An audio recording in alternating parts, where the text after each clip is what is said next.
A very good morning, I bid to all. I am Danish Irfan. And I am Payin. And we are your MCs for VHAC 2023 pitching session.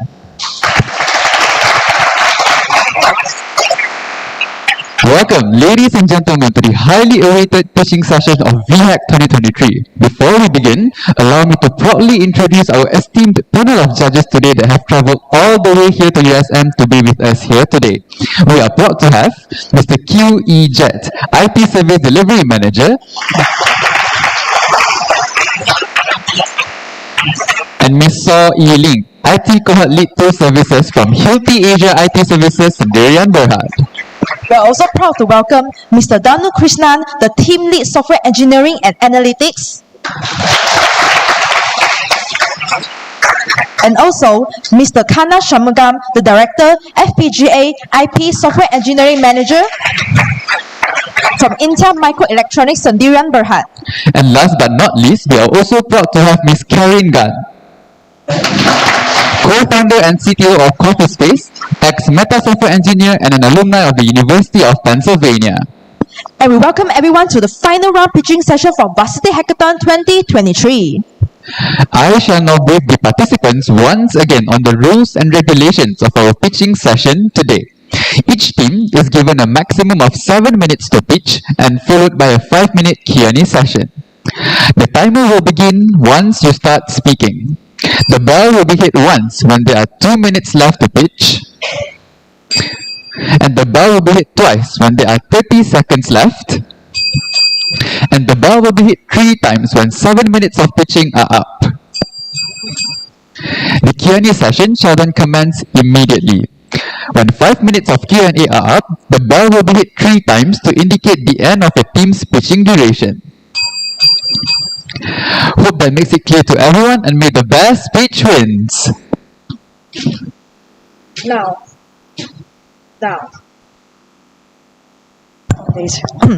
Now, let's wait no further and allow me to introduce the first team to kickstart our pitching session. The first team to start the pitch is V169 Future A to Z. The stage is all yours.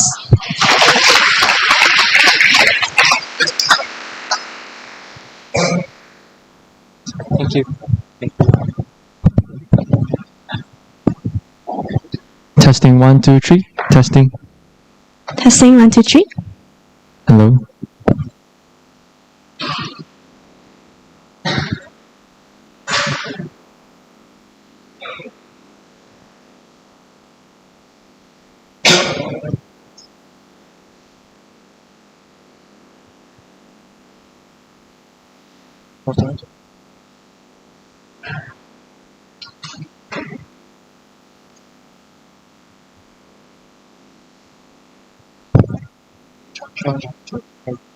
你说说什么？你说没有还没从那个还没从 PPT 换，你说这个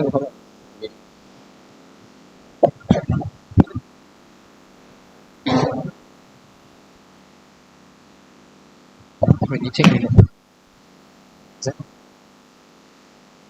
那边。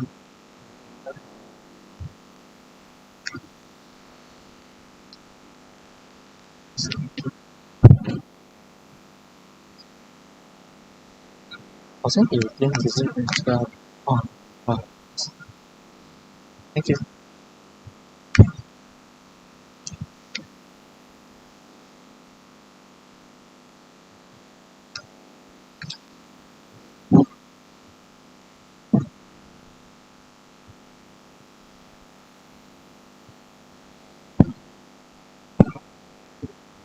Imagine yourself at your 16, trying to figure out if you should opt to pursue your study in the art stream or science stream.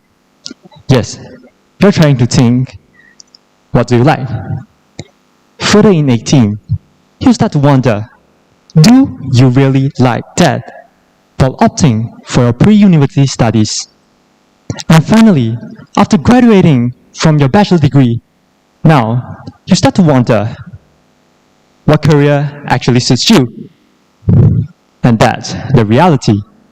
We are never prepared for our future. A very good morning, I greet to the honorable judges and the members of the floor. Today, we from Future A to Z is going to tell you how we get ourselves to be exposed further on our future career path. And with that said, our future begins now.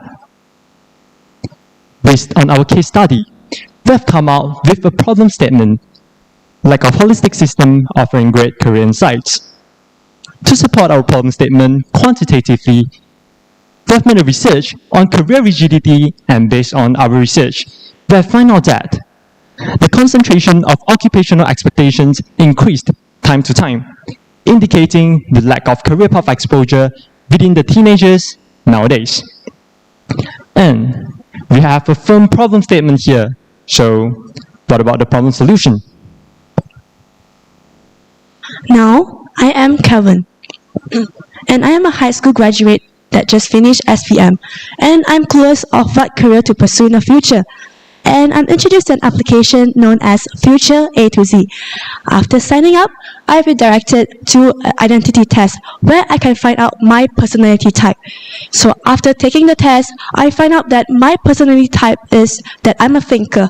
And based on the personality type, Future A to Z will suggest a list of careers that actually suit my personality type. So let me try it out, doctor. So from now on, in this game, I am Dr. Calvin in this game. So let's have a look at my profile. The most important thing in this profile is the pentagon stats, which represent the 5 attributes in this game, namely knowledge, experience, attitude and emotion, sustainability, and engagement. So let's go through one by one together. So how can I acquire knowledge in this game? First, I can enroll myself into the School of Medicine. In the School of Medicine, I can acquire knowledge about medicine by watching lecture videos or career-related videos provided by institutions or even educators that collaborates with Future A to Z. Now, what if I don't understand the lecture or the career-related videos? I can always seek help from mentors by going into the mentorship sessions and book a mentorship session so that the mentors can guide me with all the career guidance from A to Z. So now, I can also invest myself through mock interviews, internship, and also networking programs. Now, I have the knowledge in my brain, so how can I apply them? So I can dive into different roles in this game. So since I'm a doctor, let's dive into the role of healthcare, which is my role. So in my role, I have a patient here. She's Sheila, and she's actually a singer in this game, which means that I can interact with people from different careers in this game. So, since I have learned about medical tools in the School of Medicine, so I can apply the knowledge of medical tools to cure this patient in this virtual world. And I can even talk to the patient in this game to engage a conversation with him to learn more about her condition and also give her the best solution to her sickness. Okay, moving on to sustainability. Future A to Z emphasizes on sustainability and the contribution to ESG. So I can always plant a tree in this app, and for every 10 users that plant their tree in this app for 150 consecutive days, Future A to Z will plant a real tree in a real forest as a contribution to ESG. And moving on to attitudes and emotion. It's just like the merit point in our school, where if we misbehave in this game, our attitude points will be deducted. And lastly, for engagement, it's just simple. So if we engage ourselves more in this game, our engagement points will increase. So actually, this Pentagon stats is very important because we always believe that Future A to Z will grow into a platform for recruiters to find out about the potential employees in the future based on this Pentagon stats. Now, so how actually this Future A to Z expose our users to all the career? First, the first problem statement that we have find out that is that people are just being too theoretical when it comes to exposing themselves to their career. Therefore, we provide hands-on experience in this game, where they can try different roles and role play through their careers. And the next thing is that actually there are many career information in the internet, but there is no holistic system in this internet. Therefore, Future A to Z serves as a one-stop platform for people to learn about their careers. And lastly, mistake tolerance. In the real life, if you have chosen the wrong career, you can't really start over because of the high sunk cost. But in Future A to Z, you can always restart your career by just pressing a button. That's simple, right? As for the business model, we'll employ the business to consumers or B2C model in our business. And to further identify our business, we'll use the lean canvas model to understand it. So we'll narrow down to the customer segment side. So we focus on 4 different segmentation models for our customer segments. In short, we focus on the high school students and university students, high school graduates and university students, and also educators who are in the Malaysia institution who are keen to learn more about their future, and at the same time, they would like to use engaging and entertaining features in their career hunt, I would say. So next up, I believe that stakeholders are more interested in how we make revenue. And let me introduce the first revenue stream of Future A to Z, the freemium model. In this case, we'll offer a premium package, namely Future Pro, where our users who have subscribed to this Future Pro will actually have access to different rewards, fascinating rewards in the game. But they will have to hit certain milestones in able to unlock those features. And next up, the commission revenue. Unfortunately, that marks the end of your time for pitching, and now the Q&A session may begin.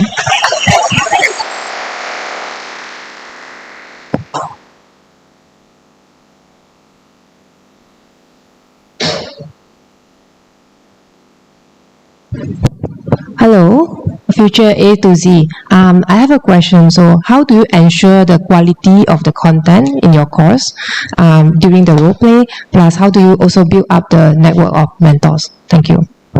Okay, so to ensure the quality of our courses, so as we have mentioned that we'll have accredited courses that will collaborate with different strategic knowledge partners around the world. So it's just like how Coursera, Udemy, and all the online courses platform works, but we are offering them in a more engaging way. And other than that, we'll, as I've mentioned, that we've also employed the commission revenue model, right? So we'll have 3-to-7 ratio of commission distributed among us and our strategic partners. So this means that we'll actually has incentive for our partners, so they will actually have the motivation to actually provide the better and quality career guidance to our users. I hope that answers.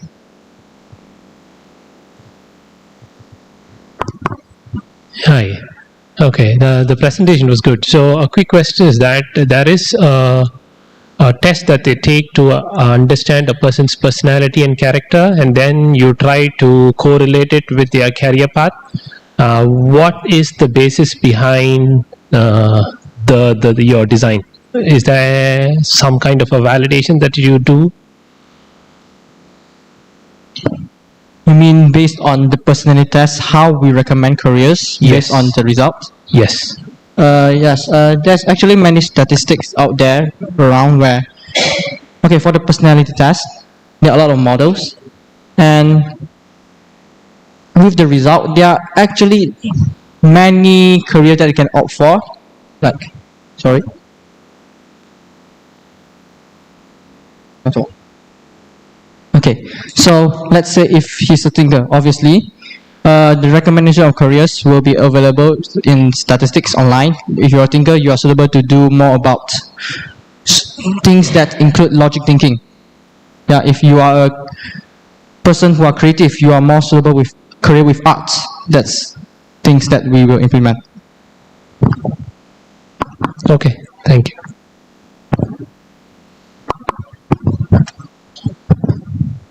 Thank you. I have a question that's quite in line with the previous question asked.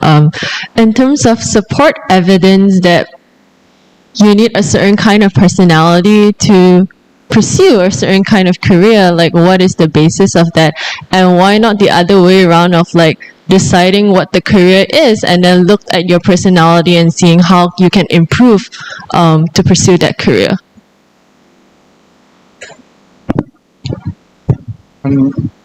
I'm so sorry, can you repeat the back part of the question? Yeah, so basically what's the support evidence that, because the entire premise of this is that you find out what's your personality type and you decide what's the career, but what's the evidence on like you need a certain kind of personality to pursue a certain kind of career?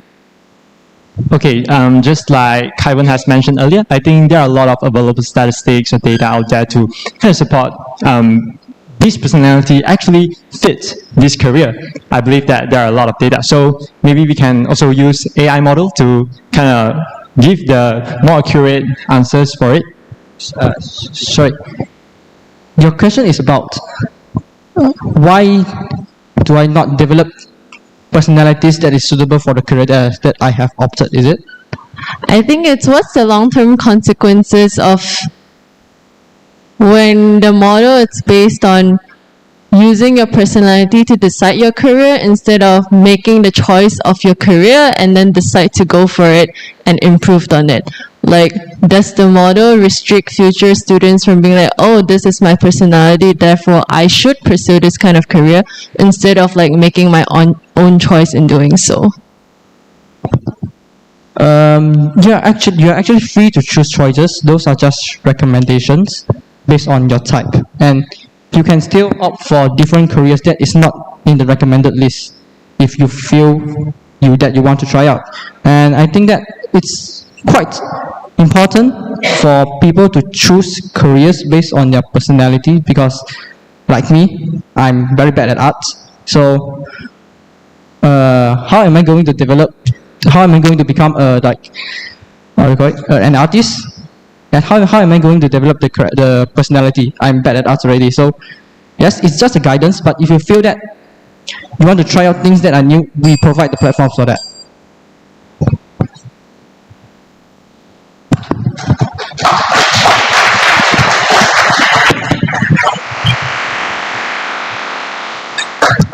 Thank you very much, Team Future A to Z. I believe with this application, searching for a career path that suits you should be as easy as ABC, or in this scenario, I would say as easy as A to Z. Well, let's forget about that. For now, let's move on to the second team of the day. Allow us to invite V326 Thermal Golf onto the stage.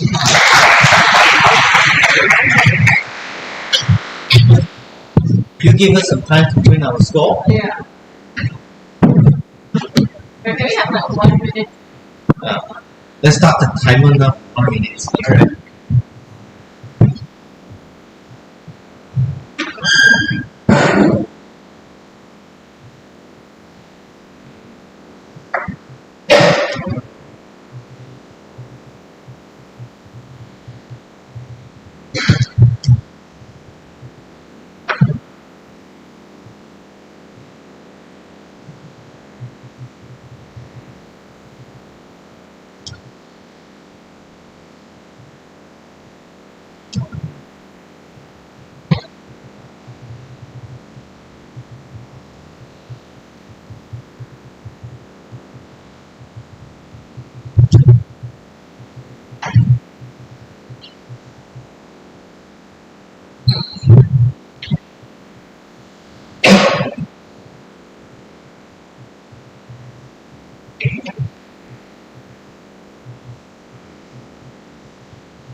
May I ask the judges, are you guys ready? Alright, so we'll give the judges more time to prepare.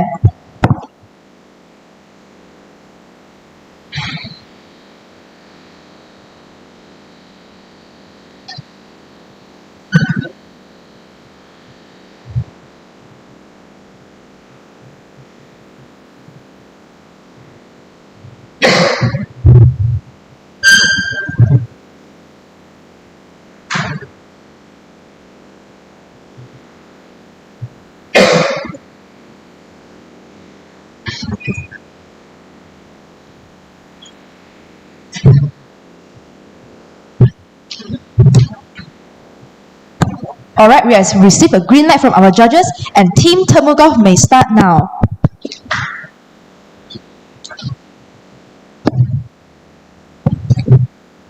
Hi and very good morning to panel of judges and member of the floors. So I am Cairo from Team Thermogolf, and I'm going to do the pitch for my team today. So before we start, I would like you guys to imagine that you are today going to a government service office to make an appointment. So, oh my God, this is going to be a long queue and long line for you guys, and this will make for sure waste your time. So this is where Temugov come in. So this is my team members where Azizi and Harith. So I'll proceed with our case study. So our case study is paucity of digitalization in Malaysian governmental services. So we're choosing this case study for 3 reasons. So the first reason, because of the long waiting queue. So long waiting queue, I always get feedback from, for example, LHDN, where they already make an appointment and they need to queue again, even though they already make an online appointment. So for the second reason is because the redundant amount of accounts. So there are already many platforms for government to making appointment, but there are separate platforms.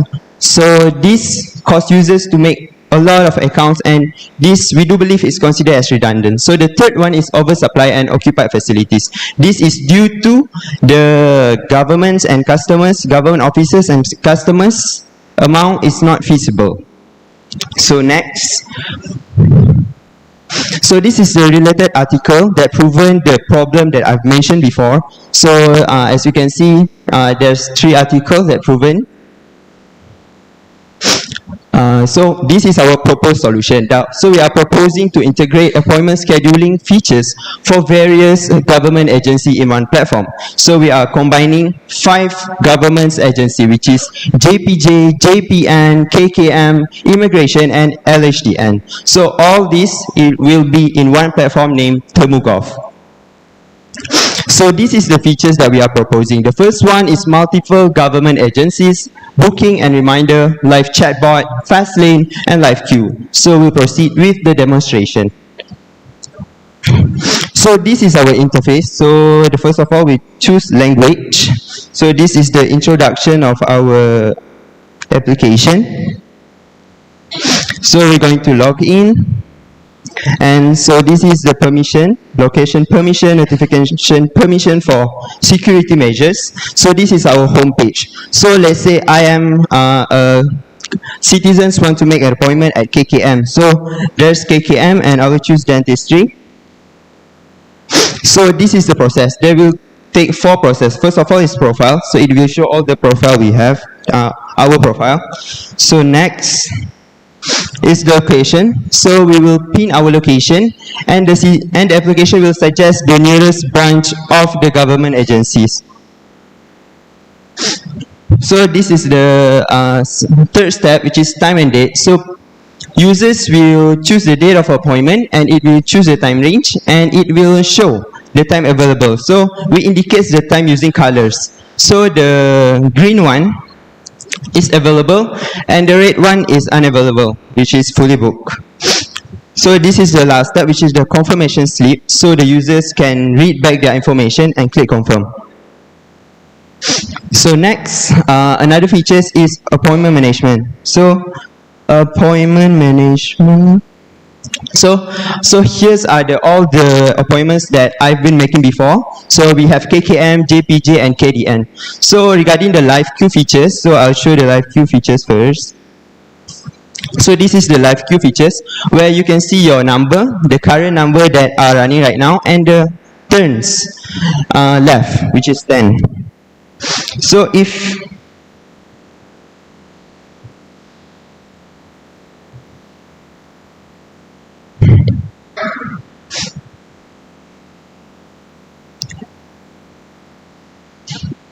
so we proceed with another features, which is okay, this is when your turn is come. So it will show the number of counter. So next is another features. So the fast lane features.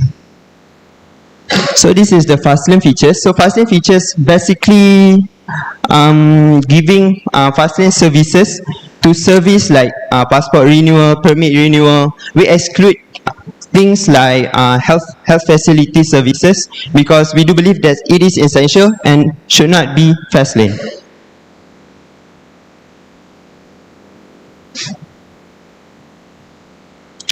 So next we proceed So next we proceed with the tools we are using, which is Figma, Flutter and Dart for our development and prototyping. And this is our competitor analysis. So we're comparing with 6 type of platform, which is platform that already exists in the Google Play Store and App Store, which are LHDN, JPN, MyJPJ, MyEJ, and MySejahtera. And these are features that we are comparing. There are 5 features, and as we can see, Thermogolf has all the features that is very user-friendly. So this is our revenue model, which is business model for our platform. So the first one is fast lane fees. So what is fast lane fees, as I've mentioned before, which is a fees that providing a fee-based option to the users who want faster process. So this, we are only focusing on things that really matters. We do believe it really matters, which is visa application, road tax renewal, passport renewal, and permit renewal. So other than that, we use our revenue model as government funds, automation fees, and intergovernmental advertising. So next is market segment. So our market segment for demographic is citizen and non-citizen of Malaysia. And we focus more on Gen Z and millennials because we do believe that this generation are more familiar with digitalization. So nationwide, our geographic market segment is nationwide. We focus mainly on urban areas and on early stage. So this is our room for future improvement. And lastly, our project roadmap. So if you want a platform, one platform that is your appointment every day, which you don't need to open multiple platforms. So do remember, Thermogolf exists. Thank you, Team Thermogolf, but your 7 minutes of pitching are up. The judges may now begin to ask Team Thermogolf questions. Thank you very much. I'm looking forward to have such a solution from a government platform. Keep it up. But I have a question in regards to your charging model. How would you answer if people say that I already pay tax, why do you want me to pay more? Regarding the fast lane, actually the implementation of fast lane, we divided it into 2, which is before we fully collaborate with government and after we fully collaborate with the government itself. So before we fully collaborate with government, we need revenue to sustain our application. So we offer them these fast lane charges. So after we fully collaborate with governments, the fast lane charges also can maybe apply, but it depends on the government's rate that more friendly to the citizen, so that issues like people asking either they pay tax or not will solve. Yeah. Technical question. You are using your tab and present live. That was just a geo live left and right, or what is it? It's actually the platform we are using Flutter, right? This laptop cannot support Flutter, and this one can support Flutter. So we just screen mirror through Google Meet. Yeah. Yeah, I think it's a good idea looking at unified application for all the citizen service. Did you look at why government didn't do that? Is there a technical challenge to connect all these platforms and synchronize? Because getting appointment with the various things is a challenging. Did you look at the technical challenge, why government didn't do it, and how you can achieve this? I think the reasons why government didn't do this in the first place, because every agencies in government have different services, so it might be more complicated. So what we are proposing here, we focus more on things that more clear to the user. For example, date, time, agencies, and service. And agencies and departments. Question is about how this is the feasibility of doing this. I think service is really good. Definitely it's going to help citizens, but technical feasibility of connecting various heterogeneous systems in a single unified way, have you done some technical analysis how you can achieve connecting everything in the back end?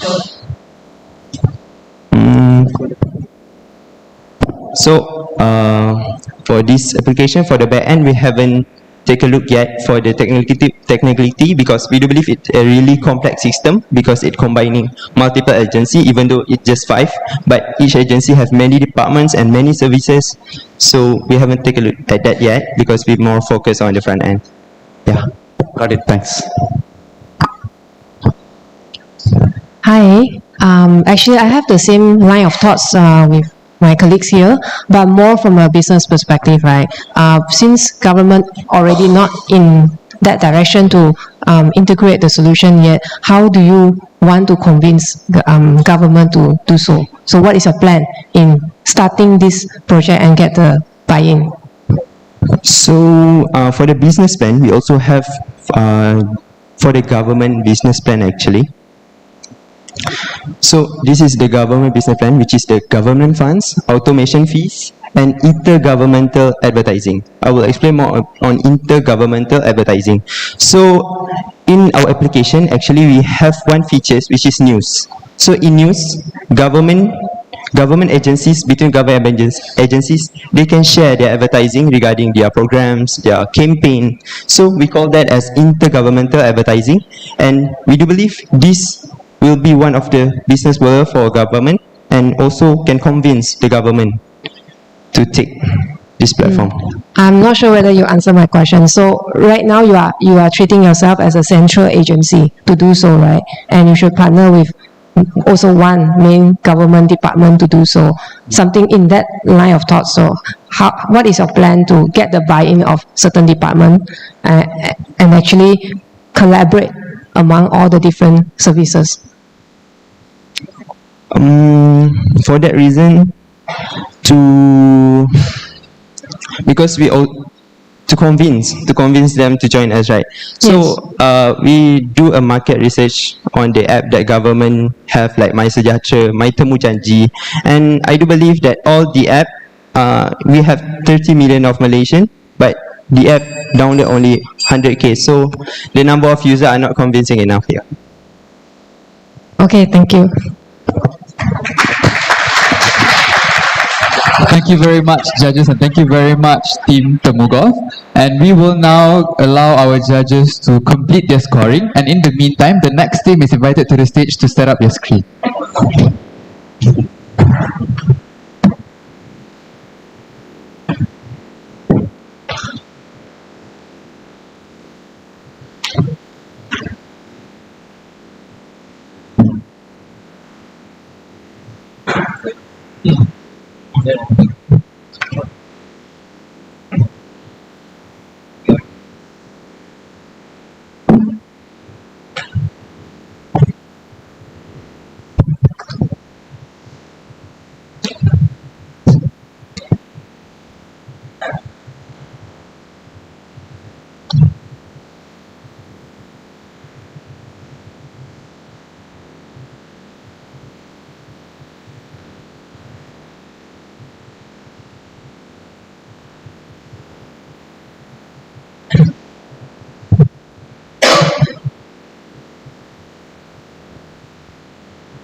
Alright, it seems like our judges are ready, and let us now invite the next team, V057, Kita Cycle, to present their pitch.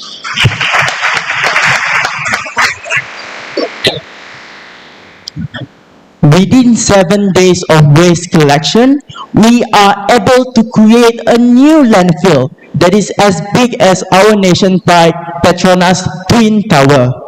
So this is a big problem, and how can this happen? Well, according to a former minister, 6 out of 10 Malaysians cannot handle waste properly. And it might be me, it might be you in this hall today. So we might question, are we to be blamed simply? I say no, because hear me out. According to a study by University of Nottingham, Malaysia, there are several root causes to this problem, and the first one being lacking in terms of infrastructure. Recycling in Malaysia is not easy because we don't have the convenience and access towards these recycling facilities within our own neighborhood. It's just too far away. Then, there's no tangible benefits by doing recycling activities. There's no rewards, there's no motivation, and we already paid our taxes. So why should we do it even more? Next, no exposure. Back then, it was just as simple as 3 recycling bins. Now, there are more, and it's just hard to keep up with. So, as a result, experts say that we are running out of landfills within days, and we are going to be drowning in our own trash. Such a discomfort. And last but not least, ladies and gentlemen, while waiting for more tragedies to happen in Malaysia, just like Sungai Kim Kim tragedy that was caused by waste pollutants. So, all in all, 3 major problems: no more lands, pollution, and deadly scenarios that come out of this. So that's why we're here. Choosing waste management case study, we are from Group VO57. We bring a mission to aid Mother Earth. We're creating digital solutions to mitigate these problems. So we're very proud to introduce to you our application, Kita Cycle. Kita Cycle is developed with open source Google framework that is Flutter. And this app is basically an app that can guide you to sort your waste properly and then collect your waste in front of your doorstep, as well as locate nearest collection centers within your convenience. All in this activity can help you generate income. And to see how this works, ladies and gentlemen, let us see. Meet Auntie Helen. Auntie Helen is the user of Kita Cycle, and she happens to have 20 kilograms of plastic within her disposal. So Auntie Helen wants to get rid of this. So simple, using Kita Cycle, she can request for picking up this kind of waste from a freelance collector that's also using Kita Cycle. Then Uncle Roger, the freelance collector, can just collect it and sell it directly to a waste buyer. And Uncle Roger can get the money while Auntie Helen can get rewarded with Kita points. Kita points is the points that you can claim with rewards in our application itself. And Kita Cycle, in the business perspective, we will get 3% commission out of every transaction to keep the app running. So ladies and gentlemen, to make this happen, Kita Cycle covers a wide range of stakeholders, from household, retails, small-size collectors, big-size collectors, even the government agencies. So this will be reflected towards socio-economic outcomes. First, we are expected to create a new gig economy opportunity in a greener way to make sure that we have cleaner environment, encourage sustainable lifestyle, as well as reduce the management costs that we are dealing with increasing amount of landfills every day. Now, in terms of financial outcomes, it is expected to meet the growing demands of recycled items or materials with a projection of 5 million revenue within just 5 years, with the initial budget of 500k from government agencies as well as corporations under CSR. Now, in terms of competitors analysis, we believe our app is the most innovative as well as practical app because it completes all the necessary requirements to make this app relevant in the long running. Last but not least, ladies and gentlemen, we'd like to show you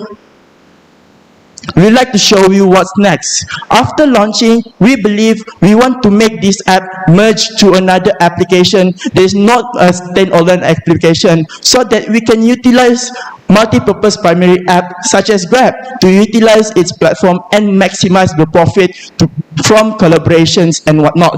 After that, we hope to cover more industries, more collectible items such as constructions, as well as we hope that we can do ASEAN expansion so that we not only save Malaysia but also the ASEAN region. So let's go straight into our demo. So remember Auntie Helen. Auntie Helen wants to get rid of her waste. So he can just straight from this user interface, do a pickup request, fill in a simple form to confirm the items she want to be picked up, and then confirm it. After that, the app will help Auntie Helen to find a collector. When finding the collector, then the collector will go to Auntie Helen to pick up the items as well as confirm the items that will be picked up. After that, Auntie Helen will receive a pending 50 Kita points, ladies and gentlemen, that she can use to claim rewards within this application from collaborating companies that support green reusable materials. Now, let's go into Uncle Roger. Uncle Roger is a freelancer collector. So Uncle Roger wants to pick up this kind of waste, and he can get the pickup request here and look into the pickup details before accepting any kind of jobs. So after accepting it, then Uncle Roger can go directly to Auntie Helen's house and pick it up, as well as confirm the items that he will pick up and confirm it to Auntie Helen as well. Then Uncle Roger can go to nearby centers to sell the items itself and then sell the collection as well as receive payments from this app. Now, from here, we can see that Uncle Roger have successfully collected the items and sell it. And as you can see, we also have monthly goals to keep Uncle Roger to be motivated in terms of collecting jobs and whatnot. Yeah. So that's all from me. We'd like to open for more questions. Thank you to Team Kita Cycle, and the judges may begin to ask the team questions. Thank you. I like the interface. Nice design. How do you charge for your apps? You didn't mention that. Yeah, we actually mentioned it before.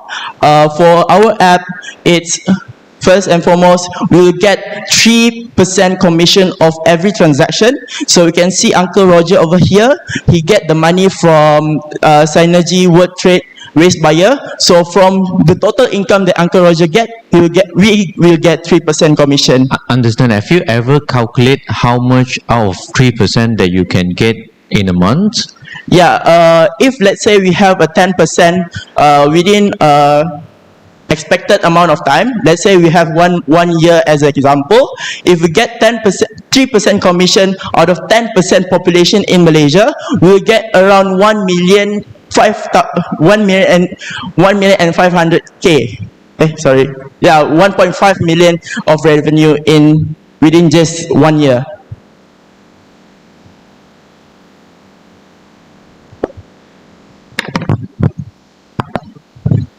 Hi, just a short question. Does Auntie Helen needs to pay?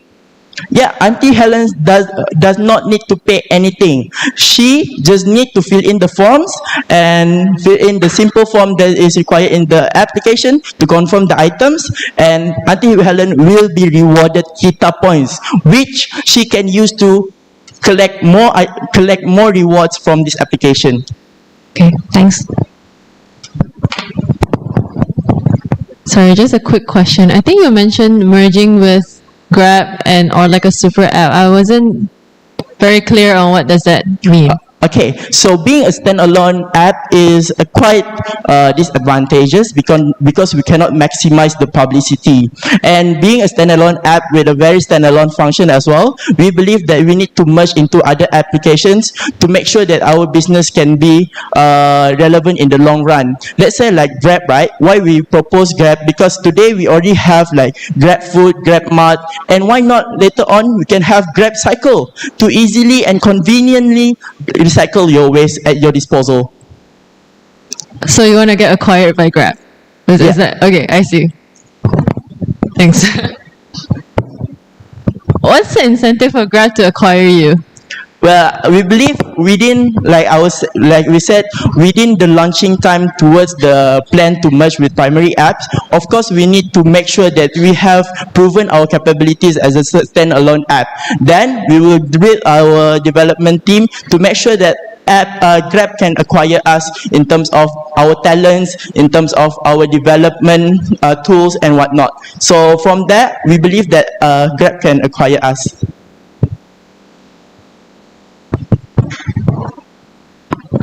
Hi. Okay, so it was a very well thought about project. It is pretty interesting. Good job.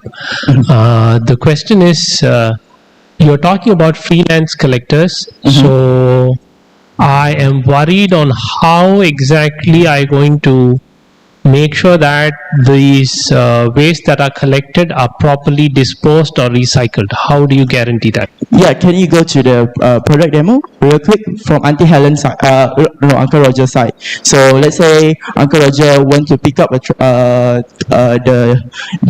collectible waste. Go back. We can see actually Uncle Roger can see the details first before collecting it. So Auntie Helen need to post a picture of the sorted waste out of it, and also the dimensions, so that the items Uncle Roger can know whether the item actually fit into his vehicle or not. Okay, so my question is that the collectors here are freelancers, right? Yeah. So I'm afraid that do they have the technology or whatever process that is needed and the government approval that they can properly recycle that product or make sure that the product is... Sure. So let's go back to the dashboard. Well, we have other functions as well. Let's go to the waste sorting guide. So from this guide, we'd like to assist both stakeholders to ensure that their items are properly sorted so that it can be recycled and can be sold into recycle centers. Yeah.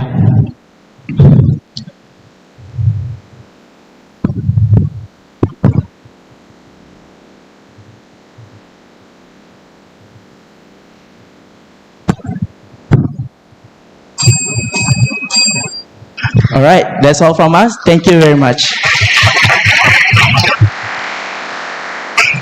Thank you very much to Team Kita Cycle. I will definitely be one of the first users using the app once it is released, since it provides the users with convenience, and we can also earn side income while contributing in saving Mother Earth. With this app, I believe all the Auntie Helens and Uncle Rogers out there can work towards a greener and cleaner planet together. At the meanwhile, while we are giving time for our judges to submit their scores, let's invite the next team, Future Finder, to prepare. Thank you.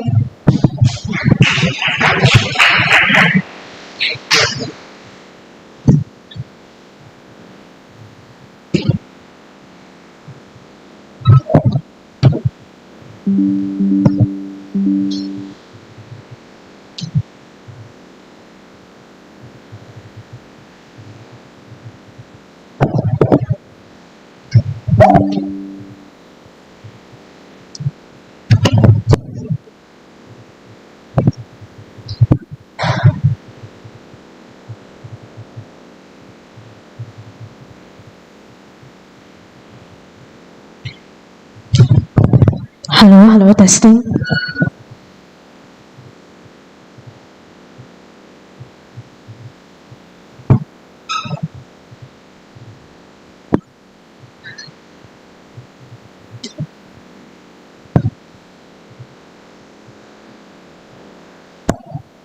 Alright, looks like our judges is... Okay, we'll be giving more time to our judges.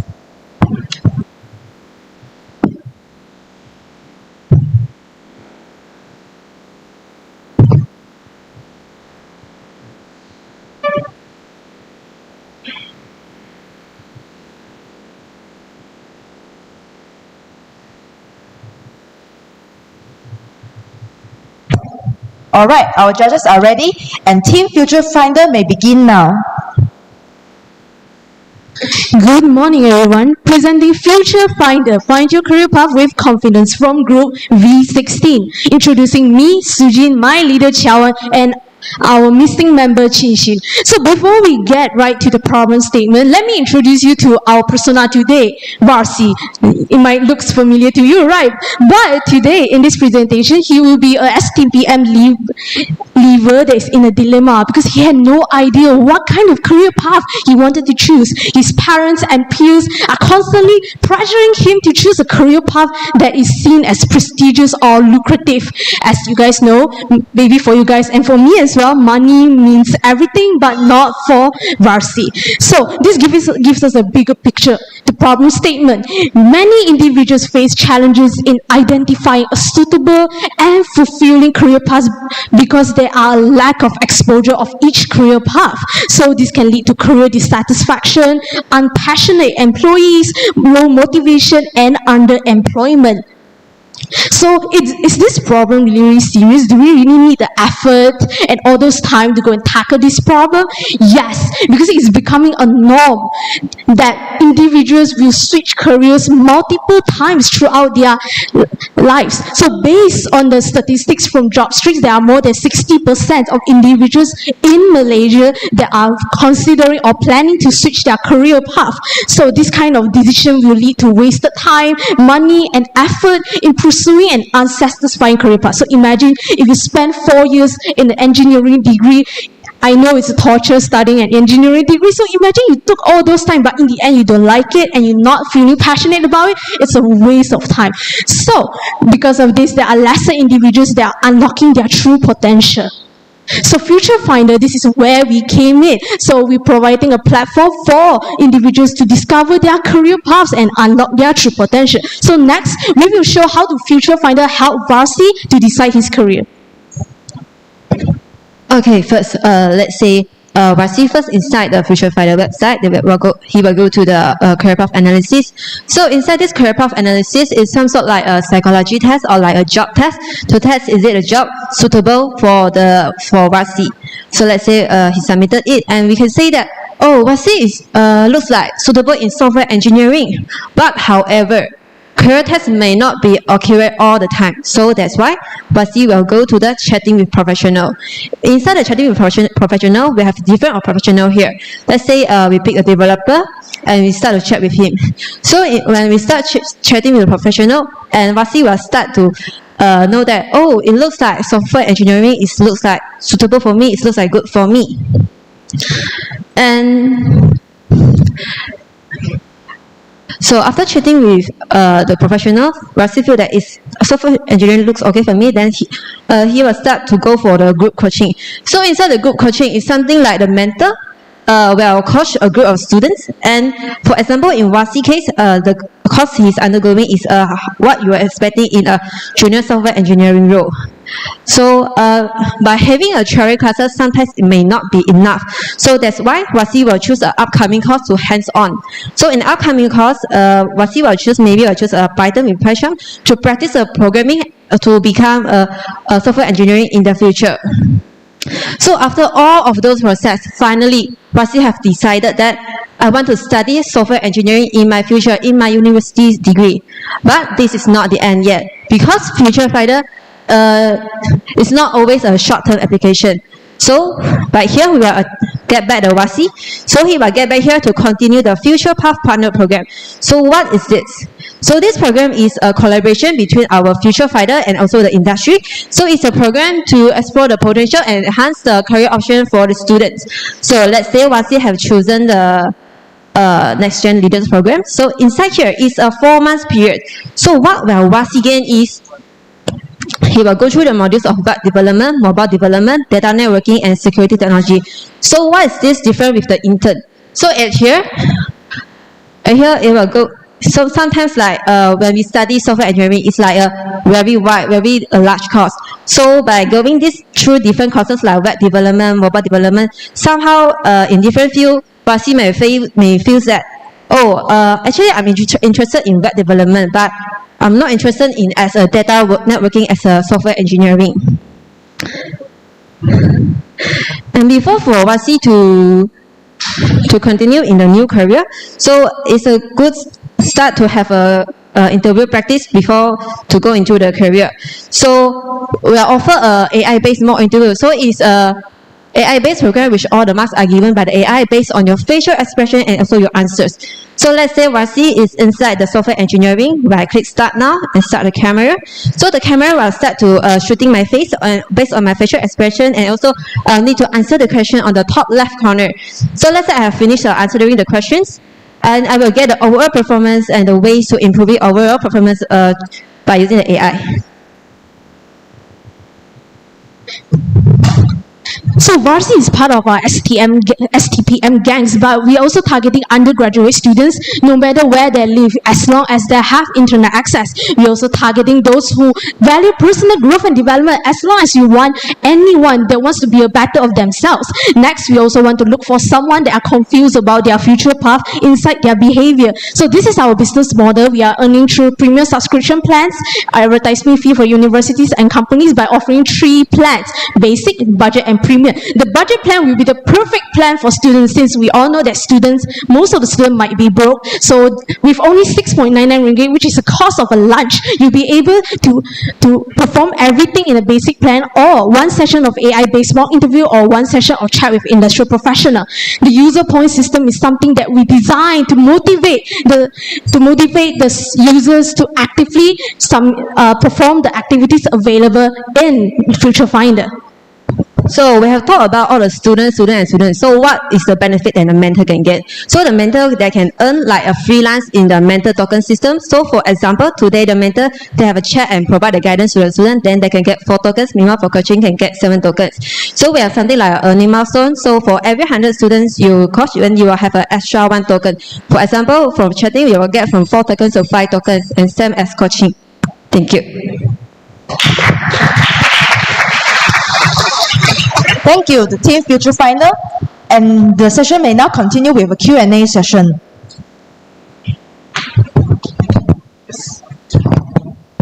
Thank you. Great. Go back to the business model that you're gonna return back to the mentor. 1 token for 1 ringgit, and you are asking for a professional to be a mentor. Am I right? Yes. Okay, 20 minutes for 1. So, will you think that they were willing to spend that $1 for the 20 minutes? Sorry, can you? Okay. Alright, so basically this kind of initiative is targeting to mentors that are willingly help. So actually I'm part of a Facebook group called Developer Kaki. So there's actually many mentors out there that are willing to do it for free.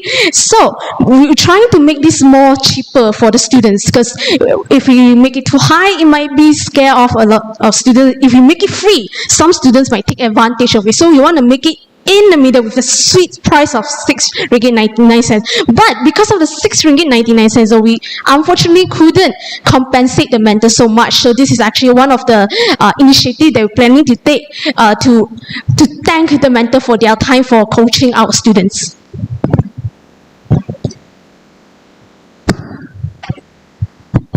Yeah, I think it's a good idea looking at how the career is selected. So did you thought about, because one other challenge for a student from the high school, what course to select? Did you thought about how this can be adapted for a student to select the right course? Because you focused more on the career side, right? Yeah, we're actually more focused on the university student side. For the high school, because the government is also changing the syllabus. So it's like for professional, when they guide the high school student, right, they might not be always to follow up what the government has changed. I think it's not about government, right? So I think what you're trying to do here is how to guide individuals to choose the right career path, right? So if a high school student have options to go and look at all the things, just look at how this can be adapted to the student. Did you thought about it? To select the right course, because otherwise I think you mentioned that the 4 years investment on the course is more expensive and time consuming, right? So if somebody choose after 4 years, maybe I studied the wrong course, right? That will be too late. So actually we have actually a section called upcoming courses.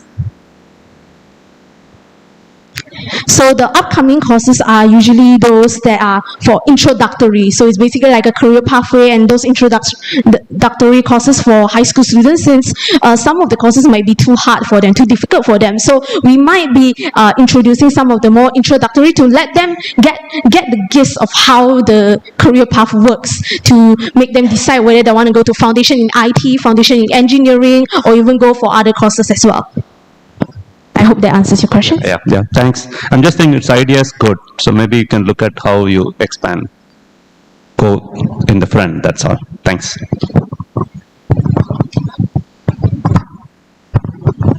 Hi, I really like the mock interview part, but how are the feedback generated? Is it manual? Is it AI? And how do you improve over time? Okay, so first of all, we get the data. We train the data from like the facial expression. Like most of the data set, we can get it online on the facial expression. Like, is it you are nervous, you are scared, or you are in a very relaxed mode when you are having your interview? So when on the questions part, right, we are using a AI technique that we call it as NLP. So it will collect like every verbal word when you're talking about. Then you are to take, is it you are answering the questions, or you are not about the question. So just now I got shared about the type of interview. So in the type of interview, basically we have a general interview, civil engineering. So when we are going to the more professional interview, so we will also see, is it the candidate, they're answering the more technical questions in the interview, or they are not really have a good technique in answering the more technical questions. Sorry, in the sense that who is the one who validates like the feedback it's correct or not? Like, is it just like someone has to be a person who trains the AI, right? And is this a manual thing, or is that a developed algorithm that available that sort of readily evaluates mock interviews like this? Okay, so there's actually a lot of research based with a huge data sets about facial expressions, like how does it look when you're nervous, when you're stuttering, and so on. So those are like data sets. Sorry, so it's only expression and not content. Contents also by voice recognition. Okay. And the natural language process. Yes. Thank you. Alright, thank you very much, Team Future Finder. And I couldn't deny that the solution that has been proposed by the team is indeed an amazing one, with various features integrated into one application that will definitely have a huge impact on enhancing career exposure to university students. We will now give some time for our judges to finalize their marks, and let us now invite the next team onto the stage to set up their screen.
Alright, it seems like our judges are ready. Team V087, wasted. You may now present your pitch. Good morning, everyone. We are from V07. I'm Aisha, and my teammate is Shafika. So let's move straight to our case study, which is waste management. So it is motivated by the increasing global concern for environmental sustainability. Improper waste management can be harmful to the environment and poses health risks to humans and animals. We also address the problem of overconsumption, as the more we consume, the more waste that we will generate. So the last is lack of awareness, which is lack of awareness regarding the impact of waste on the environment could lead to environmental pollution and degradation. So based on the problems that have been mentioned, we propose a solution, which is to develop a system that can allow users to learn, practice, and promote sustainable waste management practices efficiently, which include features such as locate nearby dumpsters, garbage pickup service, scan item to identify the material, access to latest environmental news, tips on recyclable materials, and proper way on how to recycle it. We also have a section for eco-friendly tips and leftover recipes to reduce food waste. Most importantly, this solution can contribute in achieving the Sustainable Development Goals number 11, which is sustainable cities and communities, by providing resources and tools to promote waste reduction. And our waste management apps also promote educational on how to properly manage our waste. So for the technologies, it includes mobile app development and machine learning, in which a mobile app is convenient and user-friendly, that it includes Google Maps API and Firebase API for location-based service and real-time updates. For the scan material features, machine learning can be utilized to identify the material of the items and determine whether it is recyclable or not using image recognition. Next, I will pass to my team. So hello, so for the business model, we will be getting profit from two sources, which the first one is the subscription fee, where we provide pickup services for recyclable waste. And the second one is by the affiliate marketing commissions. So how profitable they are? Let's see, with the estimated 10,000 subscriptions a month, we will be getting 105,000 ringgit a month. And this is equivalent to 1.26 million ringgit a year. So whereby with the affiliate marketing commissions, with estimated 10,000 sales a day, we'll be gaining 600,000 ringgit monthly by 40 ringgit sale amount, and this is equivalent to 7.2 million ringgit a year. So the total yearly revenue will be 8.46 million ringgit. So for the market segment, we divided them into three, which is geographics, demographics, and psychographics. So for the geographics, we target the user that live in Malaysia and understand the language of English. And for the demographics, we target the user that age 18 and above and with monthly income. And lastly, for the psychographics, we target the user that find difficulties in managing their personal waste, and at the same time concerned about improper waste management issue. So we did an analysis for our solution with two other existing solutions. So we can see that the significant differences are the image recognition and community feature that only applied on our solution. For now, I will demo the Wasted mobile app. So this is the Get Started page. If you click on the Get Started, it just direct you into the Create account, or if you already have an account, you can proceed to log in. So this is our main page, where it shows you the the main features that we provide. So for the first feature, this is basically the feature that we share our knowledge or the research knowledge to the user. For the themes, this is the eco-friendly where you can buy, you can also buy the items. And then for the leftover recipes, this is just a tips for you to make new recipes from the leftover.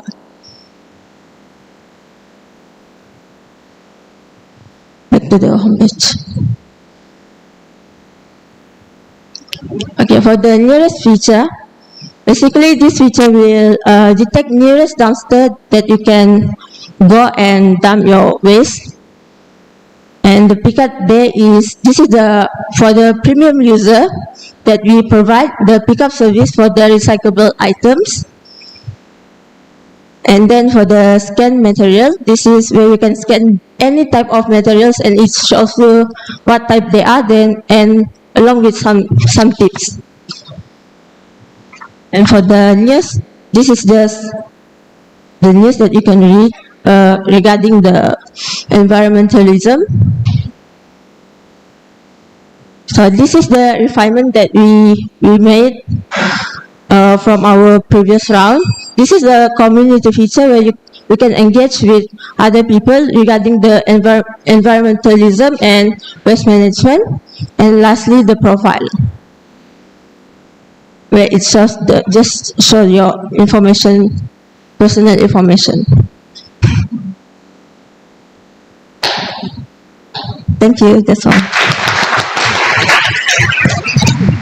Thank you very much to Team Wasted. And now the judges may begin to ask the team questions. Hi. Quick question. It seems like you have two revenue stream, and the first revenue stream it's based on subscription. What's the incentive for a user to subscribe to your app? Since I'm understanding they are only using it to sort their trash. What's the incentive for them to pay for it?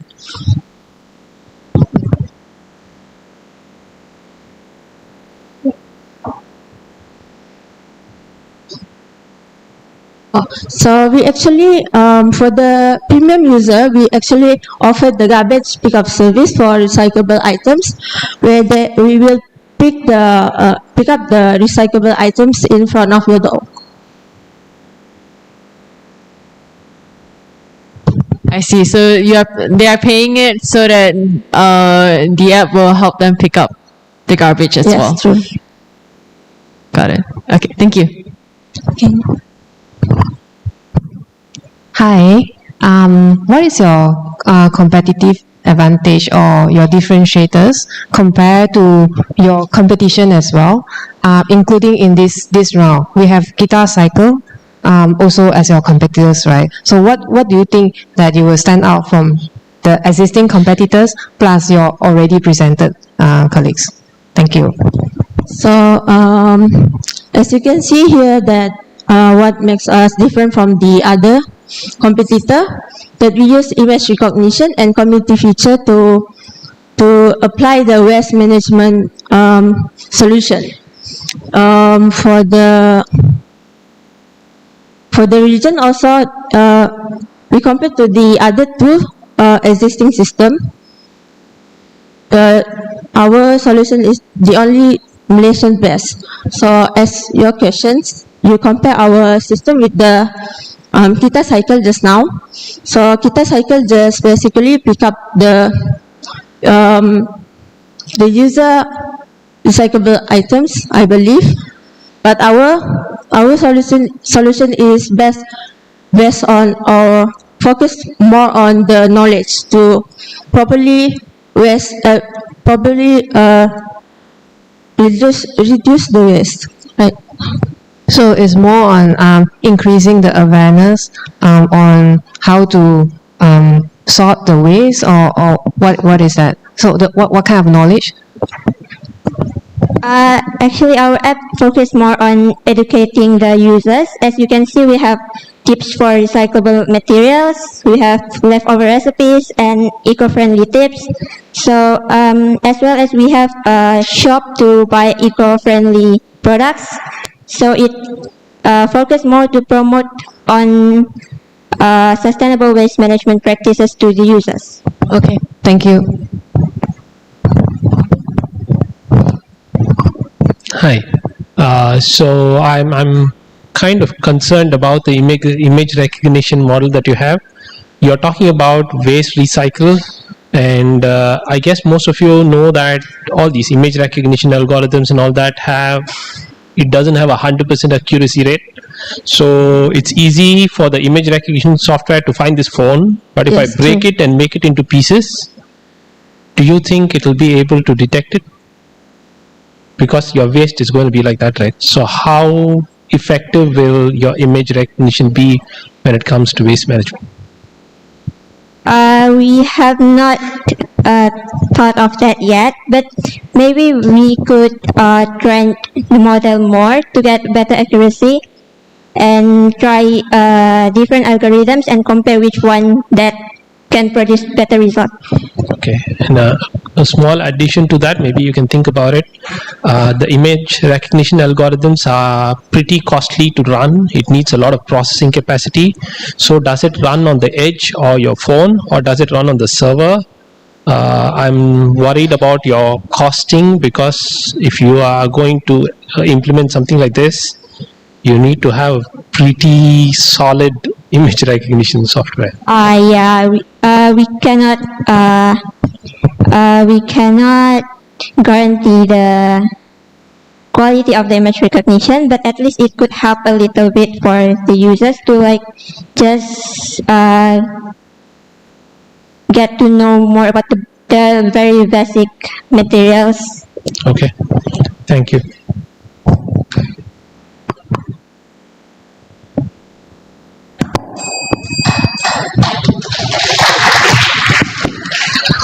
Thank you to our judges and thank you to Team Wasted. I believe that this is a great application for users to start taking part in waste management, and by dumping your waste properly, perhaps making it a daily routine can help to make this world a better place. And meanwhile, while we give some time for our judges to submit their scores, allow us to invite the next team, NeoPath, to set up their devices. Thank you.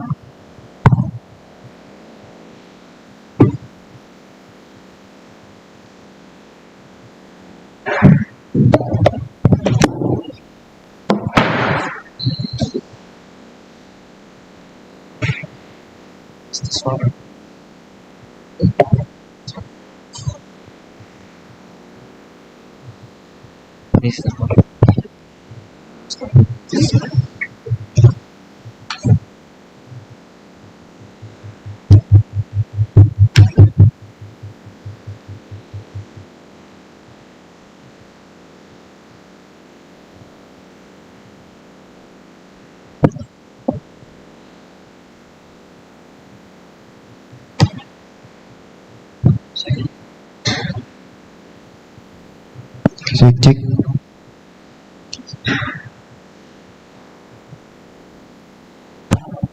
Alright, since the judges are ready, let me invite NeoPath to start their pitch. Good morning, everyone. We are from NeoPath. Discover your potential, navigate your career path to optimal. I am Ferdinand from Indonesia.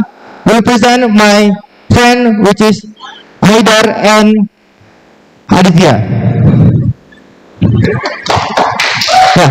The survey from JP Morgan for Business Leader Outlook 2019, the limited supply of talent ranked as the top chance by 60%. According to Malaysia Education Blueprint 2030 until 2025, there is a mismatch in the supply and demand of graduates, with employer reporting that graduate lack of requisite knowledge, skill, and attitude. This problem come up with some reasons. First, student lack of exposure to different career options, and not a clear career path makes student don't know where to start. The student and then root in their conception of the ideal job. according to Nyamangi 2016, a lack of career path exposure can have negative impact on university students and graduates. So our solution will be focused on discovery and guidance by providing students with comprehensive material for mastery learning. First, we will do discover on aptitude recognition and personality tests. Second, we will do guidance and learning and career path, and also we will provide mentorship. And the third, we will provide resources, e-course, audiobook, and modules. And the last, we will give the student reflection test. And our purpose is to build confidence in student ability to succeed their career goals. But now, how does NeoPath work? First, we will determine what is their interest, what they are good at, and how their personality. And second, we will giving job or role recommendation. And the third, we will provide learning and career path. And the fourth,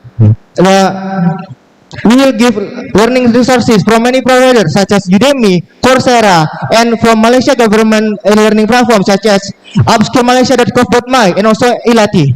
And the next we will give reflection test, so we will know if the student good fit on the role they choose. And the last, we will help student to decide should he continue or explore another role, or maybe do we need a mentor suggestion for that.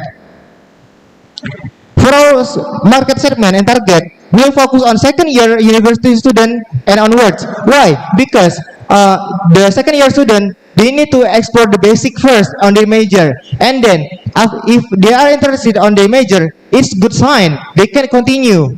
But if they are not interested, it's good time to them to explore another. It's such early warning for the student. And for the business model, we use B2B to higher educational institution. So why we choose B2B? Because our targeted market is university student, and by using B2B, we can get more targeted user by focusing on university itself. And we will use subscription fee as much as $25. For our market size, actually it's so big. We can reach a lot of students in worldwide, but we focus on Malaysia in this time. And our target for serviceable upgradable market is 1%, which is about 5.9 thousand students. Our other potential revenue, we will get affiliate commission fee from e-courses that we recommended, and also sponsorship for the government and the marketing and advertising. Our financial projection for the first year, we will spend about 200,000 for initial costs such as software development and operational. And based on our target, which is 1%, we multiply and we get revenue as much as 1,048,000. And for the first time, unfortunately, we will get lost, but don't worry, guys, because in the second year we will get revenue, we will get profit, because with this little operational and maintenance cost, and we reach more target on the next year, we will gain profit as much as 245,000. And this is our demo.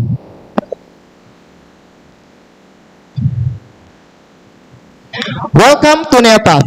In this demo, we will have a student named Alfian from University Science Malaysia, who is unsure his talent and doesn't know which career path to pursue after graduation. To begin his journey, Alfian will need to access his account provided by the university and log into the NeoPath app.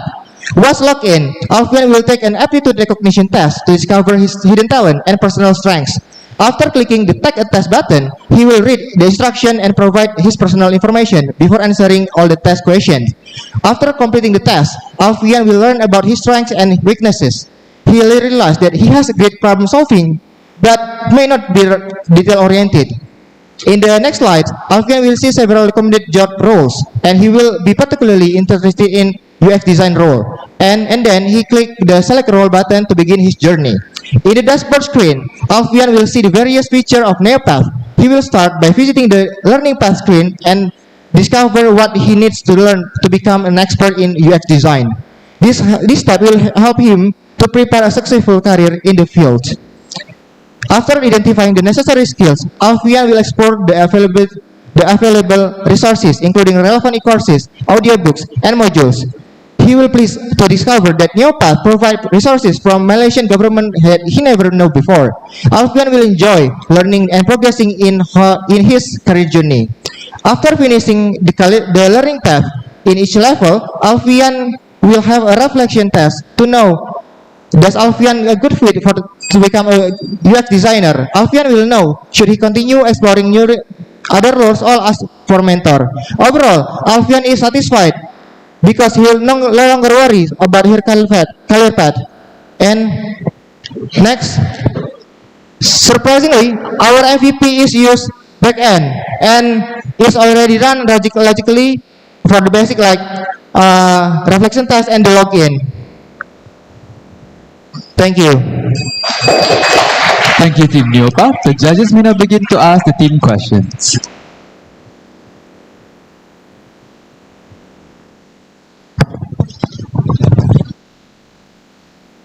No question? Not yet, not yet. No, okay, I can go. 35 ringgit per student. How did you come up with the price point? Is that affordable to most students?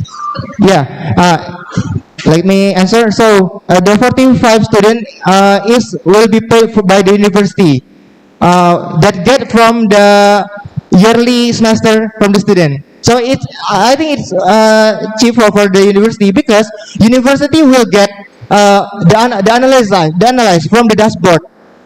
So they will know the attitude of the students, and also the university can make strategic planning and also make relevant program to support career of the students. I see. Why Malaysia and not Indonesia? Indonesia has a bigger market. Yeah, I know, but in this time we will make like more relatable in this era. And I found a great statement from Malaysia Education Blueprint that Indonesia doesn't have. That the problem is really matched in our situation, in our problem in this case, like that. Wait, sorry, I don't think I got the answer on why Malaysia specifically and not Indonesia, since Indonesia has a bigger market size. Alright, okay. Indonesia has already program which called Merdeka Belajar, where student can get compulsory to study outside of the university, such as they can go to learn with Indonesia. We have decoding like Coursera Indonesia, and also the student will provide internship program. So in Indonesia we have a lot of program to support career for the student.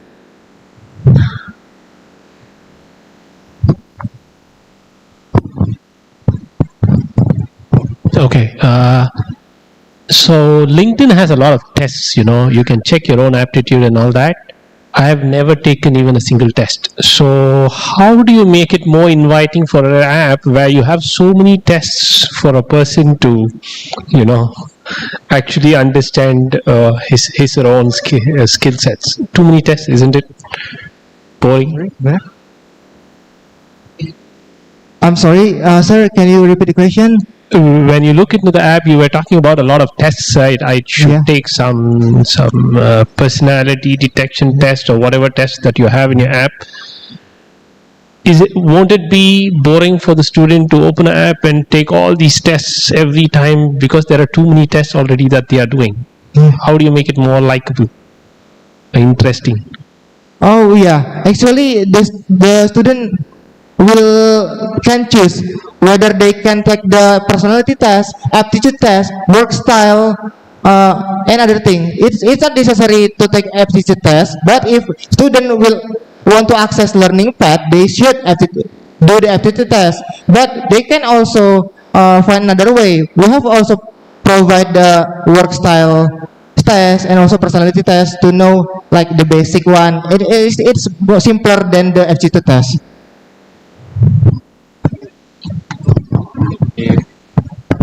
Help me a little bit. So as of this moment, your app is only has the features to do tests. What other features you have again? Yeah, actually, can we show the? Sorry. Yeah, we also have mentorship and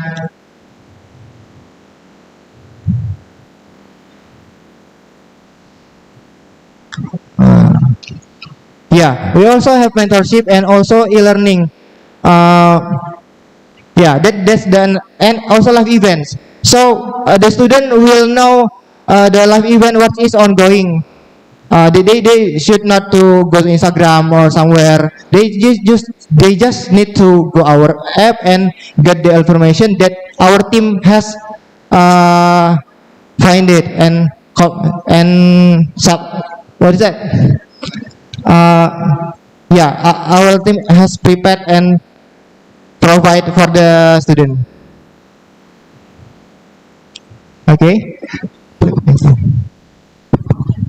How do you expect provide a career path accurately based on the test results? How did you correlate and compare? Okay, for the test, actually, we just for this time we just assume because we have limited time of research, but in next time we have yeah, we have collaborate with the psychology or the unit in the university which manage the student career path and test like that.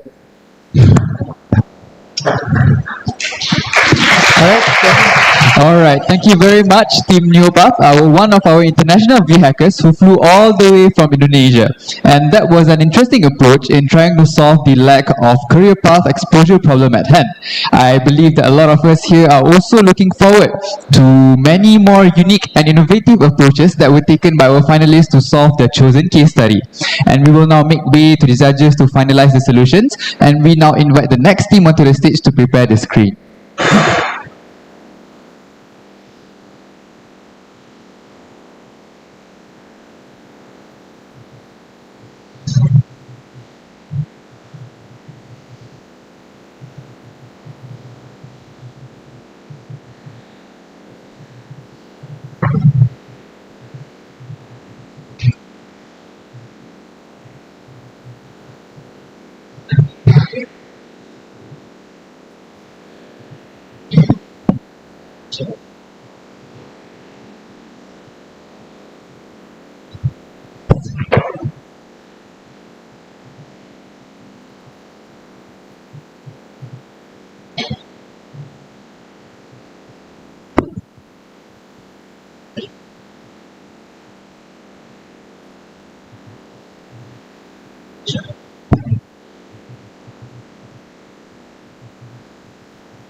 Alright, it seems like our judges are ready. And let us now invite Team V001, Pathfinder, to present their amazing solution.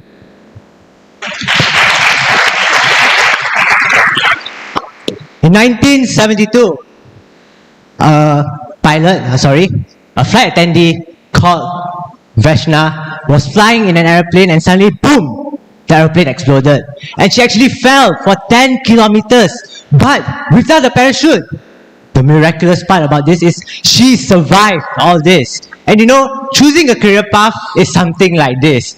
Without knowledge exactly. So it's something like jumping out of an aeroplane without a parachute. So research shows that students without these type of career knowledges actually have a hard time and have more disadvantages in university and after graduation. So let me ask you this. Look at the statistics and all these use cases. Do you see a problem here? Do anyone of you see any problems? Alright, if you guys don't see any problems, now do you see a problem over here? Now let me explain what it actually is. And 46% of graduates have a degree mismatch. And from there, the vicious cycle goes on and on up to declining economy. So we must stop the fire before it turns into a flame. And with that, with me, my team members, Liden Ng and Yo Ying Sheng, we present Pathfinder, a VR job simulation platform. And now let's move on to the demonstration. Alright, so this will be the main screen, the landing page for example, and you can just log in, and once you log in over here, there will be a bit of details over here. Once you log in, you will have a bit of a personality test. I know personality test has been overcooked at this point, but don't worry, it's just a very short one. So let's just go ahead, and you can see that there are some ideal career paths, strengths, weaknesses, and basically whatever career path suits you, but it's only a recommendation. But we are just only at the appetizer. What is our main course? We'll invite Miss Karen Gunn up to have a bit of a demonstration. So over here we have something called a VR job simulation, where you simulate being in the shoes of an industry expert for just a bit of a game. So let's just click into it and we can experience being a university lecturer. So what this actually is sort of a game where you choose your own story of being a university lecturer, for example. So you can see that we recorded a bit of a prototype demo over here, and Miss Karen will later see two options on the screen where she will have to press either left or right to make some decisions. So these decisions will basically determine the outcome of whether the students like her or not at the end of the day. So it's going to take a bit of a while. So hopefully all the judges understand and the rest of the audience understand what basically is going on over here. So should we do it online or face-to-face? You may click.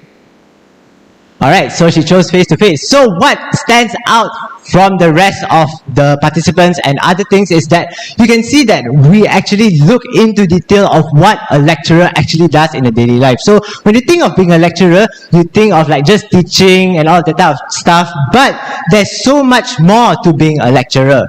You have, for example, things like flight simulators, for example. You can see that they just fly planes and all that, but pilots have so many other things to do other than flying. So for example, if you are a lecturer, you will learn that you can do either going through syllabus or amending your class slides. So you can just choose any one of them. So yes, choose amend class slides. Alright, thank you Miss Karen for your help. And let's move on to the next part, which will be, okay, let's just go back. And our mentorship over here. So for mentorship, we'll invite industry experts to give us talks, give students talks, and once they give the talks and the students are interested to know more about them, they can actually click over here and go to a mentorship where they can be mentored by all these mentors over here basically. And also our insights over here. So insights will be written articles by professionals, and if they want to go into an article over here, they see and all, oh, it looks very interesting, but what actually is a software engineer? Because some students might not be so sure of what it actually is. So you can just click over here and it will actually explain to you based on your personality type how compatible you are with this, and also a bit of a future predictions of what the job will look like in the future. Back to the slides. Right, so after all this, right, we have a few solution architectures. We use data processing, TensorFlow for machine learning, Amazon RDS for data storage, backend Fast API, React Unity, CSS and HTML for front end, and also Elastic Beanstalk. Next up, we have our competitor analysis. So just now what I talked about was the 360 VR videos and the gaming fight VR job experience. It's actually new in the market except for maybe Flight Simulator, but they don't really tell the full story over here. So it stands out in this type of way. Next up, we have our TAM, SAM and SOM. Our SOM, we target 15 pre-university students, and we plan to sell our product to them for pre-U students who are still clueless of what they plan to go for in the future. And you can see that these are our prize monies over here, and we actually calculated how much we would earn from all of this. So we have three models: free institutional package, 15 ringgit per month, and also the mentorship, 150 to 300 per 3 months. B2B is our model, so we will target educational institutions. As I said earlier, hybrid pricing will be subscription and premium transaction-based model as well. So as you can see, we did some money things over here, and we did have a bit of a loss on the first year, but on the second and third year, we actually gained money. But it's pessimistic in itself. So if it's optimistic, maybe it will be even more on the green. So finally, let's take a look at the pre-release and the post-release. For pre-release, we will have a bit of a beta testing for users to get a feel of what our product actually is, and we will have incremental releases in the future. So the VR simulation type of thing will always be added. For example, new professions, new features. For example, like Fortnite. You guys play Fortnite? I hope not. Maybe some of you do. So you guys no, Fortnite is still relevant because of the amount of new updates that it has.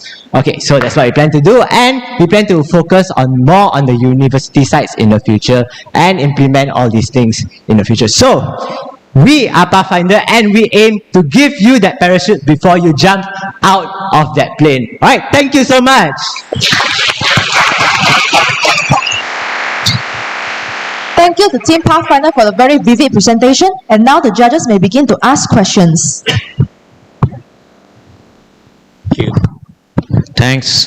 The solution that you have that seen through is interactive with the VR, but the information that after the information that you retrieve is too taxing or too much information. How would you think that the user or the student will attract to use your app instead of other potential one, which is much simpler and easier? Regarding the which sector are you referring to? The after one, go back to your slide, informative, like the details where you want to do this and that, more, furthermore. Not this one, information, the guides, like which role they want to do. After that, where's your slide? I think it's Insights page. Yes, it is the insight. I see those are actually written by professionals. So if they want to know more, these people obviously they want to know more about their future. So they have actually written, the industry professionals have written, not the students by the way. So they are actually there for the students to read and understand in more detail of all these type of things. So an example of our articles over here, you can go back to the insights. So we have things like knowing about coding, about what doctor actually is, because we have so many types of doctors, students may be confused. So these are some sample articles that might appear on this insights page.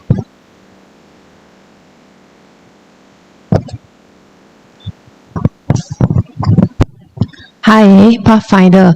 I'd like to know, how do you attract the initial pre-university students who are lost, and then how do you convert them to subscribe to your service? Well, basically, we are targeting the institutions itself. So we are selling our product to the institution. So you've heard of things like INTI, where they have statistics of grade numbers from students, 99% employability, all that type of stuff.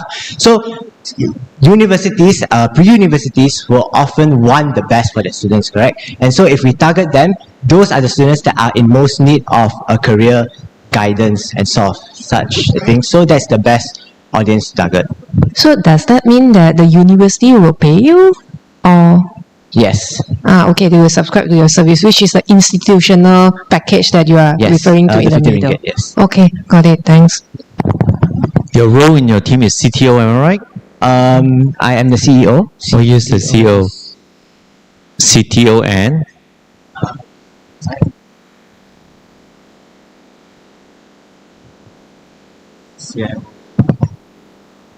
CIO. Let's ask a question to CIO. Information technology. How are you going to retrieve all the information? There are so many industry and role. Imagine there's so many options that you're going to create. Interactive condition. How are you going to produce for it? By interaction, do you mean the VR simulation part? Let me rephrase my question. Okay. In the market, right, we have so many different industry. Based on every industry, right, there are so many different roles.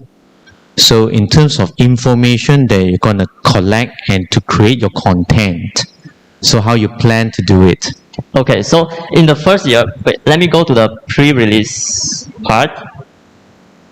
Okay, in the first year, as you can see here, the post-release, we have the expand industry partnership. So before the post-release, we will actually target those major industries that we found.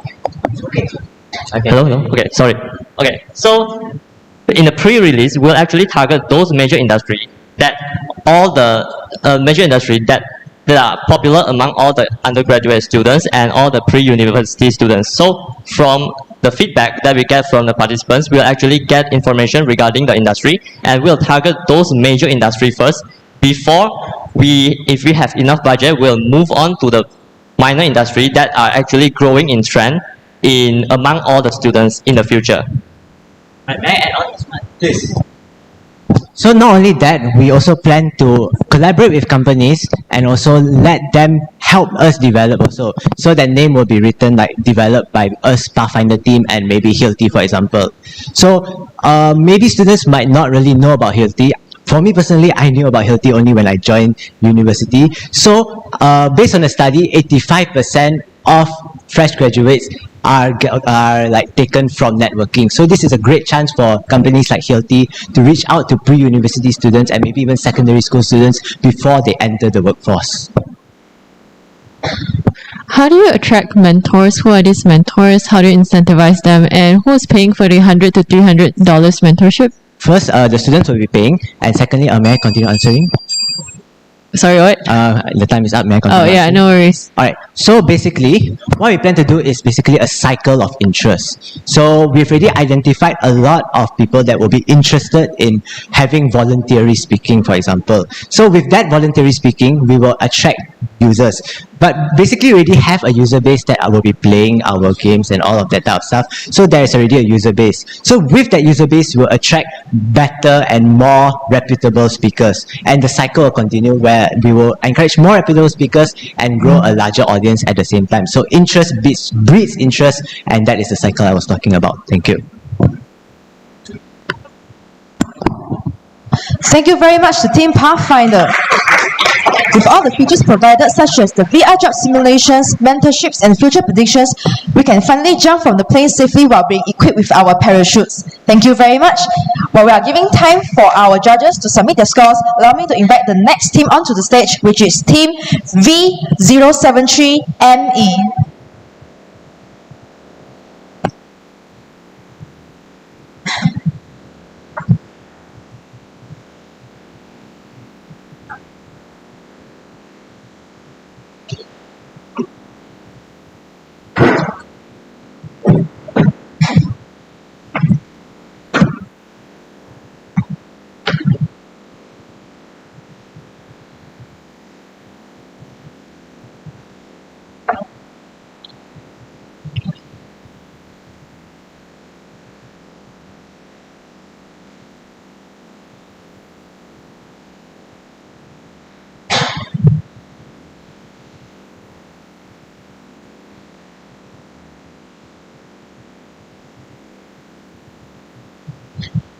Good day, Judge. Sorry.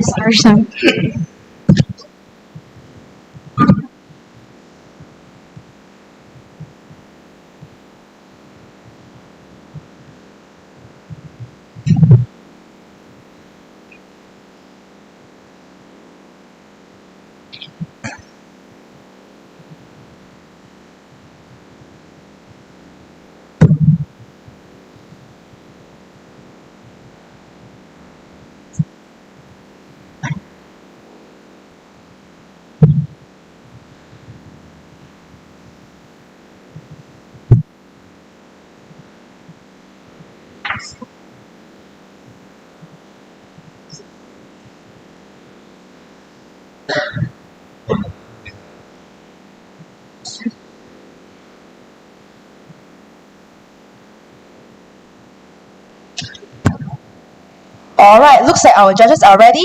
Team ME, you may begin the pitch now. Good day, judges and friends. We are from Group 73 and we would like to present to you our Me app. M represents Malaysia, E represents electronic, and together Me stands for identity.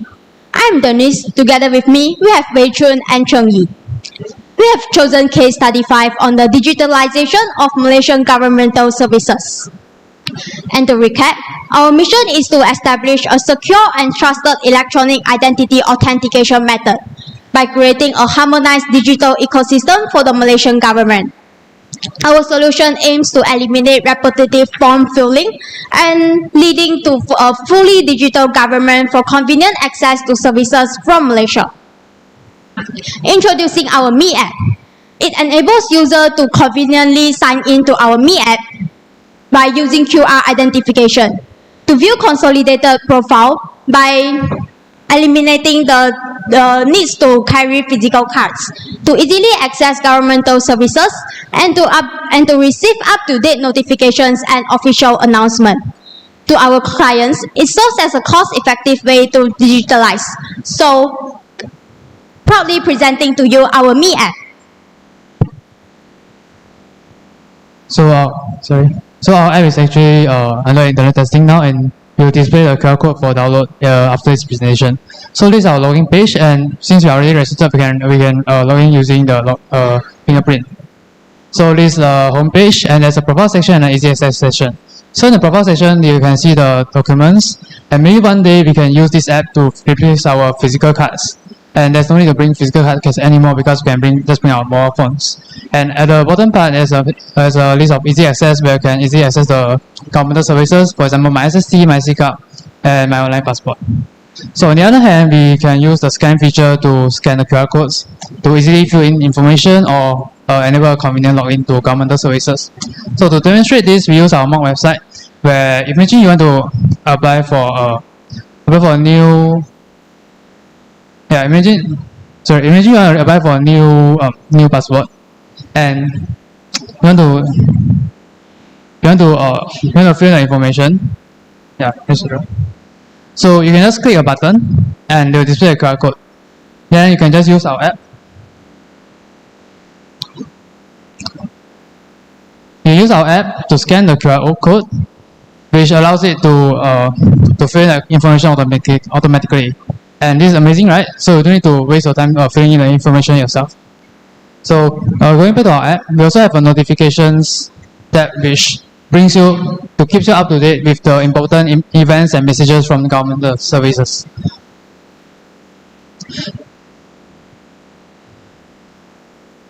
So back to our slides. This is a logical overview of our architecture. So when the user logins to the app will retrieve notifications and personal information from resource server.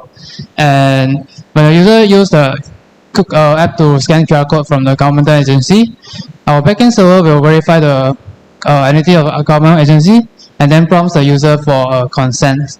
Upon receiving consent from the user, the resource server will release the requested information to the relevant government agency. In order to build our Me app, we use C# with Xamarin for the front end and RESTful API hosted on AWS for the back end, using Go with the GIN framework and GOM to communicate with PostgreSQL database. We chose C# with Xamarin for cross-platform code sharing, Go for its support for concurrency and scalability, PostgreSQL for its fault tolerance and reliability, and REST API to align with digital API standard. Our app login security protocols use IC, facial verification, and fingerprint authentication during registration, followed by IC number and fingerprint for subsequent access. Authorization grants specific personal details access consented at the point of transaction. Encryption protects user data transmission with industry standard OAuth 2.0. This is our business model canvas. So let's zoom into each section. Our Me app targets tech-savvy users aged 15 to 64 in urban Malaysia, especially for those who focus on convenience, secure, and fast processes for government services without having to manage multiple accounts. Our primary target is Malaysian government agencies. However, we plan to invite private sectors to join into our app and expand our services to other ASEAN countries. Due to the high potential user base in Malaysia and other ASEAN countries, where smartphone penetration rates are high. We seek to collaborate with FusionX for data security and analysis, digital pinning for subsidies and co-working space, and Malaysian government ministries and agencies such as Mampu, MDEC, KKD, and KSTI. So our sustainable business model involves the licensing model during the first year, where government pay a fee to use our Me app, and we may also receive funds and grants from the government. So after establishing a solid user base, we will add on a subscription model where private firms can pay a recurring fee for convenient customer login, providing a predictable revenue for the government while enabling the private sectors to cost-effectively digitalize their services. So after careful consideration of the users, speed and security, we estimated the monthly cost to be around 2,000 ringgit. And this is our projected revenue, and if all goes well, we estimated our Me app should generate around 300,000 ringgit per month in the second year. And our computer analysis finds Telis, Jyoti and OCR labs, and although they have their own strength, but none of them are locally based, and their pricing is either untransparent or very expensive. So we are more affordable, and we are tailored to local needs, and our Me app will generate revenue for the government via the subscription model. So we'll expand our services moving on, and yeah, that's all. Thank you. Thank you, Team MB. The judges may now begin to ask questions.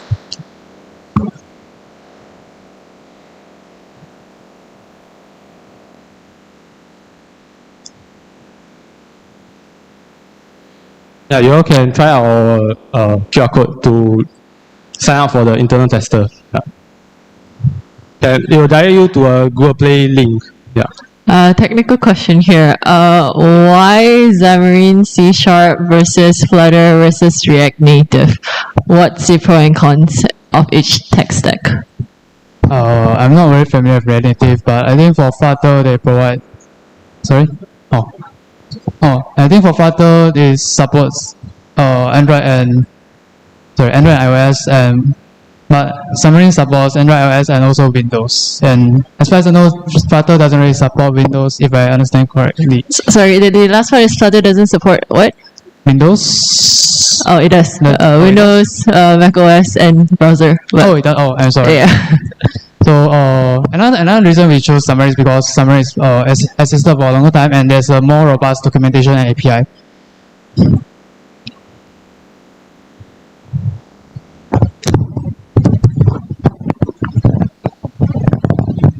What is unique idea in your implementation? Because I think this kind of a doc sign exists today, right? Getting appointment of apps exists today.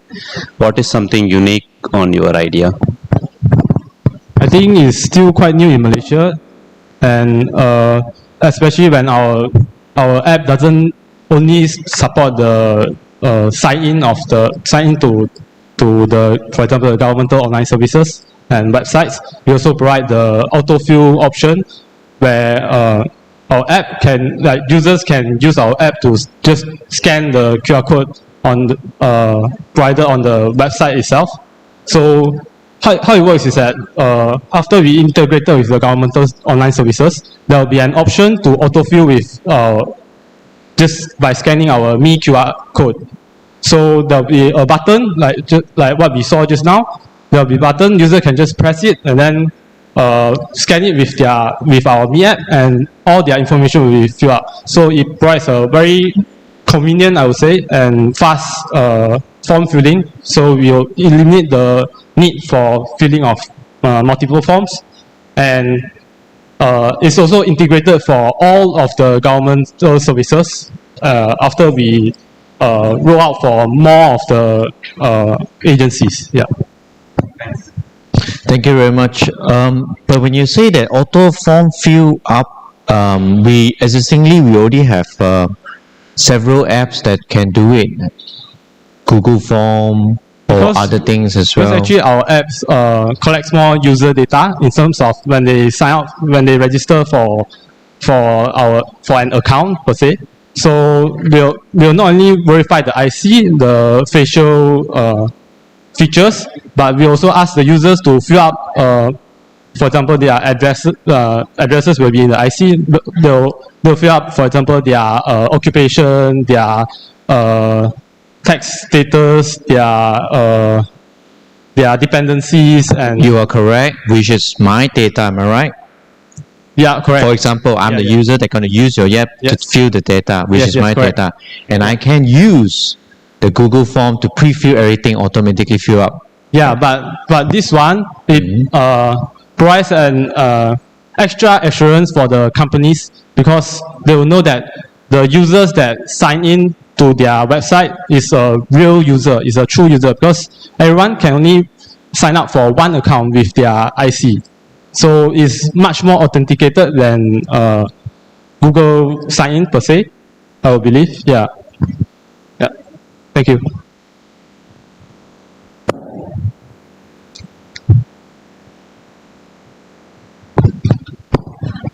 I think I might have missed this slide, but how much money can be made with this app in the long run? So we only projected it up to 2.5 years. Yeah. So during the first year, because we haven't started the subscription model yet, so for the revenue from the subscription model, it will be 0. So this is actually just the revenue from the subscription model. Yeah. So we base it on an estimation of the 1% of private phones on the premium plan, and 20% on advanced plan, and 79% on basic plans, based on the numbers from governmental agencies on the number of micro enterprises, SMEs, and MNCs. Yeah.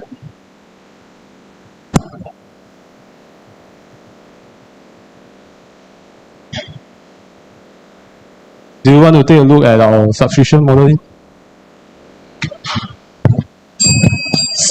So you're expecting 100% of the firms to be paid? No, as in out of the firms that collaborate with us, 1% of it is on premium plan, and 20%. Got it. I see. It's not Sorry. 100%. It's just. It's not 100% of the market. Okay. Thanks. Alright, thank you very much, Team ME. And as a Malaysian who has just renewed my passport myself, I think that the solution proposed by Team ME could really help to create a smoother and comfy experience for us to deal with government service, which I believe the process is a little bit daunting. And yep, we will give a little bit of time to our judges to finalize their scores, and we will now invite the next team to come and set up the screen.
Alright, it seems like our judges are ready.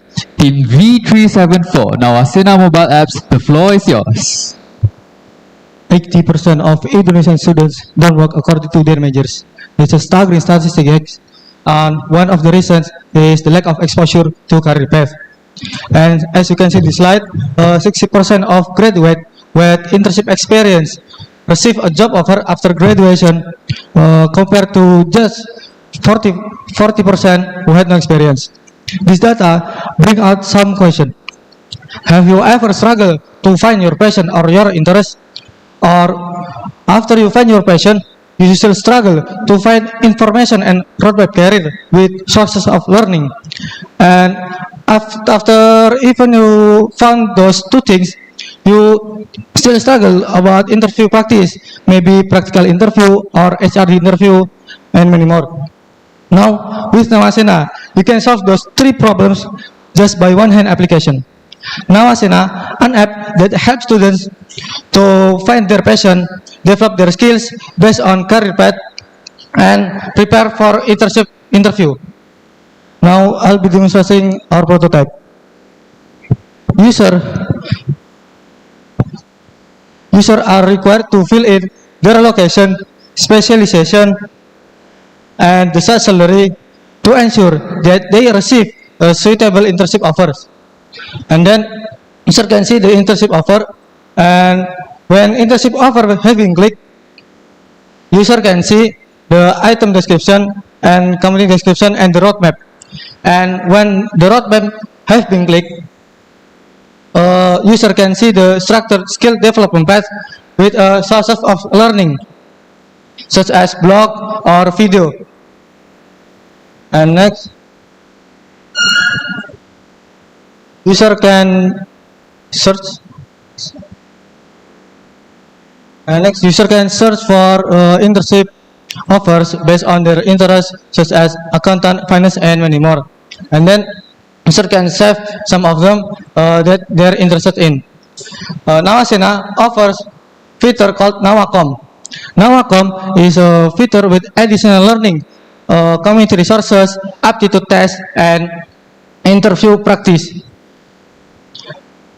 Nawacom offers a video learning session based on their interests also, such as career advice and self-development. And then we provide community resources with based on their interests, engineering, designer, and many more. And to help find their passion, we provide the aptitude test, and then we have the interview practice.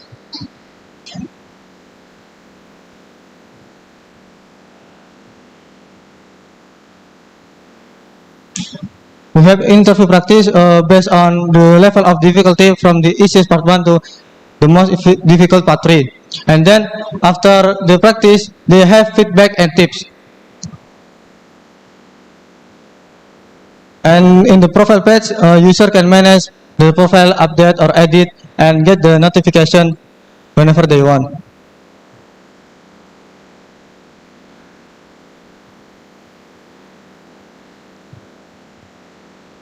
Next, I'll be showcasing our business model. In this project, we'll be using freemium business model and B2B or B2C business model for subscription price. User can access all the internship offers features, and user can access some of features of video learning and roadmap skill. But to access all of them, user must subscribe to our premium service every month. Our premium service also give access to interview practice feature and video learning session. Next, this is our business partner. First, we have universities. We can promote our app to their students, and then university can increase their KS graduate employability ranking. And then we have recruiters. Recruiters can find new talent candidate that will help company growth. And then we have coaching service. The services can promote themselves as provide their AI interview and provide aptitude test, and also provide their video learning session or blog, so they can earn income for our share. And then the market strategy path. We hope we can partner with 20 plus universities and 3 big enterprises, and we hope we can reach 25,000 users, and we hope to expand to the other country in Asia. And this is our customer segment. Our target audience will be students and fresh graduates who might be struggle to find their passion and develop their skill based on industry needs. Usually, especially those who are living in the urban area.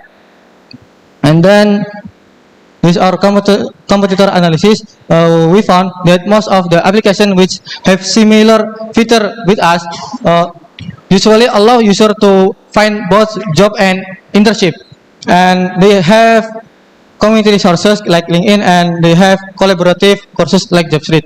However, Nawasena only focus on internship offers, and then we have aptitude test that help students to find their passion, and we have interview practice, and the most important is we have the roadmap skill learning and video learning session to develop their skill. And so in the future, we hope we can improve our user interface and user experience, such as web version and AI-based career recommendation. And we hope we can partner with other companies and universities, and we hope we can expand to the other countries. Nawasena, take the first step towards a fulfilling career. Thank you. Thank you very much to Team Nawasena for the presentation, and the Q&A session may begin.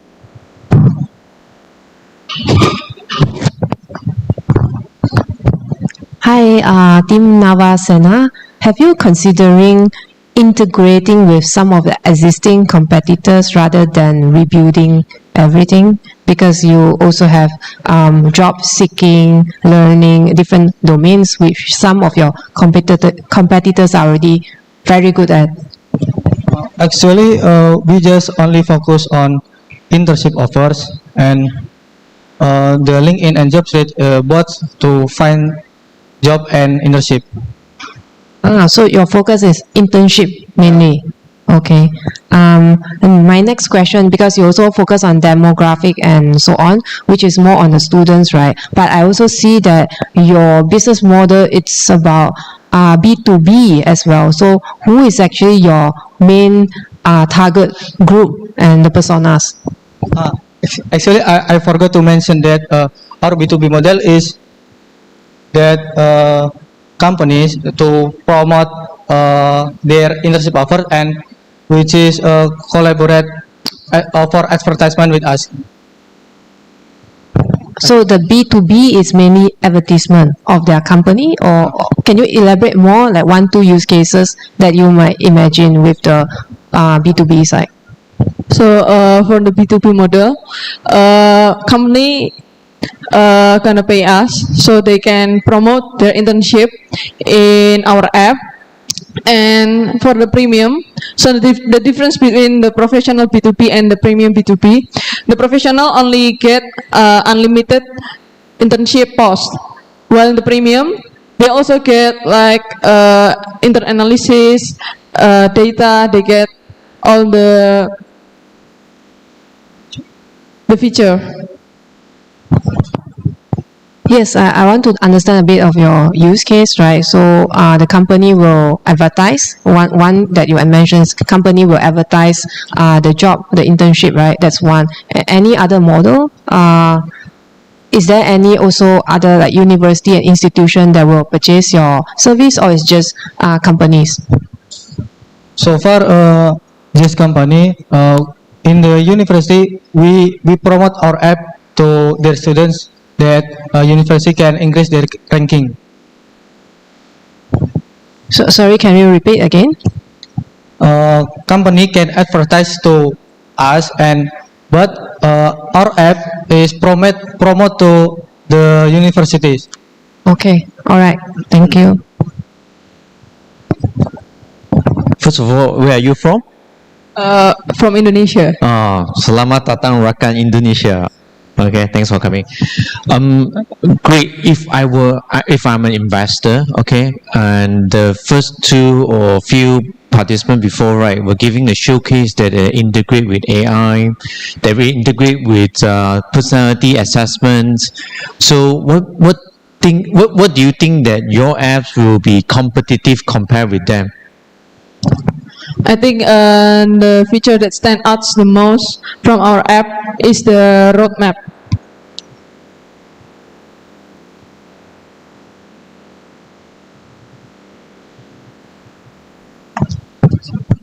So in the roadmap, users can, sometimes users know what they want to learn, right? But they don't know what to do after they learn this, like they don't know what curriculum they have to learn from. So that's why we built the roadmap.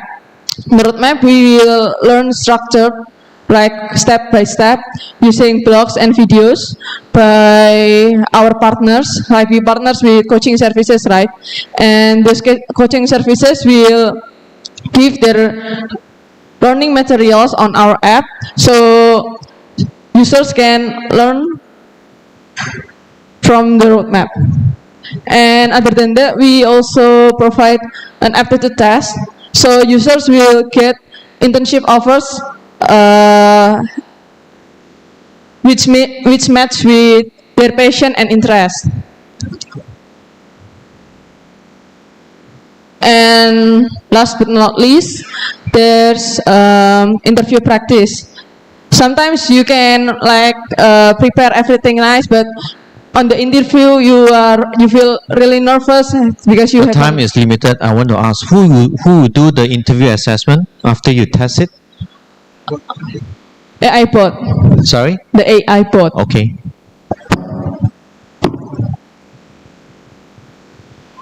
Okay, thank you everyone. Thank you very much to Team Nawasara. I believe that this app is packed with features, and I think that this app would indeed be useful for students to seek guidance and prepare themselves with suitable skill sets and make the correct decisions in their career seeking journey.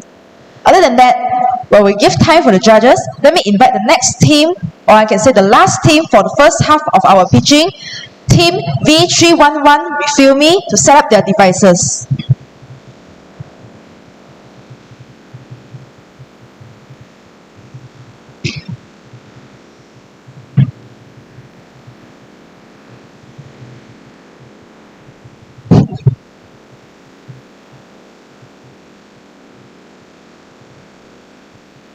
Test.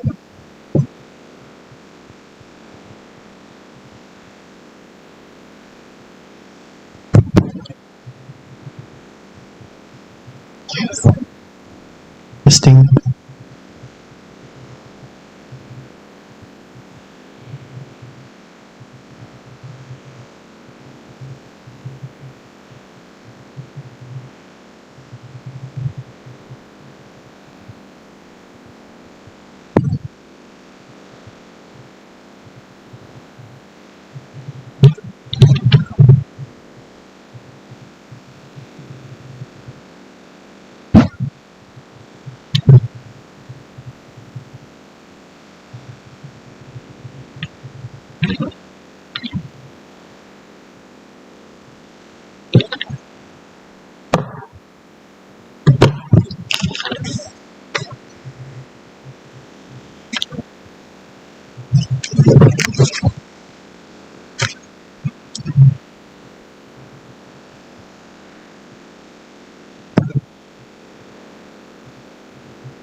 Alright, since all of the judges are ready, Team Refill Me may begin. Alright. Good day everyone. So we are from Team V311 and the case study that chosen by us is waste management. So you guys know that we produce about 400 million tons of plastic each year, and almost half of it is single-use items. And only 9% of it are recovered and get to the recycle center to be recycled. And then for the packaging sector, they produce the world most the half of the global total amount of plastic waste. So they produce the most plastic waste compared to the other sector. So when you are refilling your coffee cups, have you ever think that you can refill your detergent bottle at home? So let's meet Jason first. So Jason is a very busy man and he tries to be environmentally conscious. And he just discovered that he can go for refilling service. And he do not have time. He is a very busy man and he hates to drive. So he is looking for something that can gain him easy access to refillable service providers with expectation it to be reasonable price and easy to use. So our problem statement for today is refilling process can be inconvenient and is not known by most of the people. And the proposed solution here is Refill Me, a brand new way to embrace refilling culture. And it's also key component to SDG, the 12th one. And our mission for today is to promote refill culture to the whole country and also to encourage EV delivery methods and also helps to achieve Malaysia 2050 carbon neutral goal. So let's get to the demo first. Now let me show you our mobile application, Refill Me.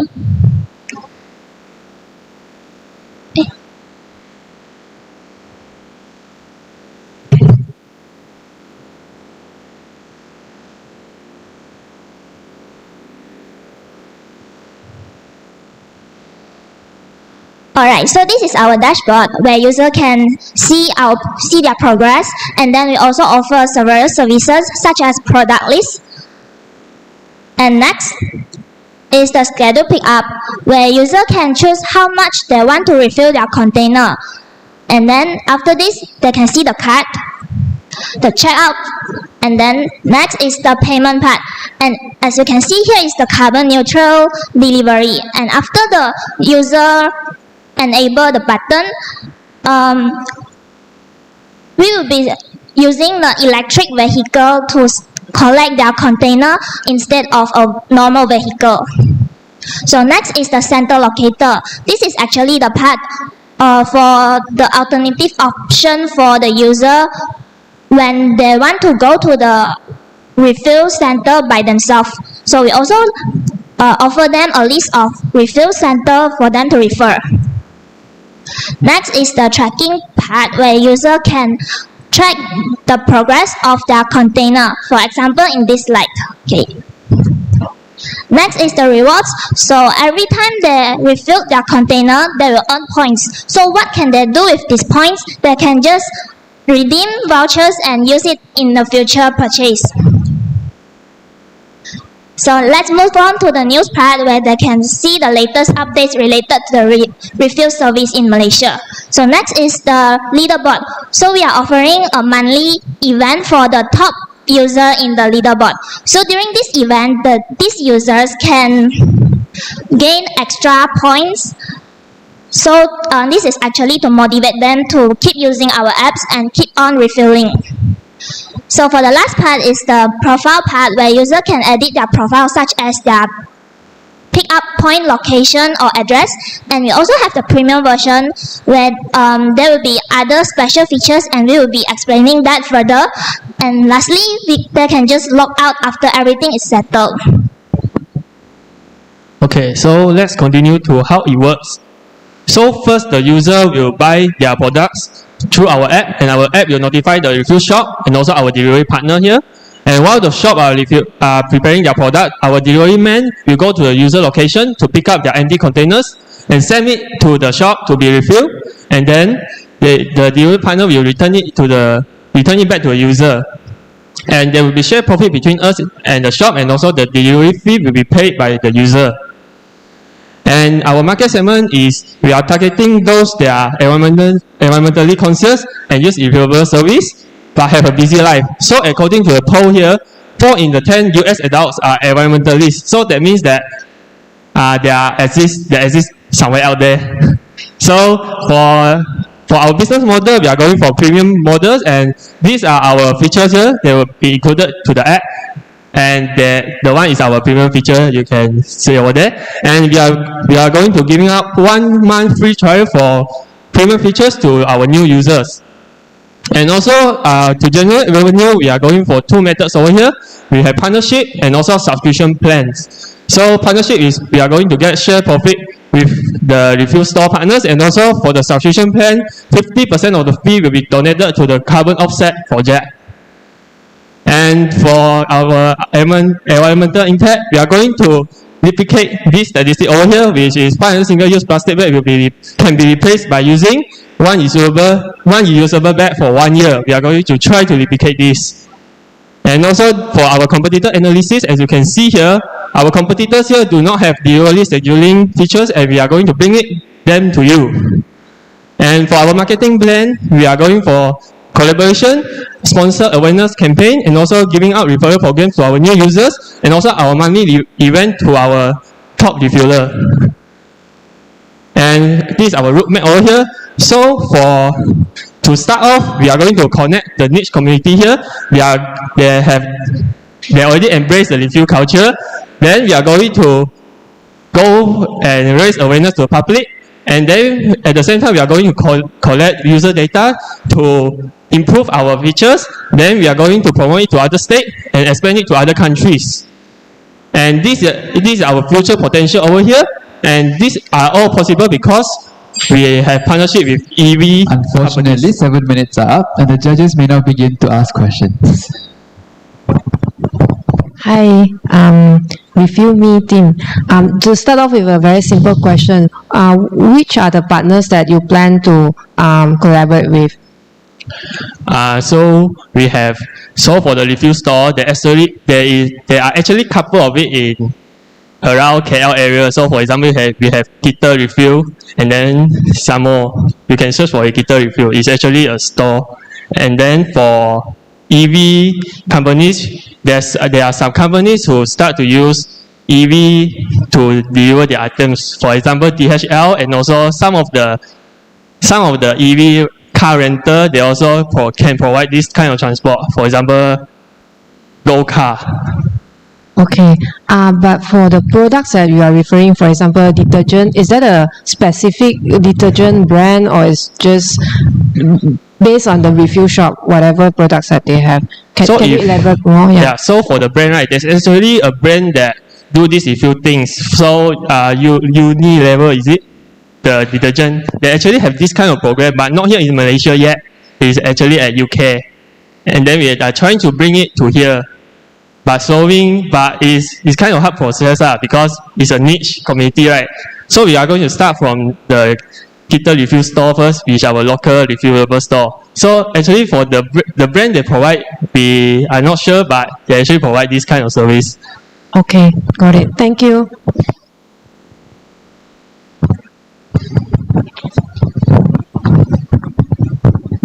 Yeah, hi.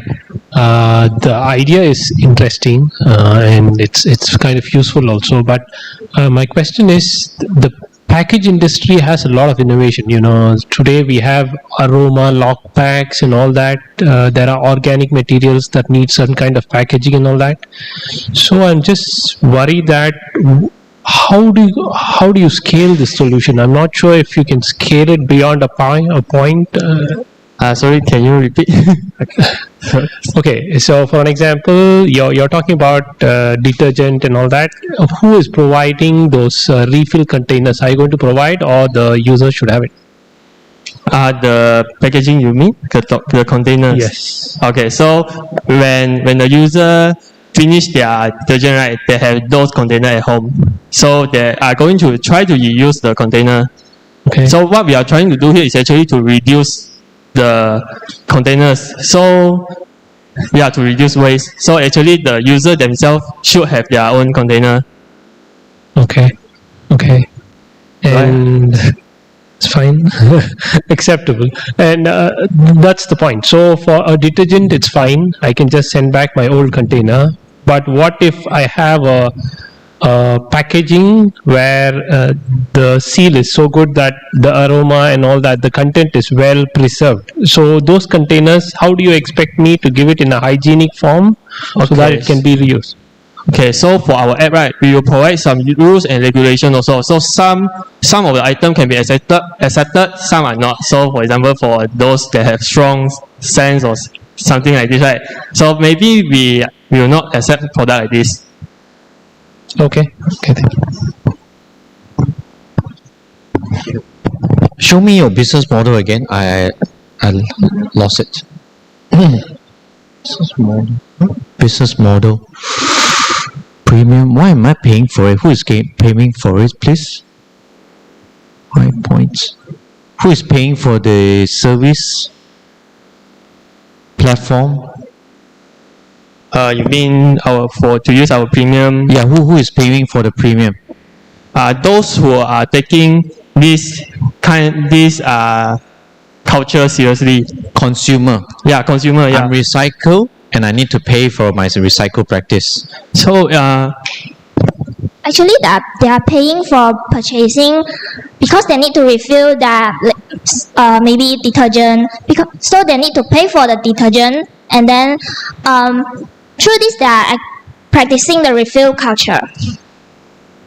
Yes, you're right. My question is, who is paying the platform that hosting all this service? We have share profit over here, so we can actually use it to for our platform, and then we also collaborate with a lot of partners to do it. 10 ringgit per month, 1,000 premium user. So is the company that paying for it, not the consumer? Am I right? Yes and no. Answer first, please. Yes or no? Actually, it's a consumer. Alright, thank you very much, judges, and thank you very much to the last team for the first session of the pitching session itself. And I would say that I am personally truly amazed with this initiative of contributing towards the development of a sustainable environment by being able to refill your body care products. And being able to refill your toiletries essential at your fingertips is definitely a very convenient initiative that has a big potential in influencing the community in the effort of creating a greener environment. And since that was the last team for the first half of our pitching session, I would like to say thank you and congratulations to the first 10 teams for showcasing your wonderful projects to all of our audience here today. All of them were equally amazing, and I believe that the next 10 teams would also be as astonishing. The first 10 teams that finished their pitch can definitely enjoy a sigh of relief for now. As for the rest, please don't be nervous as I will now announce the team sequence for the second half of the pitching session. I'll be saying the team names in sequence. The first one will be Career Mapper, followed by Future Lead, Breathe Better, Prodigy, Talento, Waste to Value, Sweatmate, Migma, Cook for Good, and lastly, My Kebola. And apart from that, ladies and gentlemen, you may now enjoy your lunch break in Hall B. Honorable judges, you may remain in this hall as your lunch will be served by our committee members. On the other hand, kindly take note that everyone will have to return to this hall by 1:20 p.m. I repeat, 1:20 p.m. for the second half of the pitching session to commence. Participants may now leave the hall. Thank you for your cooperation and see you later.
Audio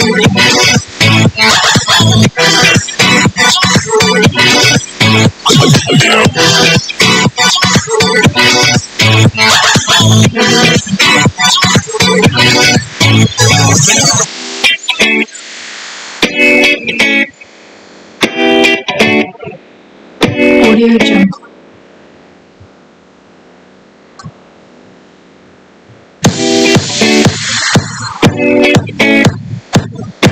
Audio Jungle. Audio Jungle.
Audio Jungle.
Audio Jungle.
Audio Jungle.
Audio Jungle.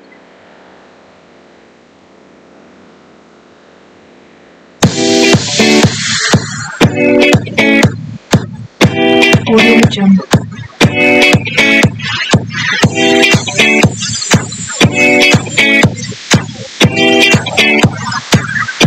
Audio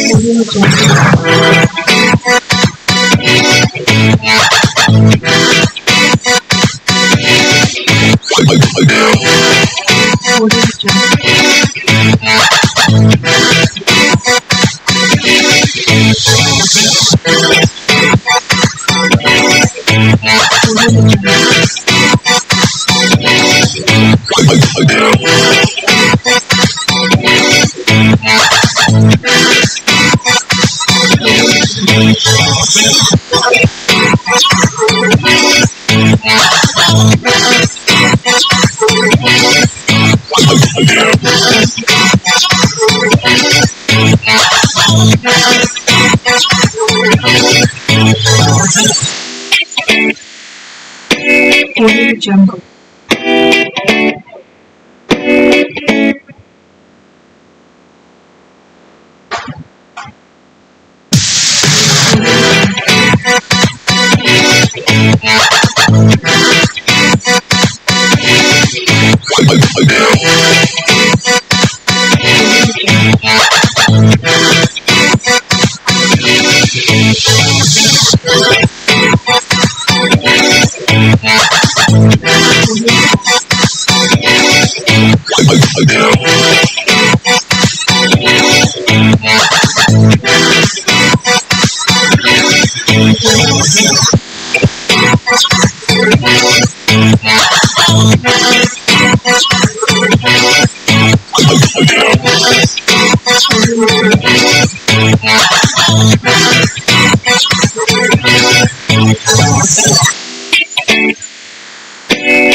Audio Jungle. Audio Jungle.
Audio Jungle.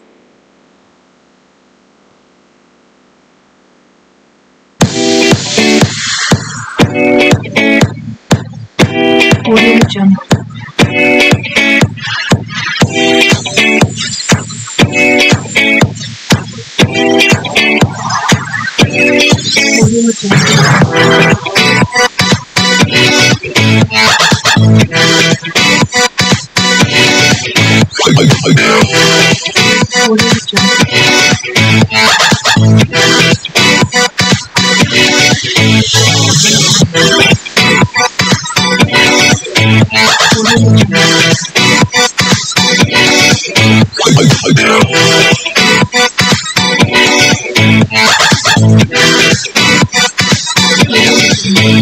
Audio Jungle.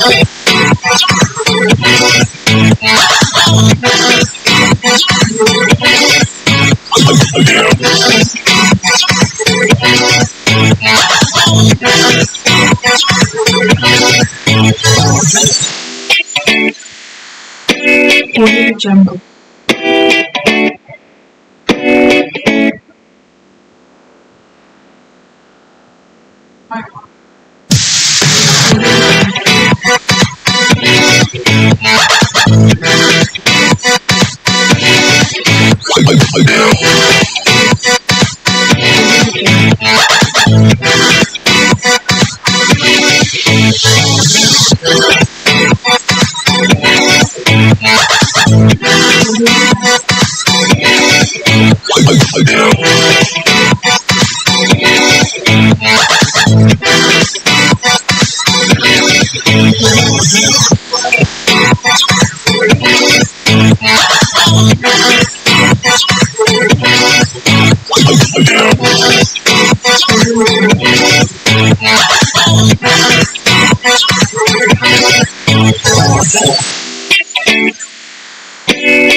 Audio Jungle.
Audio Jungle.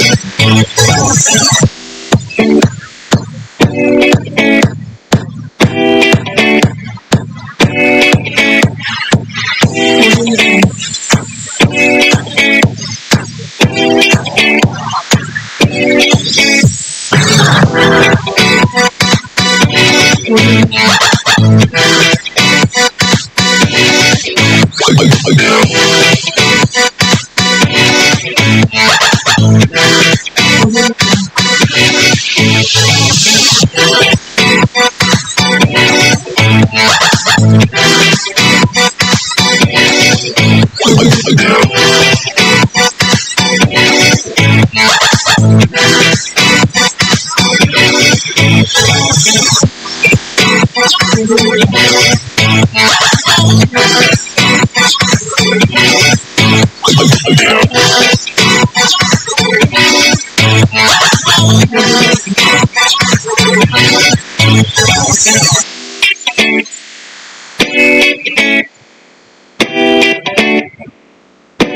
Jungle.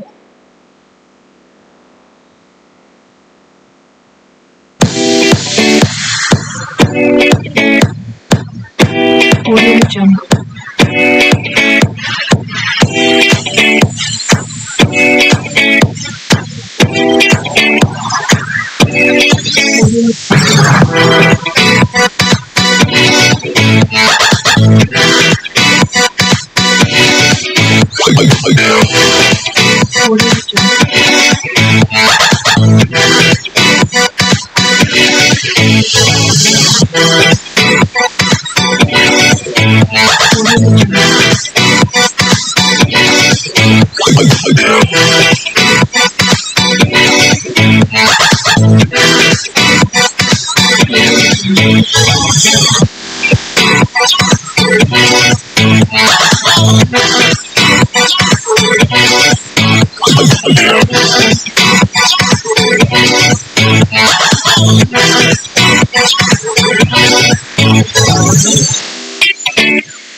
Audio Jungle. Audio Jungle.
Audio Jungle. Audio Jungle.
Audio Jungle.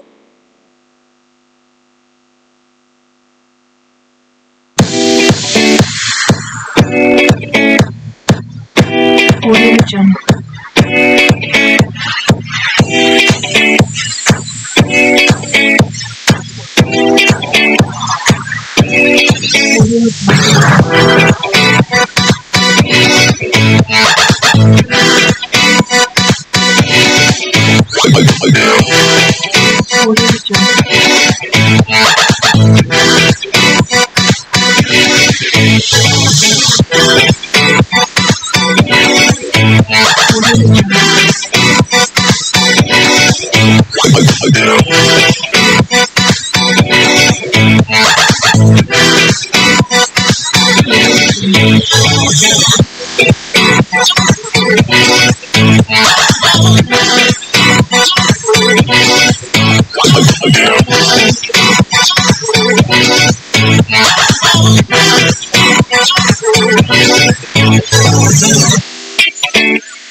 Audio Jungle.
Audio Jungle.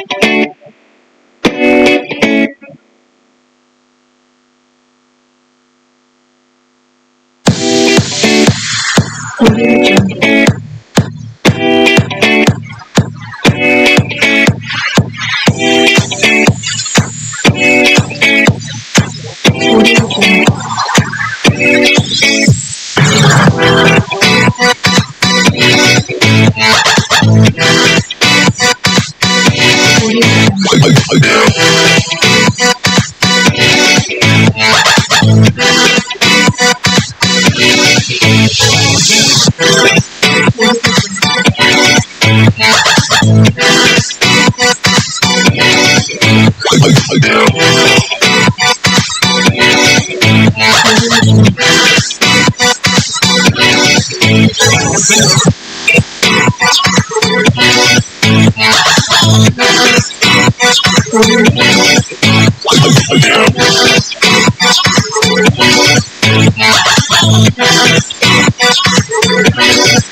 Audio Jungle.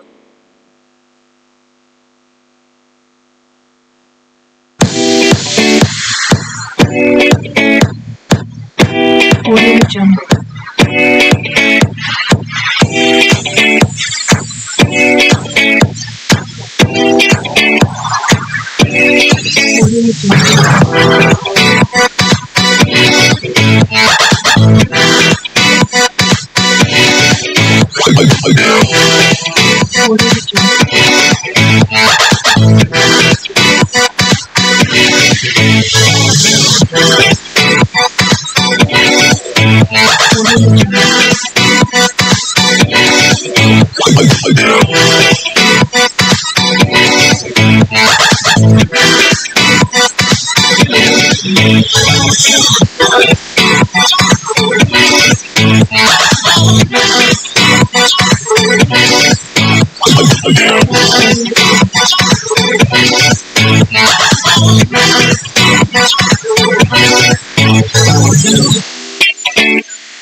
Audio Audio Jungle.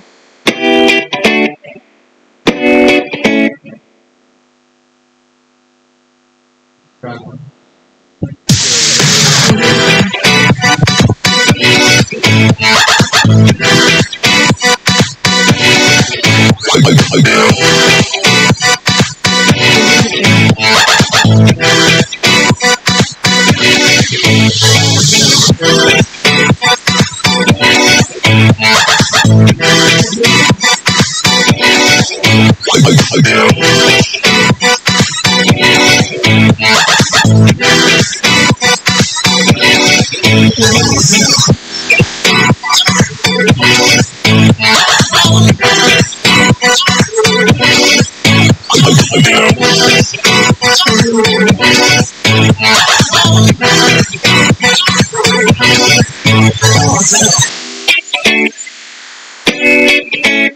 Audio Jungle. Audio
Jungle.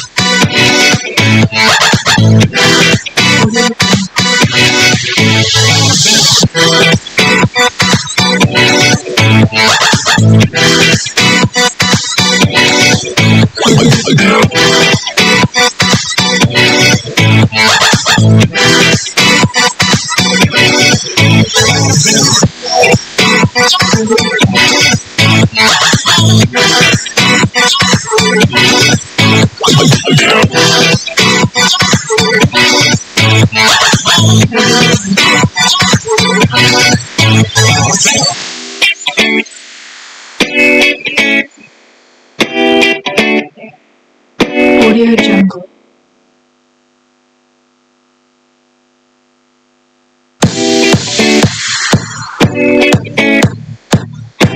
Audio Jungle.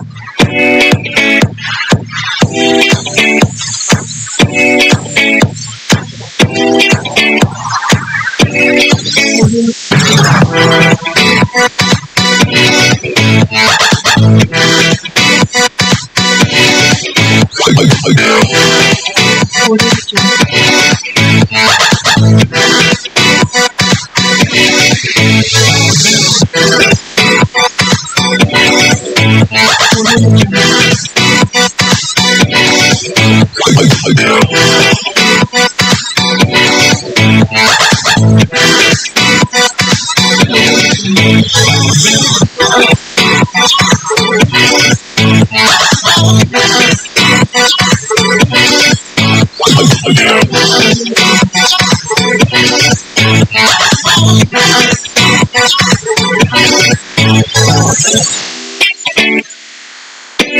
Audio Jungle.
Audio Jungle. Audio Jungle.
Audio Jungle.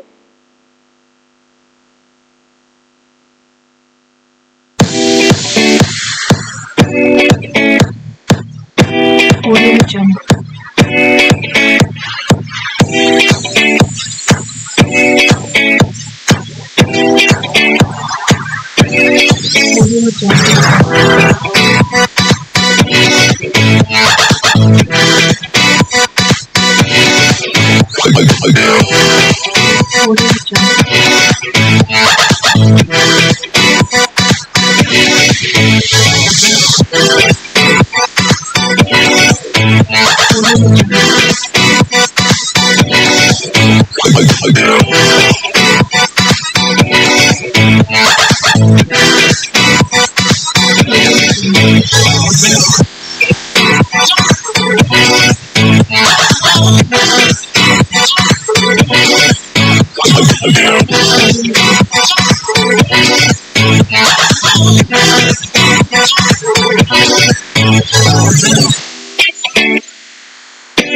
Audio Jungle. Audio Jungle.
Audio Jungle.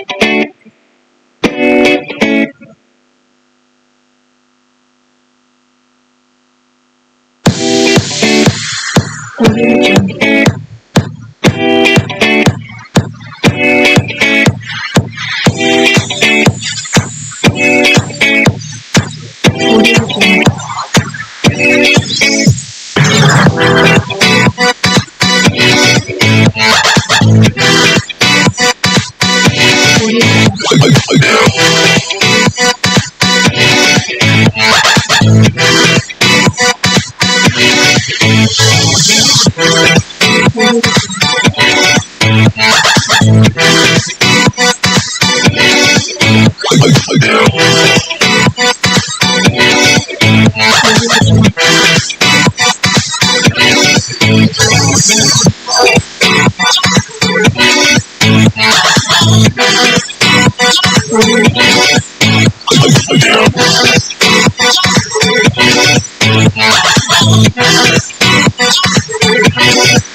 A gentle reminder to everyone that the session is going to start soon.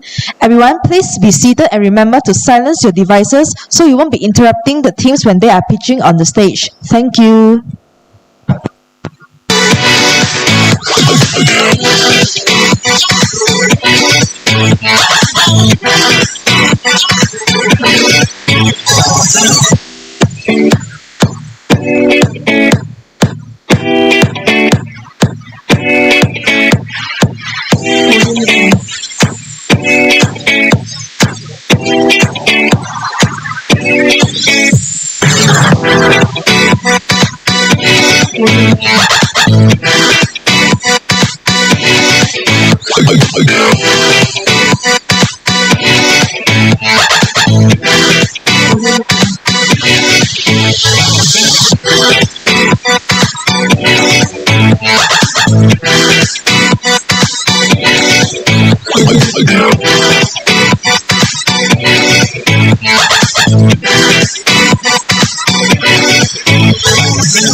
Audio Jungle.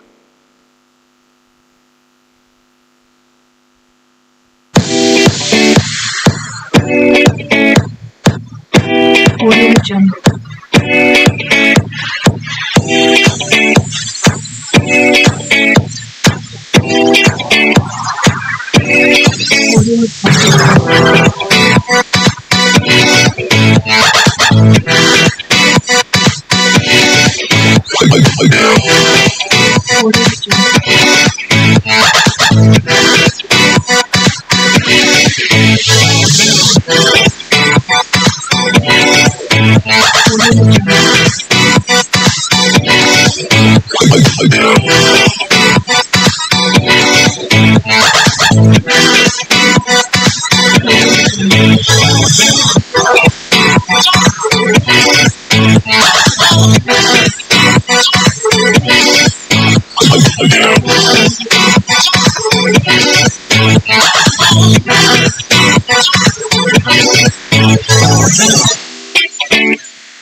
Audio Jungle.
Audio Jungle.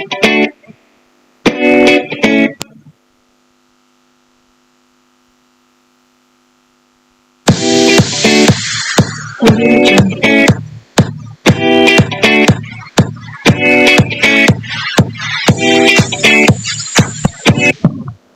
Welcome back from the break, everyone. Hope you all have enjoyed the short break as we are going to commence with the second half of our VHAC 2023's pitching session. But before that, allow me to brief everyone about the rules once again. Each team will have a maximum of 7 minutes to pitch, followed by 5 minutes of Q&A. The timer will begin once you start speaking.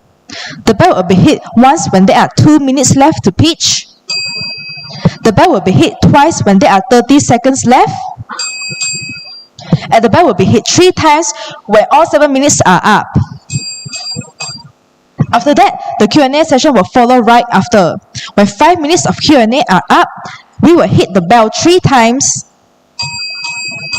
to indicate the end of your team's pitching session. I hope that makes it clear for everyone, and good luck to all of the teams. Now, let's wait no further and start with the first team of our second half. V305 Career Mapper, the stage is yours.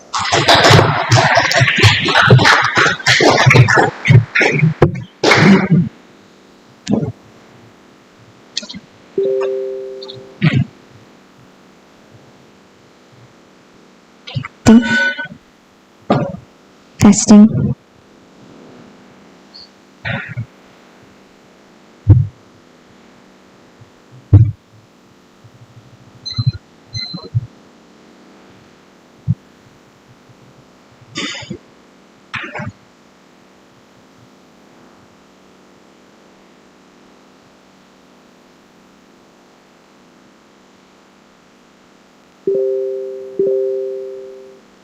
I would like to share our ideas by saying that every individual steps into university with the aspirations to acquire knowledge and skills through academic pursuits, with the aim of gaining clarities about their future career path and securing a fulfilling jobs that align with their personal goals. But meet our persona. This is Amanda. She's a 23-year-old undergraduate student who studied bachelor degree in computer science. Even though upon graduation, she has 0 internship opportunities, as she often misses out recruitments and internship opportunities. And she's also claimed that advices from seniors might sound reasonable, but the more she listened, the more confused she became. And advices from seniors might not always align with her interests, strengths, and values. Sounds familiar? Do you know? In Malaysia, 69% of recent graduates reported feeling uncertain about their career path. The lack of career exposures, limited opportunities for internships, and lack of awareness about the career options available in various industries will lead to struggles between university students like most of us here. So, introduce to you Career Mapper, a powerful career navigating tools that aim to help students to find their suitable pathway with matchmaking, real-time notifications, exposures, and also consultations. Right now, we are moving on to our app demonstrations. As a first-time user, Amanda will have to pick up a role. Once she pick up a role as a student, we will ask her a set of personalized questions to have a better understanding about her interests. Once you're done with it, our apps will pair her out with like-minded professionals using matching algorithms. And tada, 118 matches found. Advices from seniors might sound confusing, but what if advices by the parallel versions of yourself? By chatting with them, Amanda is able to foresee the career options available and what she will be in the future. Upon returning to our homepage, there are these maps that will show the suggested companies based on her search. With our real-time notifications feature, Amandas are able to get notified about the latest career events and also internship opportunities that are available. By just a click, Amandas are able to access to the details of the companies and concise listed positions of internship provided by the company. If she wants to explore the companies, she can explore our company using a 360 videos and photos, pan and zoom to explore. Once she feels like this company suit her, she will book a slot for an interviews and get an opportunity to know about the company. Besides, we provide pre-internship programs for undergraduate students who have limited access to internship opportunities. With that, Amandas are able to explore various job opportunities or internship opportunities that are available. Once completed, employees can access to the evaluations report to determine whether she is their best candidate. We also provide active forum for Amandas to discuss about career-related topics such as job searching, career advices, and also professional development. She can choose to post and share her thoughts as well as she can reply to other user posts. Last but not least, we have our chatbot advisors, aka Mapper, which will be there 24/7 for Amandas to give her career advice based on her personality traits. Our apps will display the skill sets and strengths of Amanda so that she can have a better understanding about her own interests and also find a suitable pathway. Moving on to our business model. So, our innovative business model actually caters to both business and individuals. For our B2B partners, we offer a range of advertising options and also job listing services. Our B2C model is designed for app users to identify their ideal career pathway through our subscription-based model. We are also excited to offer an affiliate marketing opportunities which will earn a commission by referring job seekers to other services. So, introducing to our subscription model, our premium model provides a range of unique features that help you to stand out among the other candidates. So, for company, our business model also provided with the powerful tools to help you to streamline your hiring process and also make data-driven decisions with a modest monthly fee of 30 ringgit and 90 cents. So, our two unique selling points will definitely be the matching feature and the company tour, which you will not find these two features in other job finding platform. So, with Career Mapper, you don't need to download multiple apps to enjoy these features. So, our Career Mapper is definitely an ultimate win-win solution which we hope to partner with government to accept bureaucratic support, and we hope to enhance Malaysia employability through our apps. Company professionals will definitely share their invaluable career guidance for our university students, and interns will help them to spot the best candidate for their company. Our undergraduate students will expose to a lot of job opportunities through our apps. Okay, next. So we are excited on our milestone, which we have piloted for 12 months, launched our products and promoted it through different platforms. We will then focus on market penetration and product development to improve our features. At 36 months, we hope to expand our business to all cities in Malaysia and capture a 50% market share. Our ultimate goal is to expand our user base to global, which we hope to achieve it within the next 2 years. Next. So, this is our initial target. Our initial market size with our SOM will be around 0.5 million ringgit, which will target in local universities in Malaysia. And moving on to our SAM, which value 2 million ringgit, which we target on the whole tertiary education sector in Malaysia. And on a global scale, our TAM will be around 260 million ringgit with a target of whole university worldwide. Okay, to wrap up, Career Mapper is just a tool for you to have a better navigation on your career pathway, but the decision is still on yours, and your future is in your hand. Thank you. All right, thank you very much to Team Career Mapper, and the Q&A session may begin.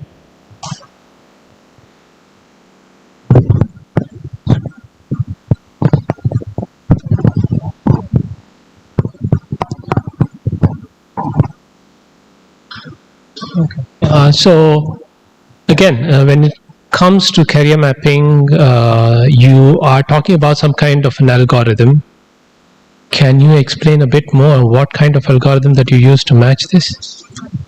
For this part, we were using the machine learning and also the natural language programs, which is NLP. At the first, we have a free testimonial program which we will select MVP from different study background to use our apps. Then we will equip with different study background and to enhance the matching features. Okay, so just an add-on question to that. Okay, so if you want to train some model, some machine learning model, you need sample data, right? So basically what happens is, if you want to collect real-time data in your use case, if I do my first year degree, I choose a career path, then I join a job, I work for 2 years, it actually takes 6 years for you to get one sample data from real time to train back your database. So would this model be sufficient to make sure that your system is reliable? Okay, so instead of getting data from a fresh graduate, actually we can also partner with the, I would say, career-related company or even consultant. So from there, from their experience, we can get the data from them and implement in our app. Then we can know like the pathway of the first year, second year student. Okay, thank you.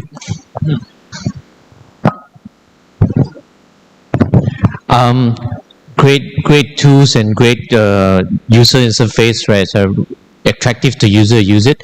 But I have a question in regards to your virtual tool to Office. Why do you want to use that features as a point to attract people to look for their career? Thank you for the questions.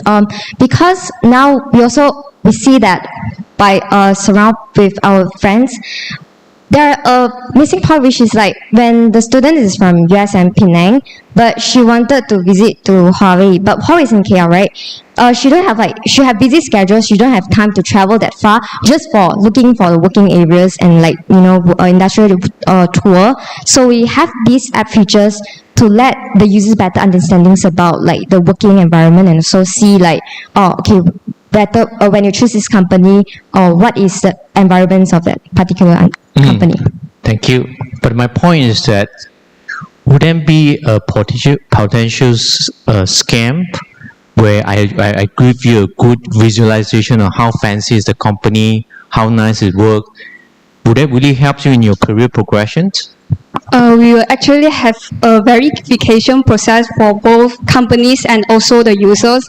Firstly, you need to verify that it is a company that available in the market, and also for the user, you must be students or company professions. So we will have this verification process to avoid the scam problem you mentioned just now.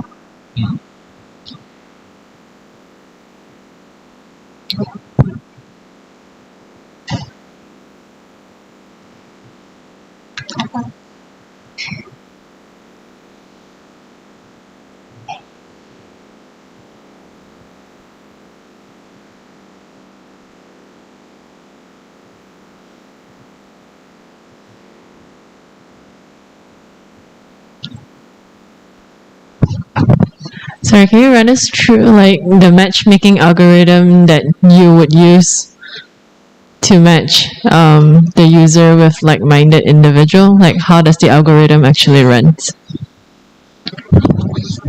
So as I say that we have piloted for the 12 months, so we have a free testimonial program that offer to MVP with different study background. We will first collect the data from the user from different study background. Then we process the data, and then we will use the technical things like machine learning algorithm and also NLP to enhance the matchmaking features.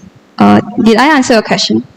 I would like to add on this matchmaking is we will match at first we carry out the personality test and all this, then we will know the background, so we can match the same person from the same background. Thank you.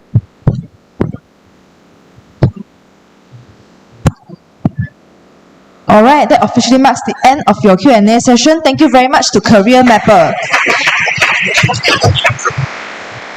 I believe that Career Mapper sounds very impressive as it helps you to match your interests with suitable jobs, connects you with like-minded individuals, and helps you to stay alert with the latest internship opportunities.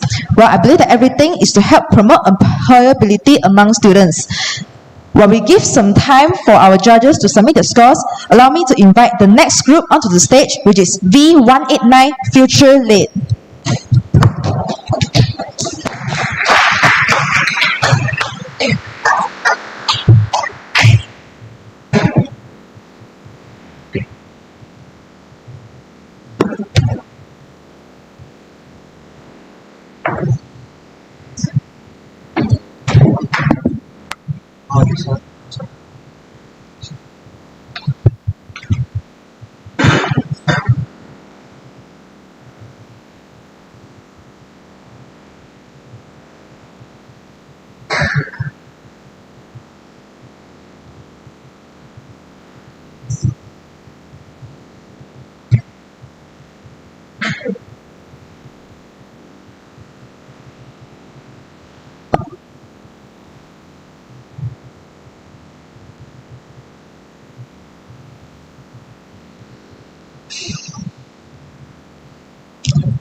All right, I believe all our judges are ready, and the team Future Lead may begin now.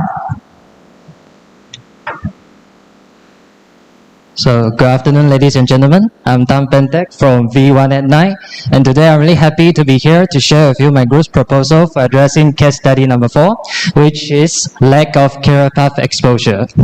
Okay, so before we go into our proposal, I think it's very important for us to first clearly define the problem statement very clearly first to get a better understanding of the issue. So, why do we want to solve this problem in the first place?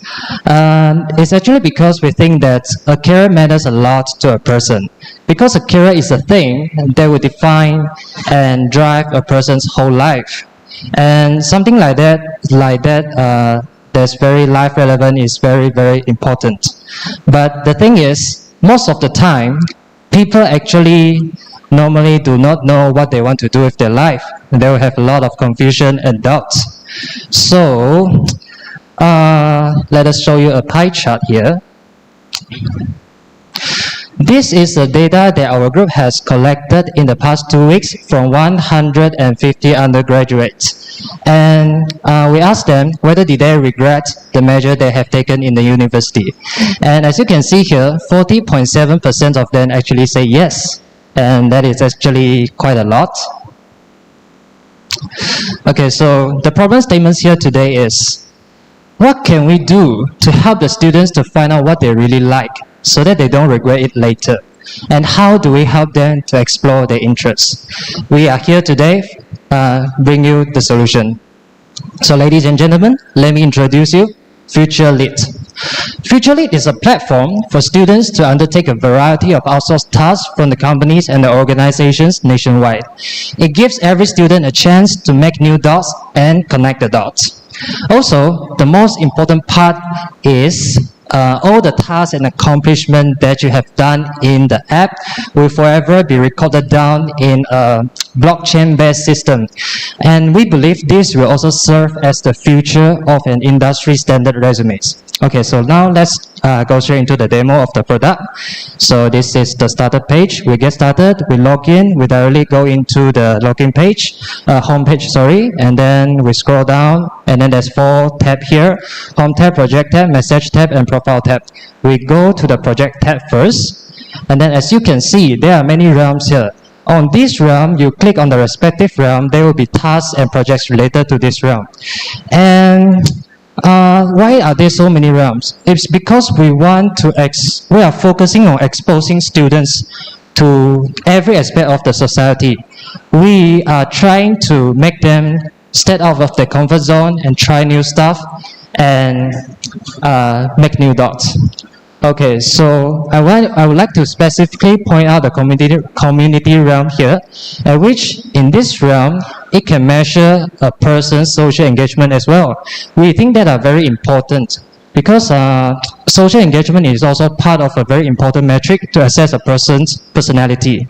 And then in this community realm, you can join the social campaign, something like organized by the environmental organization, and then you can get to join, be an advocate of the social environmental advocate, like the environmental issues such as climate change and water pollution. These are all the things that you can find inside. And then let's go back to the home tab. Okay, in the home tab, there's a credit score. And this credit score is a scoring system that allows us to know that you are a reliable person to take on the task in the app. And then below there, we can see a breakdown of the credit score. These are all the metrics that we use to access, to calculate your credit score. And then up there, there's a career test button where when we click in, we'll be redirected to a website and we can do a career quiz that has been verified by us. And then there's a countdown section here where we get to know the progress of the task that you have taken currently. And then there's a due date reminder for you. And then there's a skill set button here. We give you the 360-degree icon because we are trying to send out a message that is a button where it intends to make you explore life in full angle. Okay, so we click in. We can see a very beautiful representation of your skill analysis. This is based on the task that you have taken in the app before. Okay, so we scroll down and then we can also see the completed task before that we can check and review. Okay, so now let's go back. When we go to the profile page, we can also see our identity card here. And when we click the skill set, we can go back to the page just now. Okay, let's go back to the slide. Okay, so let's look at the market potential and demand. So our primary target audience is actually university students, and especially those in the pre-U stage. So based on the statistics on Statistica, from 2015 to 2020, there's an average number of 1.98 million students graduated from secondary school. And also there's an estimated number of 699,000 SME in Malaysia. So in other words, the supply demand is very huge. So the market potential is huge as well. Now let's look at the business model and sustainability. We actually act as the intermediary for the win-win situation between the students and the companies. The students get their intended experience and the companies can get the intended outcome. And we as the intermediary, we can collect commission from them and get the money to sustain our product. And the other aspect, we can also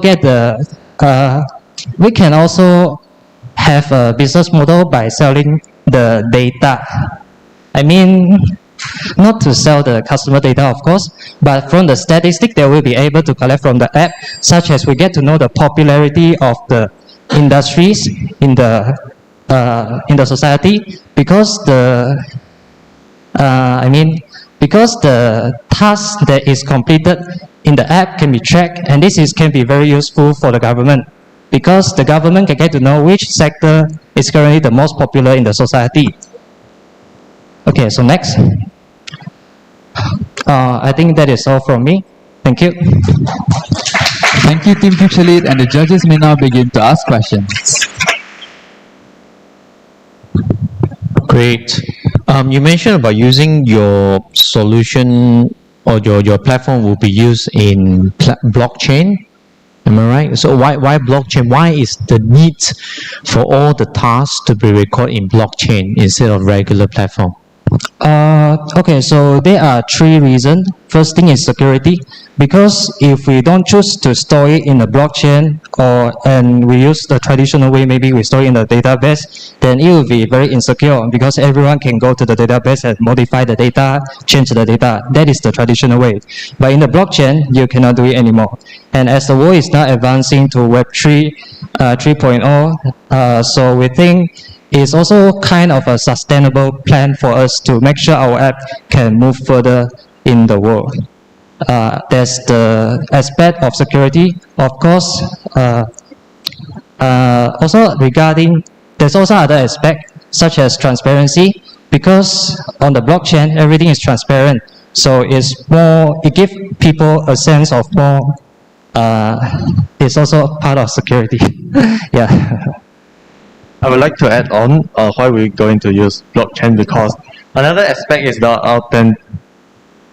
everything in the blockchain has to be verified, so that one is more reliable.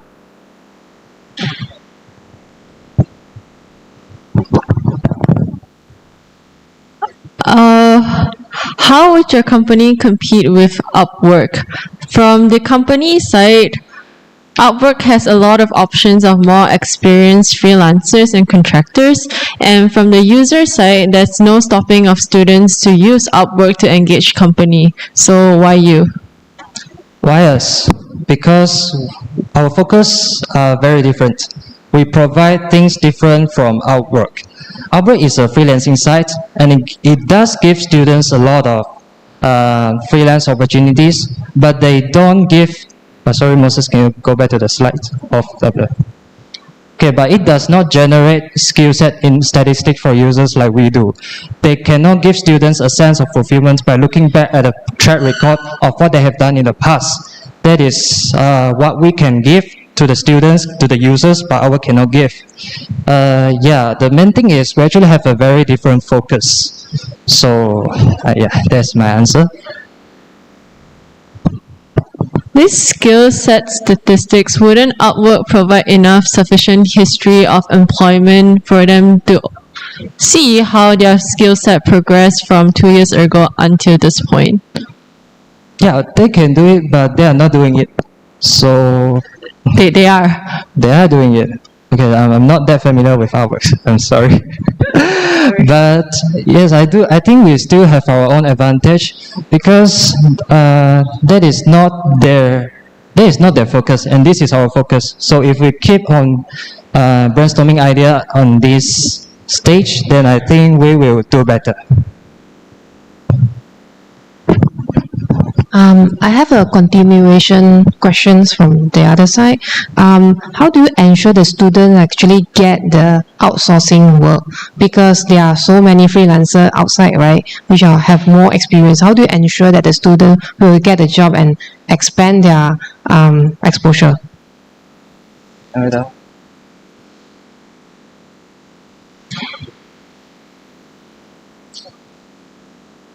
Okay.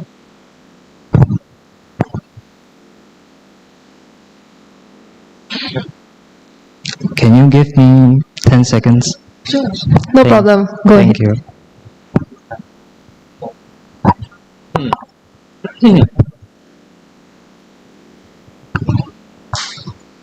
Okay, so our initial plan was we will divide the tasks accordingly.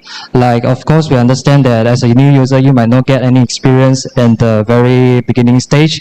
So that at the beginning stage, you are allowed only to take a very simple task. And as you take on more and more tasks, the system will verify that you are actually a skilled player now, and then it will assign a more advanced task for you. So we try to use this system to ensure that everybody has got a chance to play in the market. Yeah, that's our discussion before about this. Do they get paid for the outsourcing tasks as well? Oh yes, this is also part of our business model. We plan to get them paid by the company, and then we collect the commission from both parties. But we take a very slight percentage of it to sustain our product. Okay, all right, thank you. You're welcome. Thank you very much, Team Future, and thank you, judges. And thank you again, Team Richard, for such an outstanding idea to centralize the outsource project from various industries, which would definitely bring various benefits to our undergraduates or even high schoolers themselves to actually gear up with more technical skills to prepare themselves for their future occupation. And since we are going to let our judges finalize their marks, we will now be inviting the next team onto the stage to set up their screen.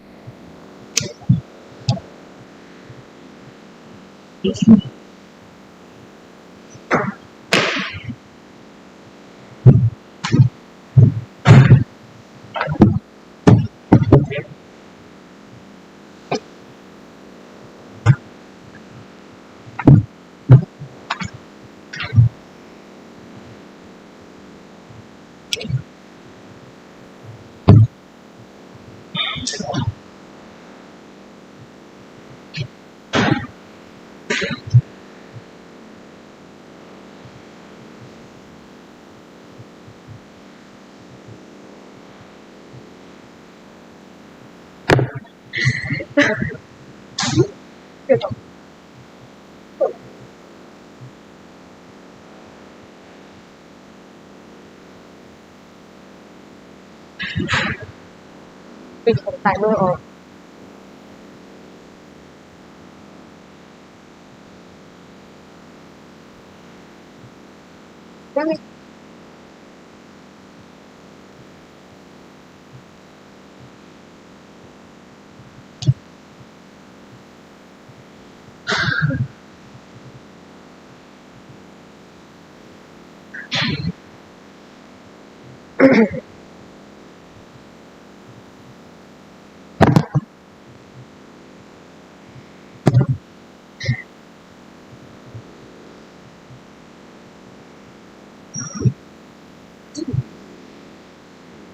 除了转的时候，你看转。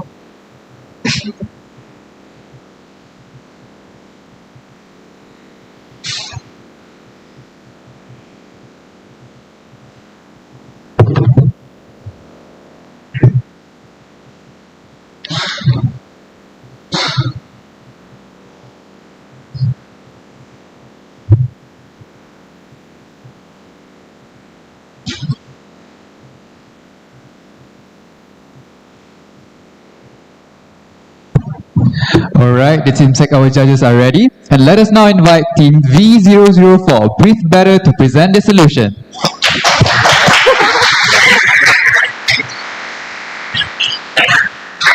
Okay, thank you. Good afternoon, everyone, and I'm Ling Hui. This is Liu Eun, my partner here, and we're from Team V004. So here is our solution. Breathe better. Our solution is tackling case study 1, non-communicable diseases. This is case study 1. Okay, so for our problem statement, tobacco use is one of the most leading modifiable risk factors for non-communicable diseases, which includes cardiovascular diseases, or cannot use, okay, chronic respiratory diseases and cancers. And Malaysia is one such country which the use of tobacco is prevalent. So here you can see some statistics of the prevalence of tobacco use in 2019 at Malaysia. So this is our app, Breathe Better. It's a smoking cessation application which helps people to quit smoking. And our app is targeting SDG 3 and SDG 12. So what makes us stand out from our competitors? So after analyzing and testing out the application in the market now, we realized that they are lacking personalization and customization of smoke quitting plans. Most of the apps just like assume and expect the smokers can quit smoking completely from day one when they decide, oh, I want to quit. Even though they are heavy smokers, they used to smoke 30 cigarettes per day. Their target is like, from day one, you must quit smoking 0 cigarettes. So it's kind of hard for the heavy smokers because it's an addiction. So I think that we should like go step by step. So our app will provide them the opportunity to like cut down their nicotine dependency by cutting down their number of cigarettes per day, like day by day, instead of just day one goal is like from 30 cigarettes to 0 cigarettes.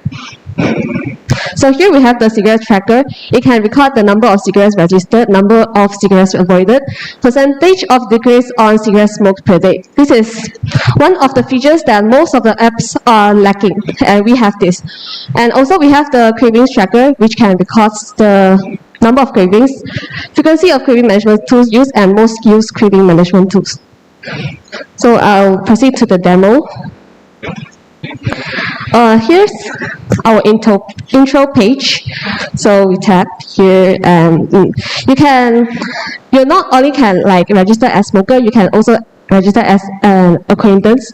I'll demo that.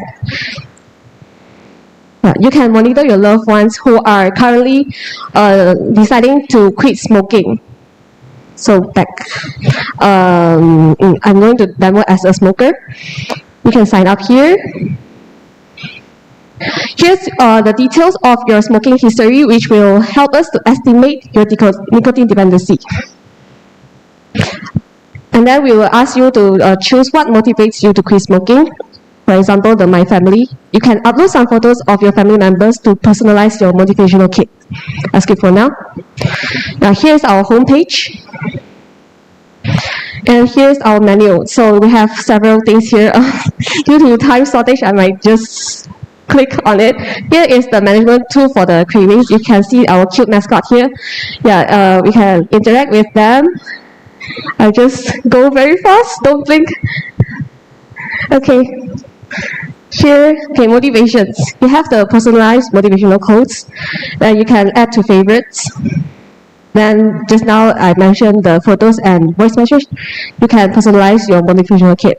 And then we have a reader support group, which you can chat with others, inspiration from ex-smokers. Rewards, which you can redeem vouchers based on the points. The points is given according to the duration of smoke-free. And then we have the wish list, which you can see how much money they save by not buying cigarettes, and then they can add a wish. Okay, then challenges and achievements and Hall of Fame. Okay, I missed something here. Okay, here you can see I'm craving for cigarettes, and you can click on it. Then we have a distract me, which will lead back to the craving management tool, and then you can also register a cigarette. Then you can like go back to the cigarette tracker. Alright, so that's all for the demo. Let's go back to the pitch. Yeah, so the demo just now was created by Flutter, which is the front end. And for the back end, we're using MySQL and Firebase for database and cloud hosting, TensorFlow to create the machine learning model for behavioral analysis and prediction, and also Firebase cloud messaging to generate personalized push notifications for the users. And lastly, we also use Google Cloud Natural Language API to manage the beta support group. So our target market is focusing on the smokers, especially those who intend to quit. And we also focus on the acquaintances of those smokers who wish to join their journey and provide support. Our market analysis consists of the TAM, SAM, SOM. So 1.3 billion smokers worldwide. There are 4.8 million smokers in Malaysia, and we aim to reach 2.8% of the serviceable available market in 2 years, and we hope to grow to 15% in 5 years. Our market segment divides into 4, and we mainly aim for smokers who attempt to quit and have a fixed smoking habit and are health conscious, and smokers that are residing in areas that have higher smoking rate, and also their acquaintances as mentioned just now. This is our product roadmap. We plan to develop the app within 4 months, and we'll have the trial phase. After that, we'll have the rollout on month 9, where we will have our features for free for a fixed period of time, and we will collect user feedbacks and make relevant improvements. After that, on month 13, we'll implement the freemium model. Next, we'll have the collaboration with health centers, which we will, it's an initiative to increase our revenue stream. And finally, on month 31, we aim to extend globally. Yeah, so this is our business model. We mainly focus on freemium, and for our revenue model, we have 4 types, which is the in-app advertising, affiliation for our users, commission-based for the partnerships that I mentioned just now, and fundings from governments. This is our projected revenue. You can see that, yeah, this is the projected revenue. And for our competitor analysis, we stand out by having the cigarette tracker, and we also have the behavior analysis and monitoring by loved ones. Thank you very much to Team Brief Better, and the judges may now start to ask the team questions.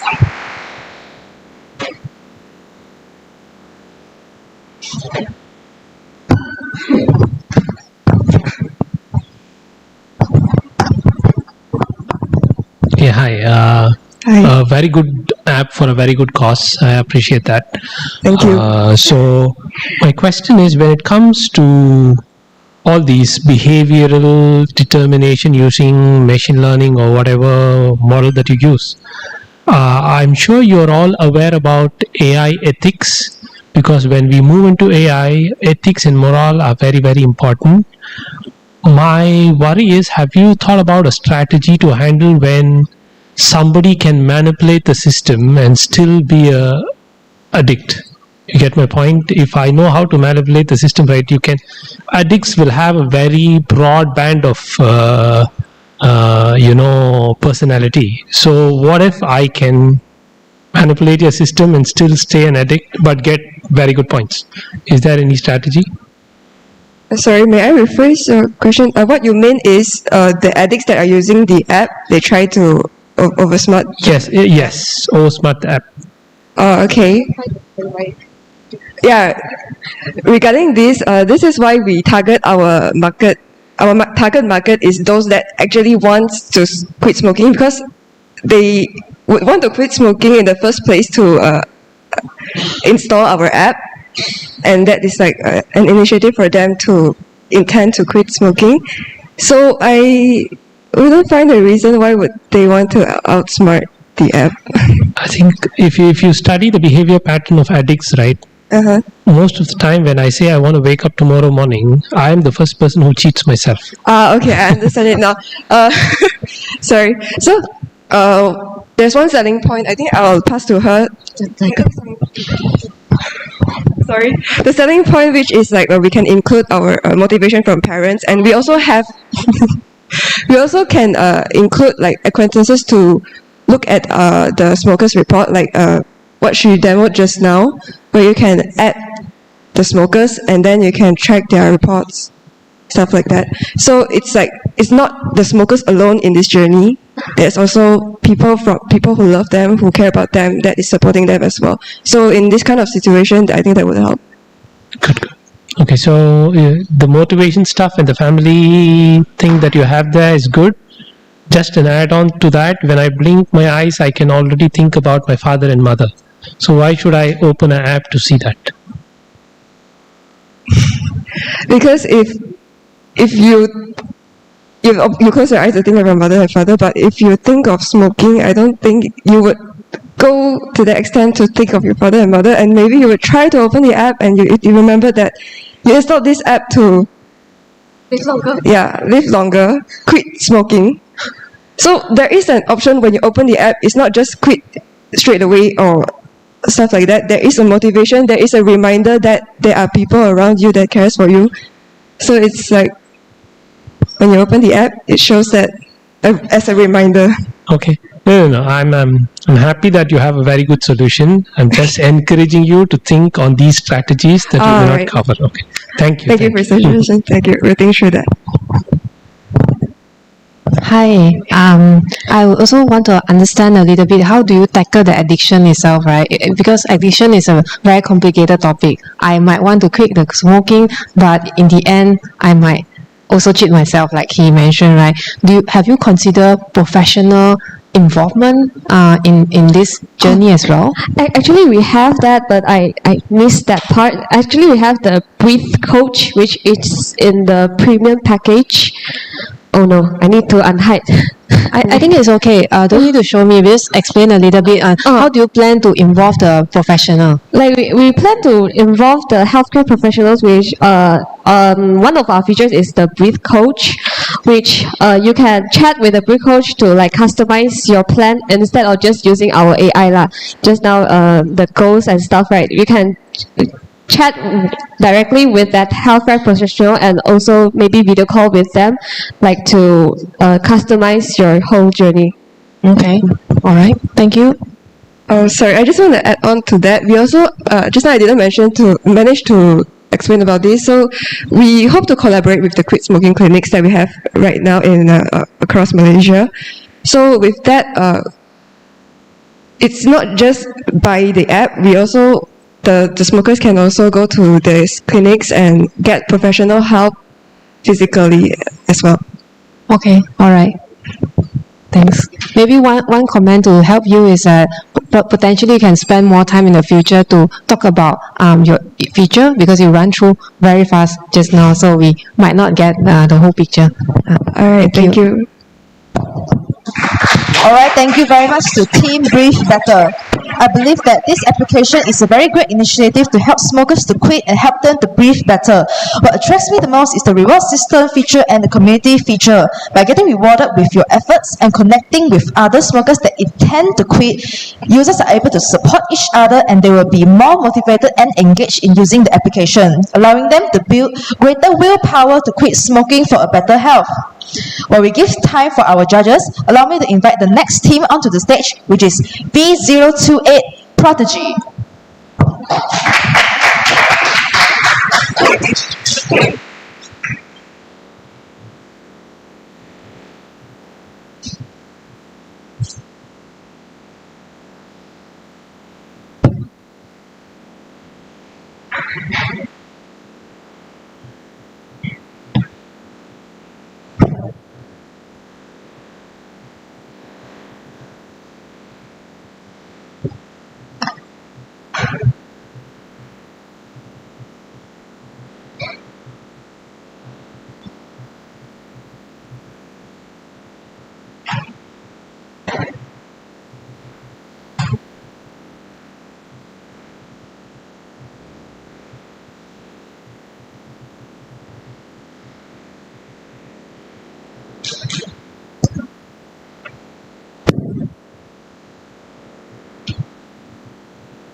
Alright, since our judges are ready, Team Prodigy may begin. Assalamualaikum and hi everyone. So today, I would like to present my solution of 4 case study for lack of career path exposure. First of all, I would like to ask everyone, have you ever feel confused about what to do and where to go after your SPM? I convincedly to say yes. In fact, the 80% of Malaysian high school students have not ready to choose their career. Hence, with some drivers, for example, lack of exposure, lack of guidance, and also little to no career awareness programs, which lead to the root cause of lack of quality career education initiative for public high school students. So, I would like to introduce Aiman.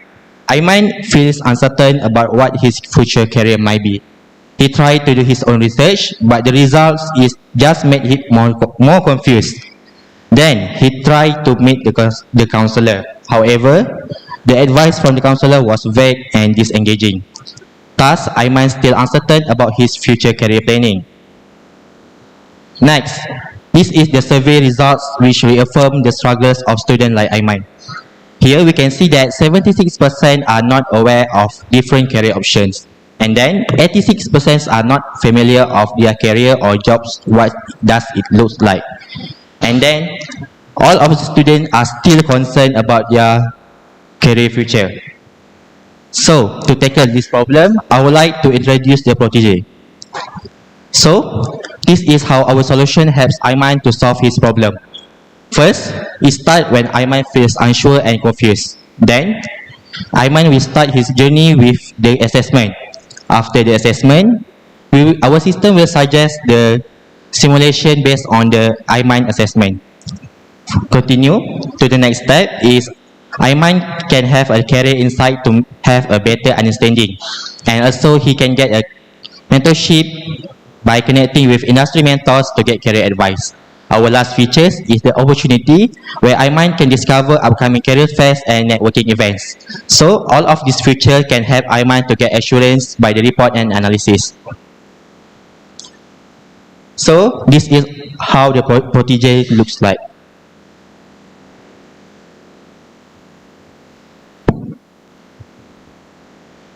The user will start the journey by answering the assessment.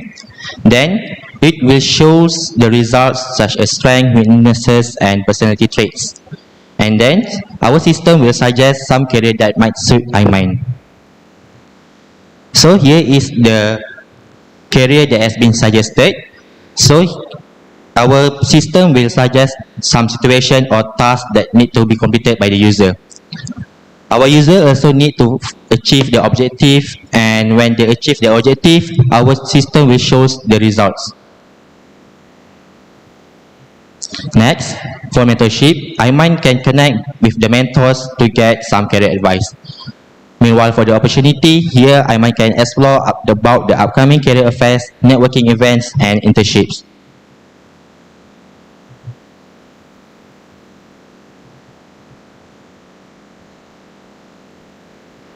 So this is the web application, my web application architecture. Here it consists of the front end and the back end.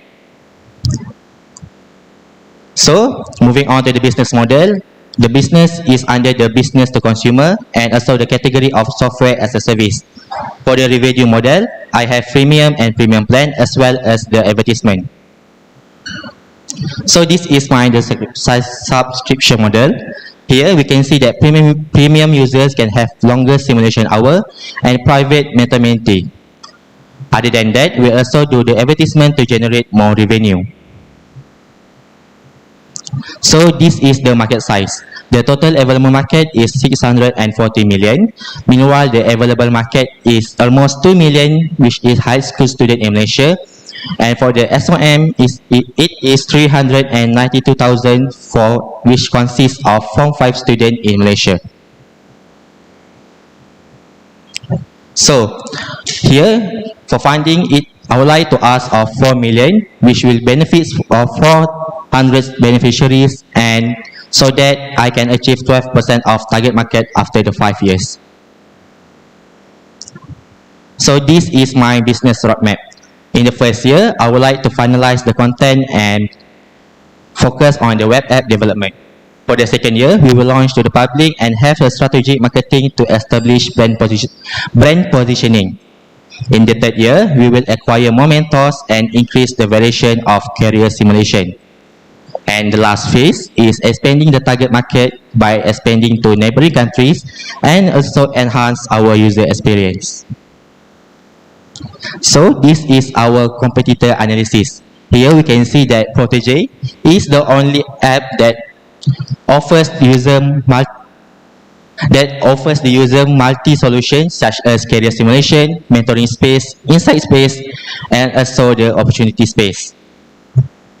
And lastly, to make us can penetrate the market, we will have our aggressive marketing. At first, to create awareness, we can do advertisement and also do the roadshows. To catch student interest, we will use social media and websites. To hook their decision, we will use free trial and also offer discount. To advocate them, we will use mouth-to-mouth marketing techniques, which is referrals and sharing of experience. That's all from me. Thank you.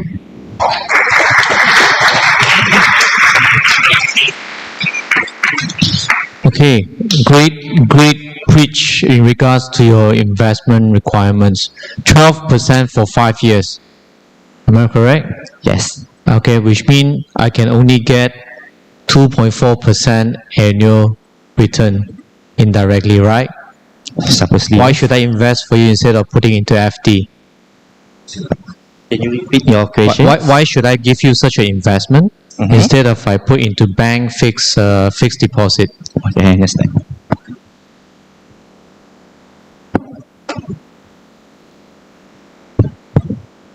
So this is the financial where I have the cost of goods sales, revenue projection, and also profit projection. Yes, I will have like this is not profit for year one, but It's okay. It's okay. My question is that why should I invest on you, where I can get higher return from a regular investment? Let me have something to answer the questions.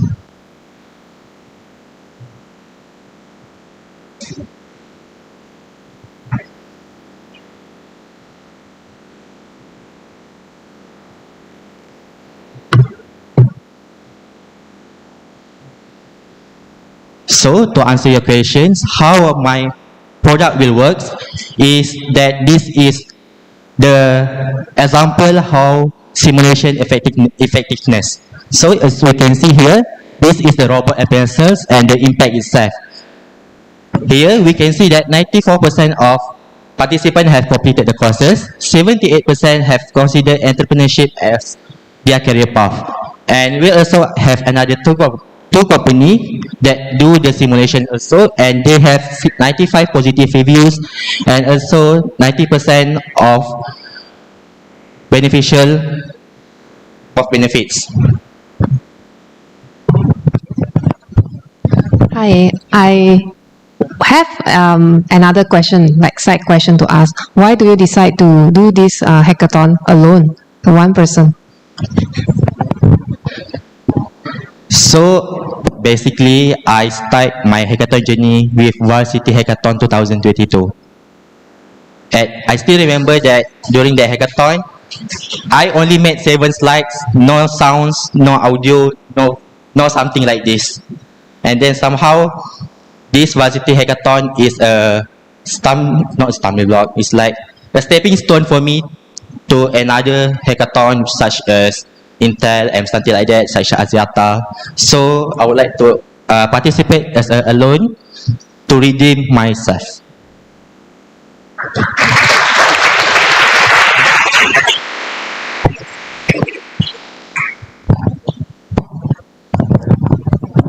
Yeah, hi. I appreciate your efforts. So when you look at these kind of platforms, you have customers and you also have mentors. In this case, you have students and mentors, right? Yes. So students will only join your platform if they have a lot of mentors. Mentors will only join your program if they have a lot of students. So this is called a two-sided market. Yep. How are you going to solve this problem? So, let me start here.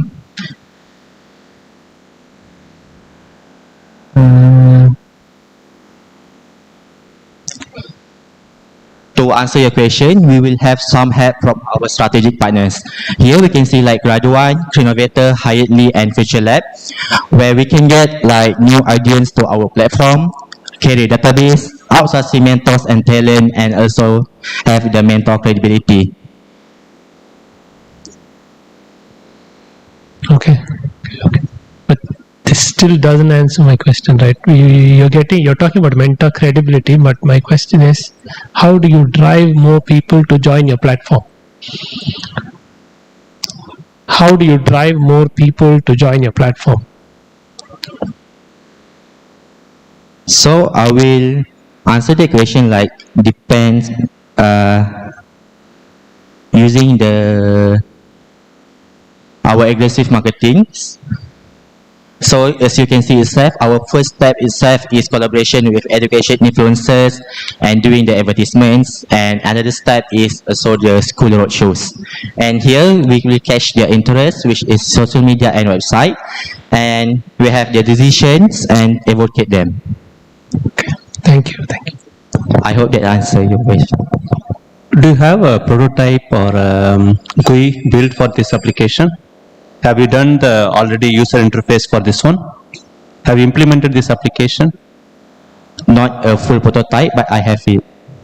Oh, you don't have prototype, because I don't see the demo for your thing, right? I don't see the demo for your user interface. Have you done the prototype and technical assessment for your project? Yes. Okay, but you didn't have the demo in this today, right? So basically the reason why my demo is different because if I'm not mistaken this says that we cannot do the Figma prototype for our demo. So somehow I made a new one, need to code a new one. Oh, okay. So that's why you're not yet done for the new one. Okay, got it. Thanks. Thank you. All right, thank you very much, judges and Team Protege. And for your kind information, ladies and gentlemen, Protege is the only solo participant that made it to the final round of VHAC 2023. And you can imagine how challenging it is for him to actually do everything alone to fulfill the requirements of the hackathon itself. And let us now give some time to our judges to finalize their marks, and let us invite the next team onto the stage to prepare the setup.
Testing.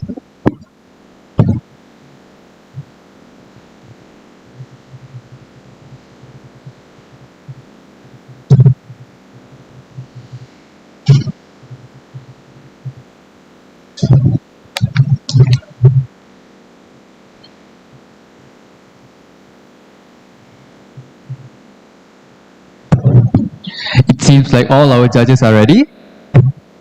Oh, all right, we can give Miss Karen a little bit of time.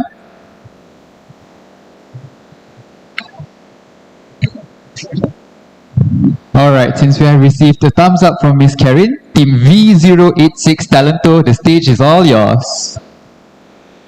So, very good morning, I bid to honorable judges and member of the audience. My name is Sam, and alongside me is my teammate Jay, and we have decided to tackle case study 4 again. And our project title is Talento. So we redefine the problem in our own words, and we found out that the problem is not that students have lack of resources to gain exposure. They have platform like LinkedIn, Unila, which is a good place to start, and there's no lack of support from universities. There's club and societies in and out of the university. So the real problem we found out is that they are not interested in following the source, because it is more interesting in browse other social medias. And the other problem is that they are unaware of the events and opportunities. Maybe they did not join the clubs and societies, so they did not get informed by the seniors and maybe lecturers as well. And the other reason is that they are not excited by the events, because sometimes events are marketed in a maybe boring way. And the last reason, which is the most important thing, is that they are afraid to take the first step because they are unaware of the working environment, they are unaware of the event atmosphere, so they are reluctant to apply. So we propose our solution of increasing the exposure of students by allowing them to put themselves out there, as well as receive information from seniors, clubs, companies, SMEs and universities, as well as receiving information of the upcoming events in a more interesting short video manner. Yes, what we are proposing is basically a fusion of TikTok, LinkedIn, and Unila.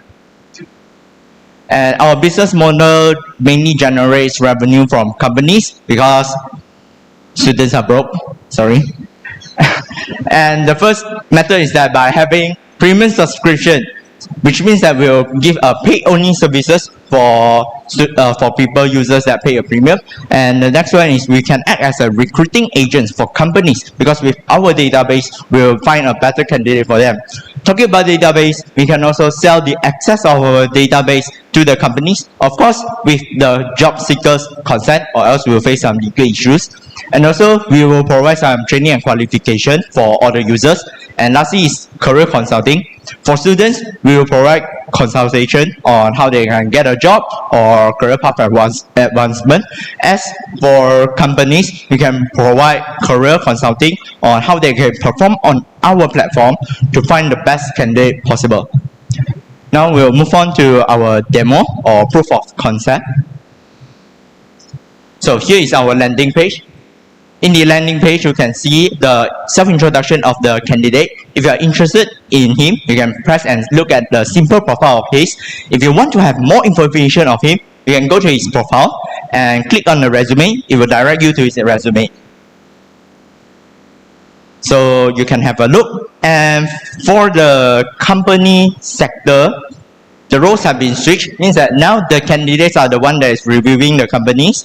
And in the companies, they can look at are there any roles that they want to apply, and they can look at the qualification, job scope, and what they are looking for, and also benefits.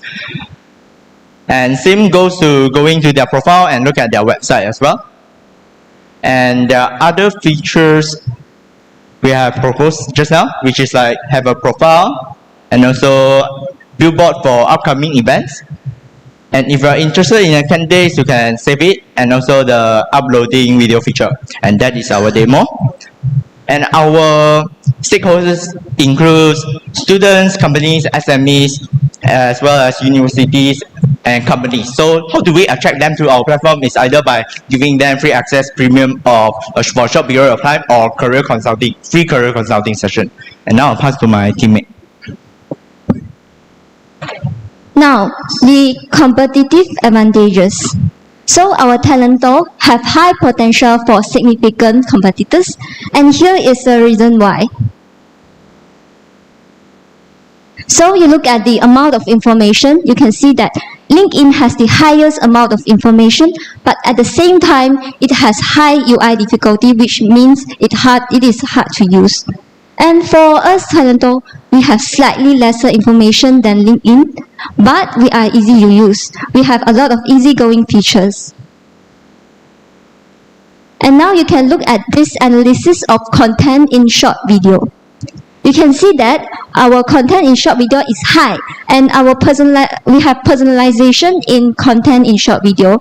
Compared to others job application, they do not have much content in short video. Most of it are advertisement, or maybe they are all in article form. Proceed to the next one, market potential and demand. So Talento effectively demonstrating its potential as real-world solution. So how is that so? Let's take a look. So according to the graph here, you can see that our Talento product is demanded by the users. Yes, because you can see nowadays people can mostly complete a video in 21 seconds. If it's too long, they might scroll down to other videos because they feel like it's too boring or it's waste of time. So our Talento platform is a very powerful platform and essential tool for both users, undergraduates, and companies. Because companies can recruit the top talented candidates through our platform. They can see the resume and self-introduction video in short video. And for the students, they can connect with seniors through the videos too, because they can upload video. And the next one is the job seekers and companies. We focus most on these two, because you can see that our job seekers can get experience, information, and also opportunities. They can apply for internship. And also, while for the companies, they can expose their brand to wider audience. So more people will apply for job because they know this company. And also, we get streamlined recruitment process because pre-screened candidates are available. And the last one is we are trying to improve our application. First, we are trying to add on AI algorithm to personalize the content in our job and personalization, and also reward and best system, and lastly, rating and reviews on job seekers to improve each other in their own way. Thank you very much. This is our presentation. Thank you very much to Team Talento. And now the judges may begin to ask them questions.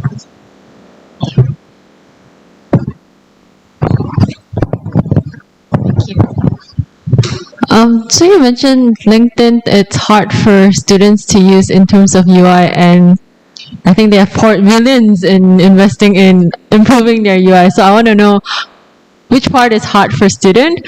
And as far as I know, creating a video is pretty damn hard. Maybe I'm older, I don't know. But how does that help? Like, it would be pretty time consuming to create videos to put onto the platform. So how do you solve that as well? So, according to this, actually it's not hard to use, but actually it's lengthy. So people, especially the youths, are not passionate enough to read all this lengthy video. They like to watch the short videos that are simple but informative. And nowadays we have AI in creating videos too. So I feel like it's a powerful tool to shorten the videos of making these short videos. You mentioned that you can do a pre-screening of the CV for the companies, right? How do you support that? Because the different companies have different requirements. So how do you support that screening accurately? Sorry, can you repeat that question? You mentioned one of your service for the companies, recruiting company, right? The CV pre-screening. Yes, which means that this company, they can watch the videos that is being uploaded by the candidates, and they can choose the candidates in more efficient way, because they use less time and watch the video, and then they know this resume, this top talented candidate's resume is better, so they can choose this. Okay, maybe I expect different thing. Pre-screening for me I can add on a little bit. So Okay. What it means by pre-screening is like, because we encourage students, especially job applicants, they can post a short introduction of themselves, and they can also share about their achievement and everything. So it's like a pre-screening process of interview. So if like companies are kind of interested in them, so they can just go ahead and offer him, oh, do you want to have an interview? And we are kind of interested in you. Here's the opportunity. Are you interested? Yeah, something along the way. I hope I answered the question. Yeah, it's for me. This is more like CV submission, but your CV is in a video format. For me, the pre-screening is more like based on certain criteria. Your platform already screen some candidates for me, and provide to me as a company so that I can immediately interview them. That's my suggestion probably for you.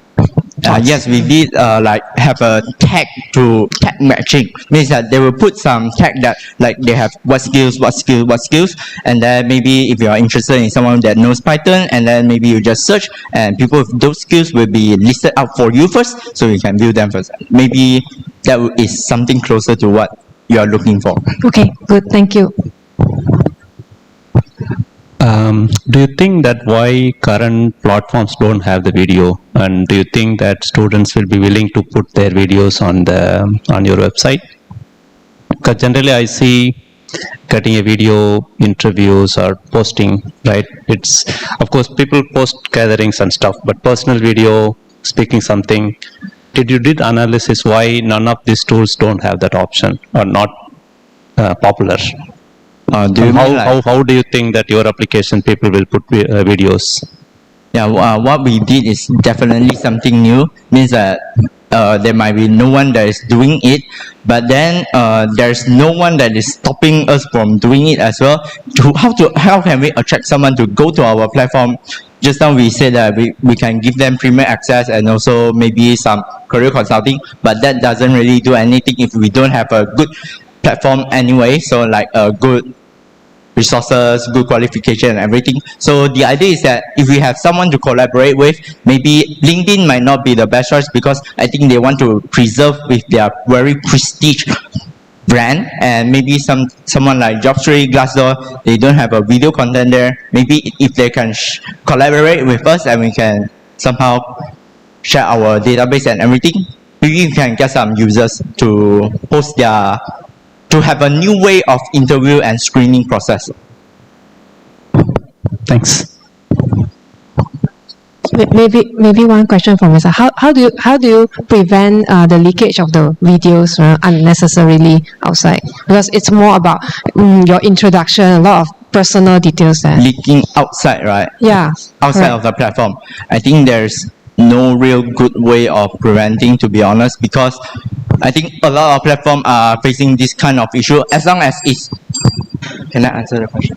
As long as it's on the screen, as long as it's in the internet, even if you say like it's on the blockchain, at least for now, if it's on the screen, worst case you can take another phone and record it, right? So I think I cannot answer the question. I don't know the answer lah. Sorry. But then.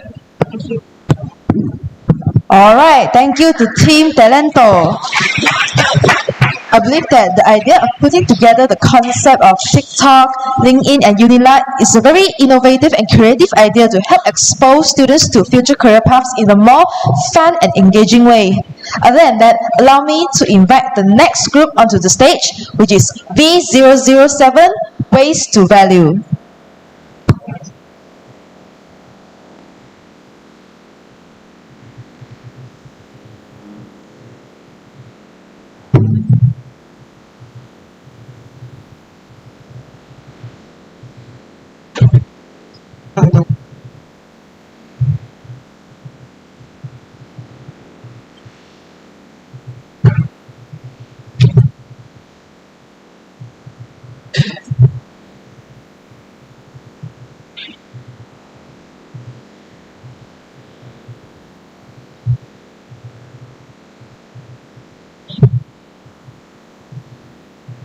Mic test.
All great.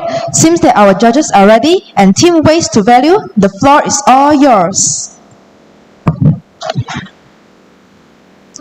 We all generate waste every day, but what happens after throwing it away? The issue of garbage floods in Malaysia caused by the improper waste management contribute to the environmental problem. The unavailability of one-stop services and platform for recyclable waste disposal and the inconvenient way to sell waste items keep going on happening in our daily life. The truth is waste management is a global challenge and Malaysia is no exception. So good day to all the judges. I'm here to introduce to you our waste management application, Waste to Value by Rubbish Rangers. So Waste to Value provides a 4-step solution: waste collection center, recycling company, and marketplace to reduce waste and promote sustainable business practices. So next, our main unique selling point for this application is waste collection feature, which provides you a convenient way to sell your waste items with transparent prices. So let's see the demo.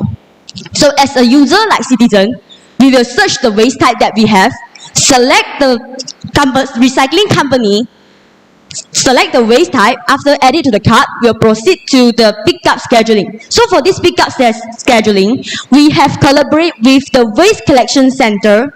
We'll come to your house to collect the waste item and send it to the recycling company.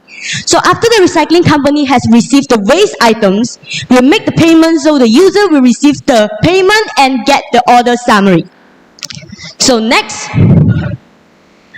from the waste collection center side, we have prepared the dynamic programming algorithm to solve the logistic scheduling by calculating the optimal role and schedule. So from the recycling company side, they can also see the delivery status from the waste collection center, and also they can track the order status from the customer. So the second feature is marketplace. So for this marketplace, we can turn waste into value. The user can purchase eco-friendly products using the points collected in waste to value wallet. So let's see the demo. So as a user, I can browse the product that I want, select the category, select the products, add it to the cart, proceed to the payment. So the eco-friendly store will receive the order and deliver the items to your home. So next, I would like to introduce the third feature, which is waste to value wallet. For this wallet, how to use this wallet? So the ways to collect the points is selling the waste items, and the user can also top up the money and convert it into points. So how to use these points? As I mentioned just now, we can use it in the marketplace. So next, you can see by using our application, it's able to reduce the improper waste disposal, provide source of income or economic opportunity, and also promote adoption of sustainable and eco-friendly practices. So here is our solution architecture. So for the back end, we have applied the 3 APIs, and you also use Firestore database for the real-time synchronization, and also use Vercel for the hosting platform. And for front end, we use Google Map SDK, Android, and Flutter. So these are the technologies that we implemented in our application. So well, who will be involved or using our application? So our target customers first are the citizens. Citizens are the people who generate waste every day. Next is the ventures, for example, like the recycling company and the conglomerates. They need the waste items. And third is the high-rise. For the collaborating partners, we have eco-friendly stores, like they can sell the eco-friendly products in the marketplace, merchants for the advertising purposes, residential association for update like the amount of the waste in their residential area, environmental NGO and solid waste management and public cleansing corporation for waste collection center and pickup services. So next, we can see waste to value adopting B2C model, which means the user can sell the waste directly to the recycling company, and the recycling company or the eco-friendly store, they can sell the products directly in the marketplace. So for this model, 10% of the commission fee will be charged for each transaction. So the main difference between the premium package and the freemium package is that the for the premium package, recycling company does not need to pay the delivery fee. Means the delivery fee is from the waste collection center to a company. So next, you can see we open the advertisement to anyone, any company, any merchant to make the advertisement on our platform. So for this price is we align with the market price. And last, we have the partnership with the collaborating partners that I mentioned just now to make sure our application has a sustainability. Next. So in terms of market size, for the SOM, we aim that there will be around 30,000 of the users, and we also target on the high-rise city like KL. So they will have 30,000 of users, and which generate around 1 million of the revenue. And next, we will expand the market to the Malaysia, and also expand to Asia, like have the waste management policies that's similar to our country. So next, you can see this is the competitor analysis that we compare with the 3 existing applications in Malaysia. So based on this analysis, you can see that our waste to value stand out with extra features. For example, in-house collection that we collaborate with Waste Collection Center, no involvement of middlemen, and also we have the eco-friendly product marketplace. So for the financial part, we have planned to secure around 220,000 to complete the development for our mobile application. So next, waste to value has many future improvement and potential. So first, we can foster cooperation with each stage to achieve efficient waste management. Next, we can also scale out our project, like collaborating with government as the eco-partners. Last, we can also diversify our revenue streams by providing additional services, like waste consulting. So, before I end, waste to value is a group of the innovative people. So next, waste to value, turning waste into opportunity. 7 minutes have Thank ended, you. and the judges may now ask questions.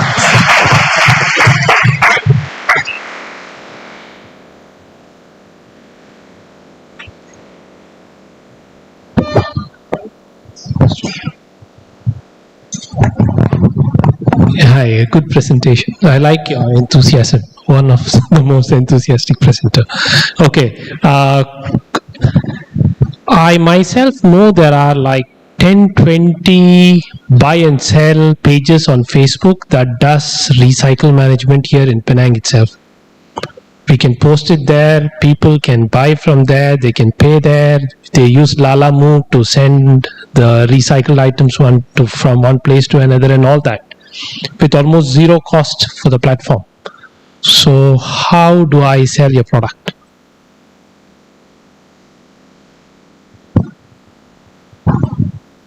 Hello. Sorry, can you repeat the last questions? In Facebook, do you know we can create buy and sell pages? In Penang, there are like recycled items buy and sell pages. There are a lot, not just 10. There are 20, 30.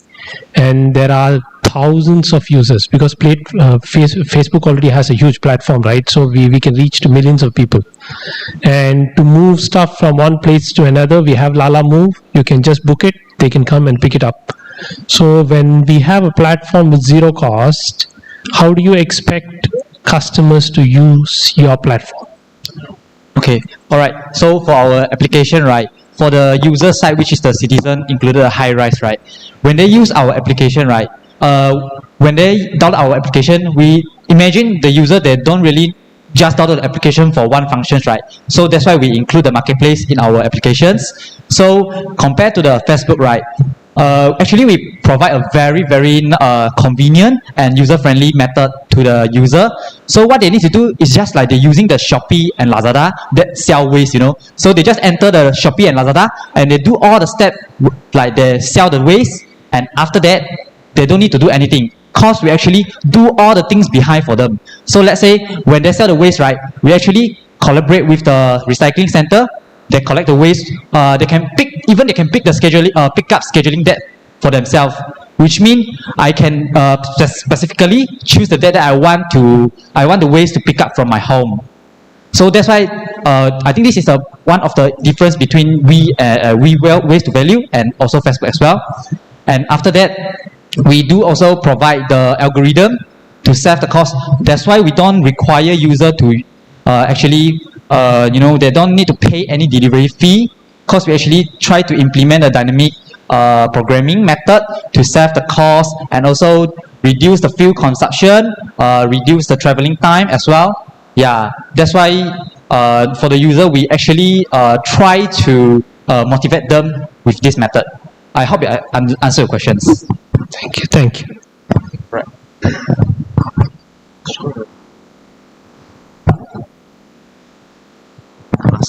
You mentioned that you need 200K plus to do your mobile apps, right? Have you ever thought of you may need a backend system that need to cover for business as well? You understand my point?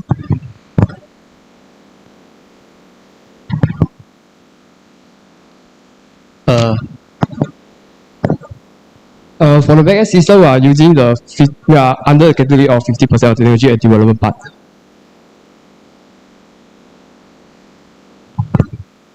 Am I answering your question? Not precisely. Again, I'm saying that your development is on mobile applications. Okay, are you saying that you do not need the backend platform as well for business to use it, or business will use the same mobile app? Yes, we have different platform for them, so maybe to.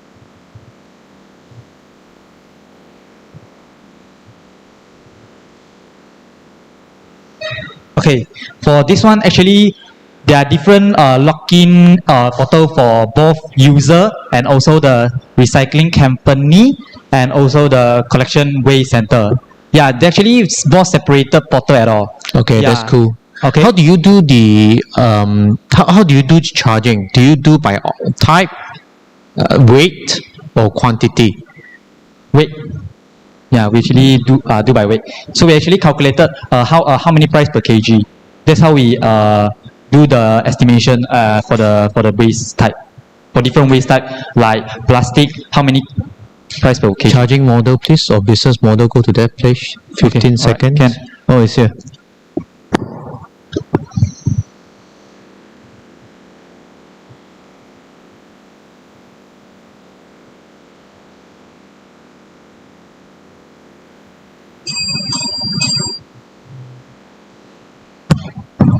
Alright, thank you very much, judges and team Waste to Value. As we are in the effort of creating a more sustainable environment, this project is definitely a way to go to promote green activities, which includes recycling, waste reduction, and many more. And as we let our judges finalize their score, I would like to invite the next team to set up their screen.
Alright, let us now invite the next team, V197, Sweatmate, to pitch the solution.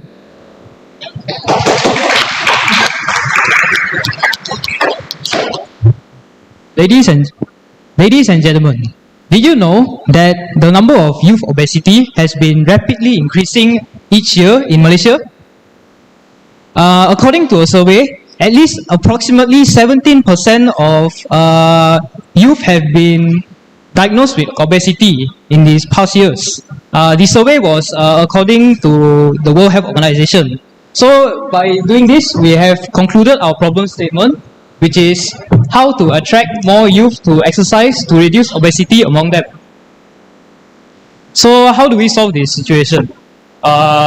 We have decided to create a fitness app, which is called Sweatmate. Sweatmate is a revolutionizing fitness app that incorporates engaging features such as augmented reality and reward systems. So by bridging the gap between entertainment and exercise, we can be quite sure that this app, which is Sweatmate, will successfully attract the young users to use our app even more and bring them more towards fitness. So now let us present our user interface demo. So now we will click the mission section. So in this section actually helps the user to keep in track with their daily calorie, and this will let the user to stick with them, will let the user to keep using the app. Now for the leaderboard system. For leaderboard, the user can see how they compete each other with their friends and how they do against their friends.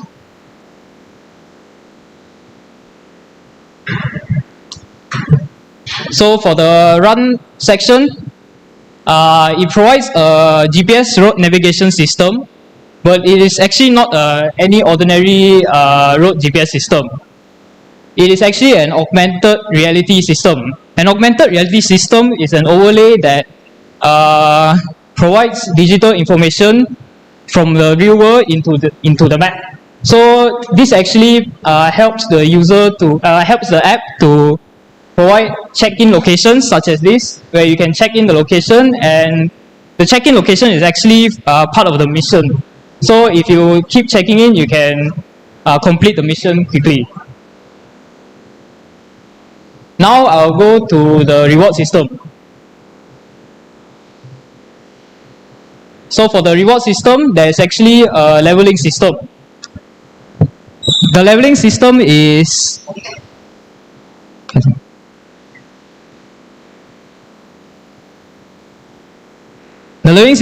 you will earn levels through completing the missions, and you will earn more coins as well.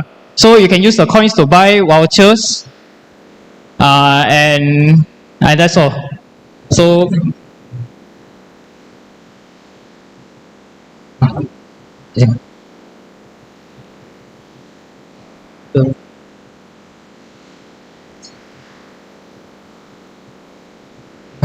slide. So now I'll talk about the counter fraud prevention, which is cheating prevention. So people can cheat through the reward systems if they use footsteps instead of a calorie calculator, which we have used right here. So we have used the calorie calculator, which is a system we can use through a smartwatch, and we use the Harris-Benedict equation to calculate our calorie, how much calorie we burn, and so the system cannot be cheated because the heart rate is a constant value and it's concrete and you cannot change it. So next. Please let me introduce to you our business model. So, the first business model that we have is freemium. We provide two different plans. One is premium, one is freemium. Premium contains the special characteristic that free versions cannot access, such as customized workout plan and the most important diet generator. Now, I will prove to you why this factor is so important. During the first week, we have carried out one survey among the friends of ourselves, and in the survey, we can show that besides the first two highest factor that motivates my friends to exercise, which is companions of friends as well as rewards, planning is also a very important factor that will strike them to excellence. The second business model is advertisement, which StratMed receive third-party advertisement and will release a high-frequency advertisement during the apps. And the third business model is partnerships. We are having affiliate models where StratMed will receive sponsorships and support from other partners, and we will help them to sell their products. We will receive the commissions. Next. So our targeted company is Ultron and Fit Rebels. Maybe some of you guys not yet know about this company. These two companies has one characteristic which is very important. They are new company. We are targeted new company to be our partnerships. So this is our target, and we plans to have 15K premium players in the years of 5, and we aims to reach a maturity after the year of 3. So in order to reach this target, a few improvements that have to be done to our apps. The first one, we need to add virtual reality into our apps other than augmented reality. This is because augmented reality is never the end to be the technologies. Virtual reality will add the more interesting features into our apps. The second one, the challenges that we want to solve is limitation of smartwatch. This is because not every person have a smartwatch. So we have to deal this problem so that everyone can use our apps. The third one is feature addition. We will need to add more features to our apps. So this is the technology that we are going to use. Next. And this is the competitors that we make. As you can see, we have the most interesting features such as user interactions, augmented reality, reward system, which other apps don't have in theirs. Unfortunately, time is up. Thank you to Team Sweatmate, and the Q&A session may begin. That's all from us. Thank you.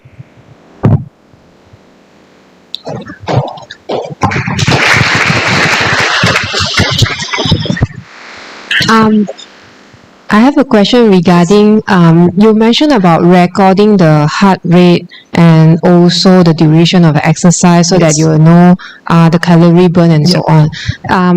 And then later on you mentioned that the smartwatch is not needed. So what is your mechanism to record those informations? Regarding this question, because we say that using calories to record is more safer ways, but we found out that smartwatch is quite an expensive gauges, which normal family can't afford it. So we have alternative plan, which is feed. It's called feed tracking, which is a kind of wristband. It helps to record the heartbeat as well. But the problem is, feed tracking band is also quite expensive. It costs around 60 RM in the market.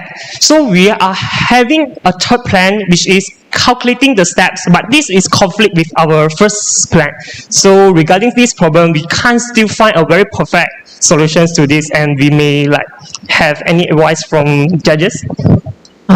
No, because I'm quite confused. They said that this is your selling point, and not needing a smartwatch or any supporting tools, right? But you need that anyway. So I wonder what is your thought process behind. That's why I start with this question.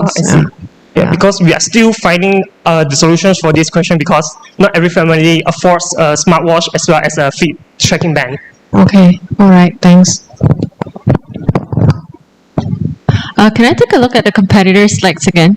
Sure. Thank you. Yeah.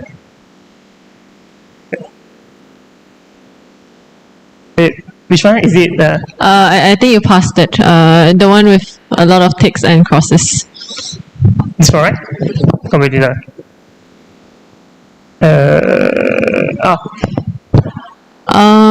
So what are all these companies and how big are they? Because I would expect to see Strava here, but it's not here. Oh, because the factors that we don't take Strava is a kind of different competing factors that we have. As you can see, all these companies, by the way, this is Samsung Health, this is coin scanning, and this is Ocean Trade. So all these involve kind of reward system, but their reward methodology is different from us. Like this one, they can reward coins by walking, but just walking. So they just count the steps to give you money. Right. So why is Strava not in the competitor? Because it's the same market and targeted users. Strava does not provide any rewards mechanism. Interesting. Okay. Yeah, they don't give. Okay. So because one of the selling points is rewards, we use this to attract youth to do more exercise in terms of reduce their probability of obesity. Yeah.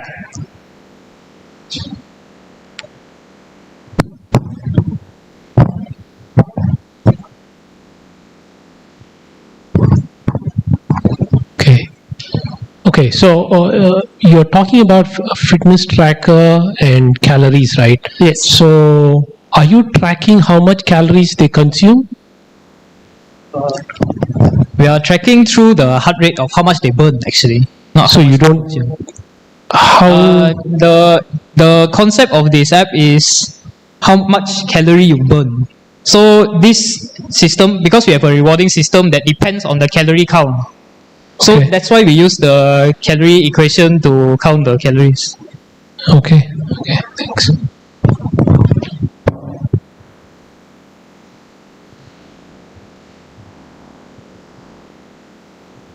Sorry, one more. Why do you really need a augmented reality kind of map? Do you want me to watch my map while I'm running, or record it and watch it after I come back home? What is the No, purpose? because it's like a game experience. It's like fun for the children to. It's like how you say. It's like Pokemon Go back in the day. They can. Yeah, actually, the augmented reality is used for a checkpoint purpose. So as you can see, during the maps, we have checkpoint for the user to run, and when they reach the checkpoint, they have to use their phone to take down the pictures, which it will shows specific buildings, like the picture that we shows.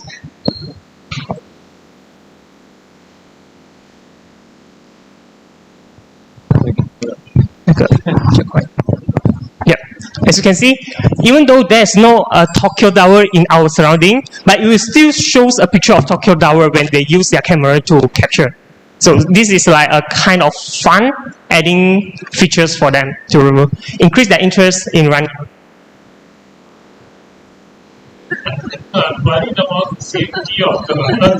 Oh, because it will pops up notification when they reach the checkpoint. Alright, thank you for Team Sweatmate for the great presentation. I believe that the idea of incorporating augmented reality into fitness is quite a fresh and new idea. So yeah, looking forward to that.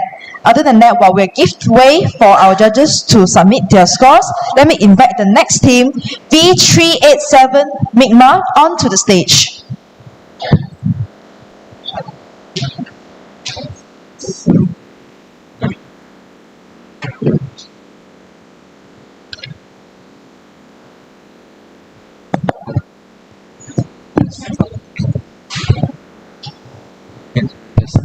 Hello? Testing?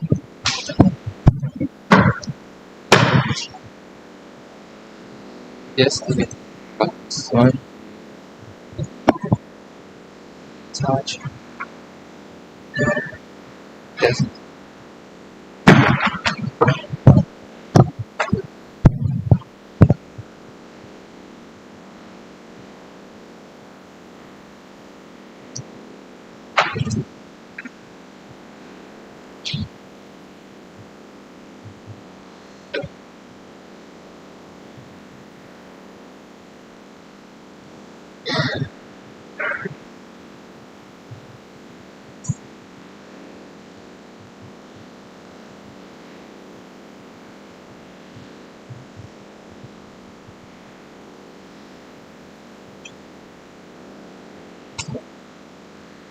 Oh no, 就是没有 function. Do you end up forget? 没有 function 了。是的。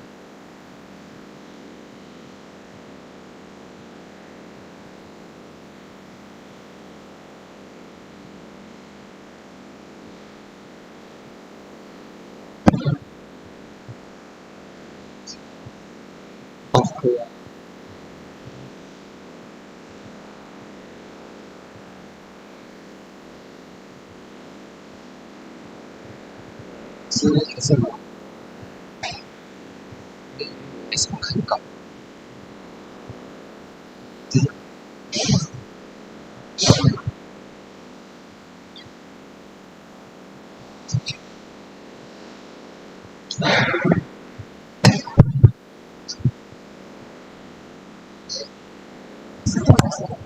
Alright, it seems that our judges are ready. Hence, Team Migma, you may begin. Okay. Good day to all the judges. We are VHI boys. As you can see, the case study we chosen is case study 5. Okay, next. Okay, these are our team members. I think no important. Skip. Okay, skip. Okay, this is our challenge statement. And then, as you can see, the synthesis were along time to renew their documents is reported by the star. And then the next is transport ministers said that digital document can save the a lot of money for JPJ. And then US General Service Administration said that online document submission can reduce processing time up to 80%. Yes. Okay, our solution is digitalized and integrated governmental services. Okay, this is our application. We call it Migma. This is our application future, and then digital certificates, document, and receipts. This is something like IC and license, and then it can speed up the processing time and set the printing cost. And then citizens can submit digital documents via our application. Next. Okay, this is the second feature of our application. This is voting system, and then it eradicates the traffic jam situation and allows citizens who stay a road to vote and no need to come to the destination. Yes. Okay, this is the third features. We call it PICA, and then it is a multilingual and it can assist the citizens to access the government service, and it including the voice to text and text to voice function. So the disabled category such as the blind can also use the application. Okay, next. Then this is the next feature, real-time natural catastrophes forecasting. Next. Okay, this is the last feature is collaboration with private sectors. Next. This part is the technology implementation. So we use the technology OpenAI. This is as our AI chatbots, and then the blockchain is used as our data privacy, and the cloud is used for our data storage. As the this data is used to collaboration with our private sector, and maybe we can sharing the information with them, but it's limited. It is limited. And then the last one is IoT. IoT is the smart city initiative. Okay, the next part is our demonstration. I will pass to my partner. Okay, thank you, Ken Chen. And now I will start to demonstrate our product. And you will see here is our product, the blue one, Migma, and I click it. And now I click the login button. I type my email and my password. If I type it wrong, it will show me the account is not correct until you type in the password correct. And this is our homepage. You will see the top blue button here is the weather forecasting button.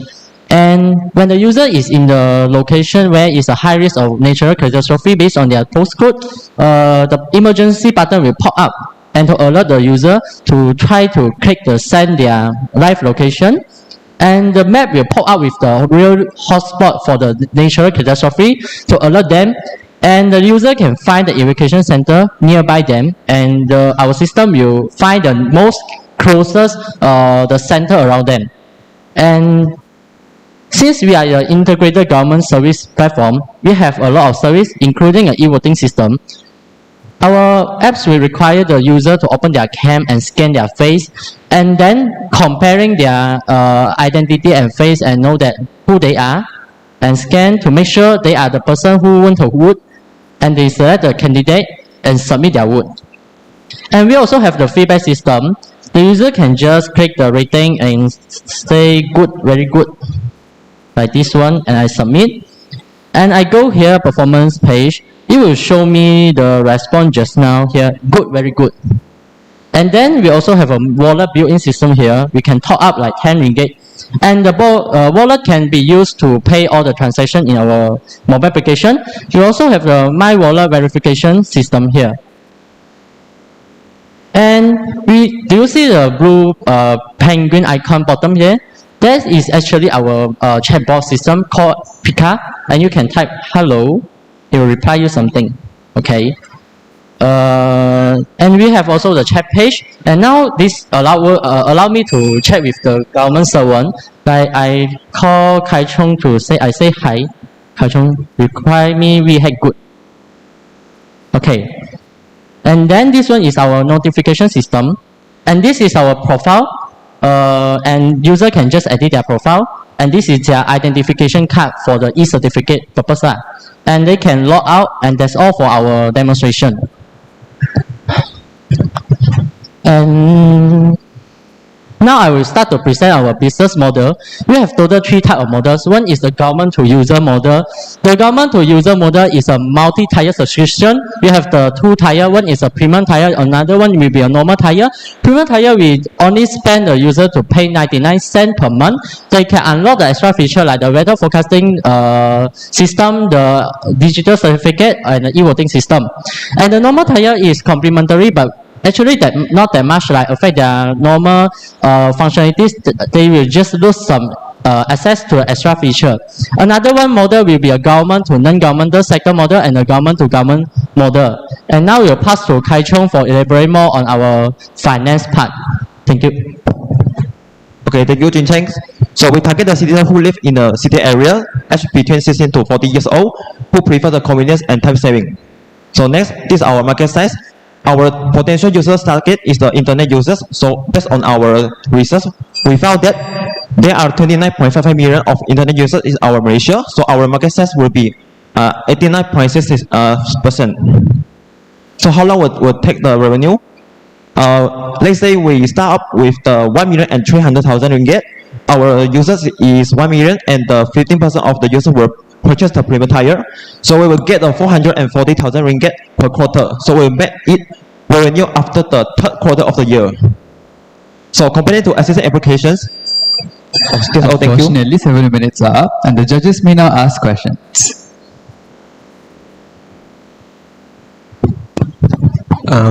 So what the government services it's you're trying to integrate, because you have shown a lot of other chat other things, but what government services is being integrated or planned to be integrated? We are planning to do, we target on the startup part first lah.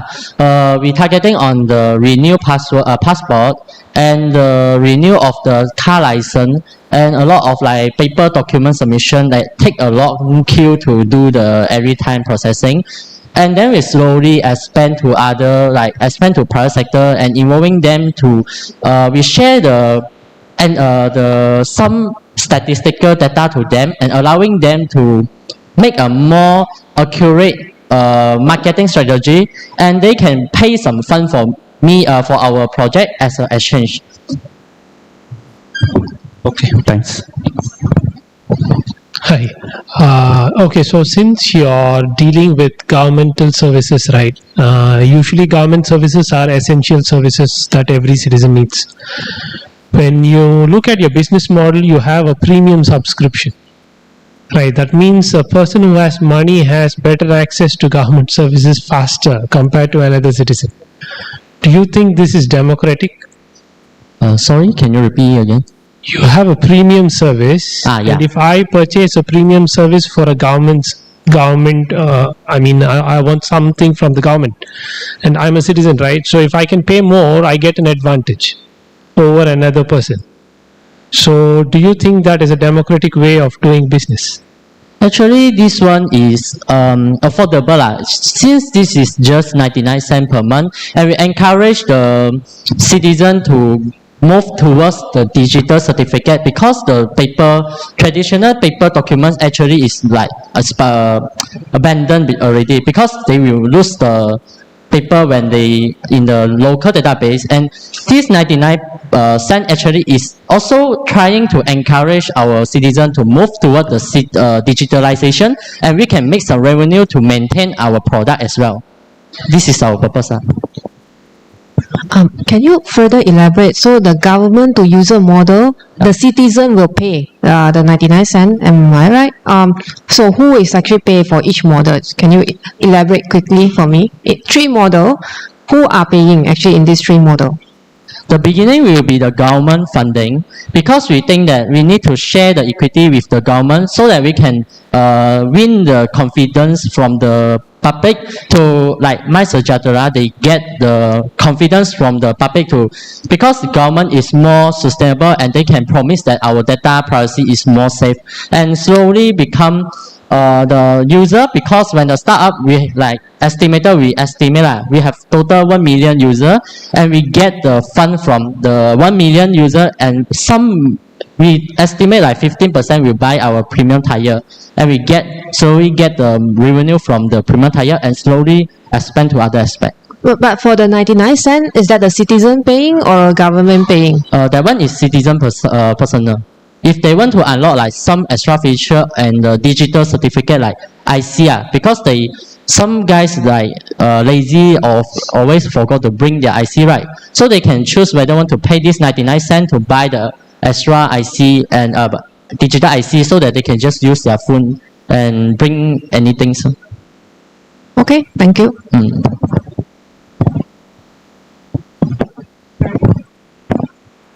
Can you explain again what's the synergy between the digitalization of documents with the weather forecast and emergency evacuation?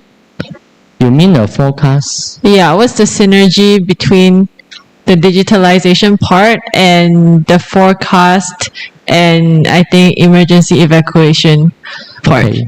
Actually, IoT will be implemented here because IoT can, from what I researched, IoT is based on the sensor. We get the data from the environment, right? And then it will send to a microcontroller and send back to our apps, and we can generate the data and move the citizen towards more digitalized. And actually, this type of technique not only used on this kind of emergency, we also use in traffic jam. They can be more digital so that they can use our apps to see which route is is jamming, and they can plan another route for them. And this is the way for us to make the synergy between the forecasting and the digitalization. Thank you. Alright, thank you very much, judges, and thank you, Team Migma. Having an all-in-one type of application sounds interesting, as many features could be accessed through the application itself, acting as a one-stop center. And as we let our judges finalize their marks for Team Migma, I would like to invite the next team to set up their screen.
Alright, team V053 Cook for Good, the stage is all yours.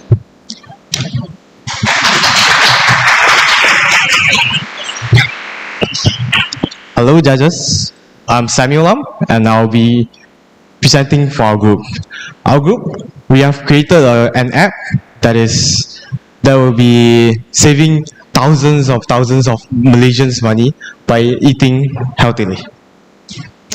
We'll be doing for the first case study, NCDs, and this report shows that Malaysia actually has the highest obesity rate, and this NCD is actually mainly caused by unhealthy diets. Yes, and judges, do you like ever feel like organic foods or like healthy foods, they're always like more costly like than like regular foods when you're eating out? And if you actually like cook before, do you feel like it's so troublesome? Like you have to go out there to get your own ingredients, and then you have to search online for recipes. Then after that, you still have to watch a video on cooking guides. Yeah, but with our app, we do all that for you. Introducing Cook for Good, a localized diet planning mobile app catered to all budgets. And we'll be showing you the live demo. So this is our homepage, and upon registration, our users will have to set up their profile, but they can edit their profile here.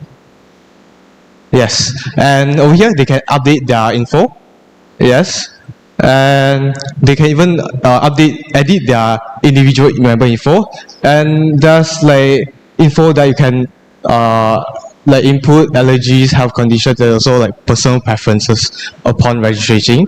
And you can also update your budgets. You can allocate budgets for however many days that you want. And back to home. And let's say, okay, this is actually we are doing the day 5 of this current cycle. And let's say we want to start a new cycle with 200 RM for 4% of 7 days. We can click here. And for breakfast, there's actually multiple options you can sort by. Prices, low carb, high protein, low fat. And this meal plan over here actually shows you the calories per packs, the prices for every member, and also the like nutritional status, like high protein, high fiber, and stuff like that. You can edit here and add to cart. Yeah, and after that you can do it for lunch. And actually for each meal plan over here, you can click in. It's going to show you a complete ingredients and also step-by-step guide, and also YouTube videos. This is a collaborated cooking guide with our local YouTubers. Yes, and go to back for dinner. Yeah, it's the same thing. And cart. And after putting everything together, you can review your carts, and after that it will generate a grocery list. This is a complete list which will list out like all the ingredients needed for all the meal plans that you have chosen. And let's say over here there's carrot, but in my fridge I already have carrots. I don't need to buy extra carrots. So basically I can take it, I can edit it, and automatically the prices will be updated. Yes, and so for our users, we have 3 types of delivery methods. First is pick up, and you can deliver to your house, and also users can choose to buy at their own. Yeah, so let's try go to delivery. Yeah, fill out your info. You can go to payment. After that, yeah, you can place order, but we are not gonna do that now. I mean, then we can go back to home. Yeah, so now a new cycle is done. This is a new cycle. So you can view your current menu. Yeah, all this. Yeah, and also your current grocery list. Yes, and that's actually a premium feature. So for this is like a suggested calorie intake for each of the members. Okay, so this is all the members to ensure they don't take in more than they need. So these calories will be calculated based on their BMIs, the age, weight, like gender, and how active they are. Yeah, so yeah, that's all for our live demo. We can go back to business model. And our main source of income is actually advertisement.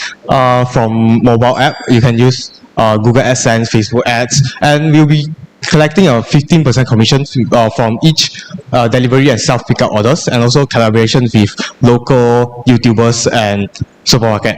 And we also have a premium version, which is subscription based, $3.90 per month with ad free, and also personalized health report, the premium feature, and also $9.90 for ads free detailed personalized health report, and also free grocery delivery service. And yeah, and also our target segment demographic, we are targeting low and middle income individuals and family, because most of them will be living on a budget, and some of them will have intention and time to cook, and all of us want for localized healthy diets, right? And also we'll be targeting locations in urban cities, because over there, that's where all the like big supermarkets, they will be collaborating with us and in urban places. And our competitor analysis, we have this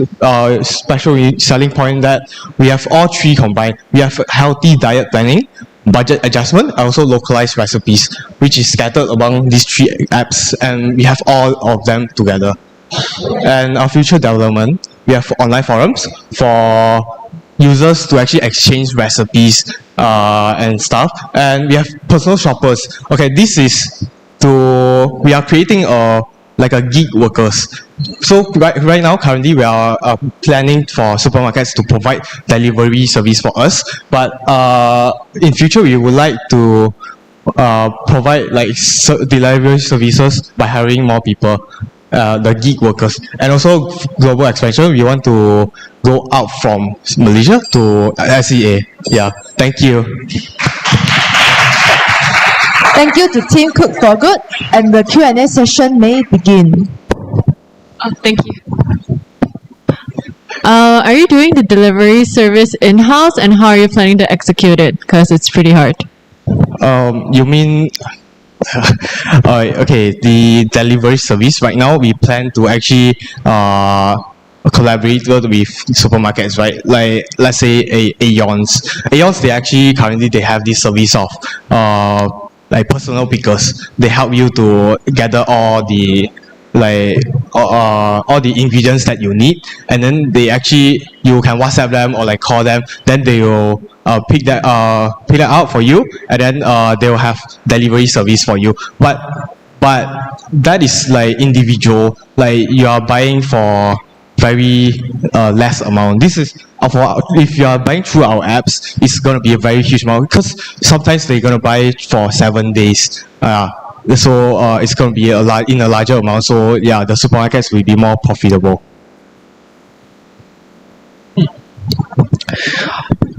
How would you convince several shopping mall or market to disclose their price with you? Because everybody publish their price that you can easily access. It's a competitive world that you just open up for everybody. So Yes. how do you prepare for it? Or how should I participate? Let's just say I'm Giant. You are Giant and you are participate. I mean,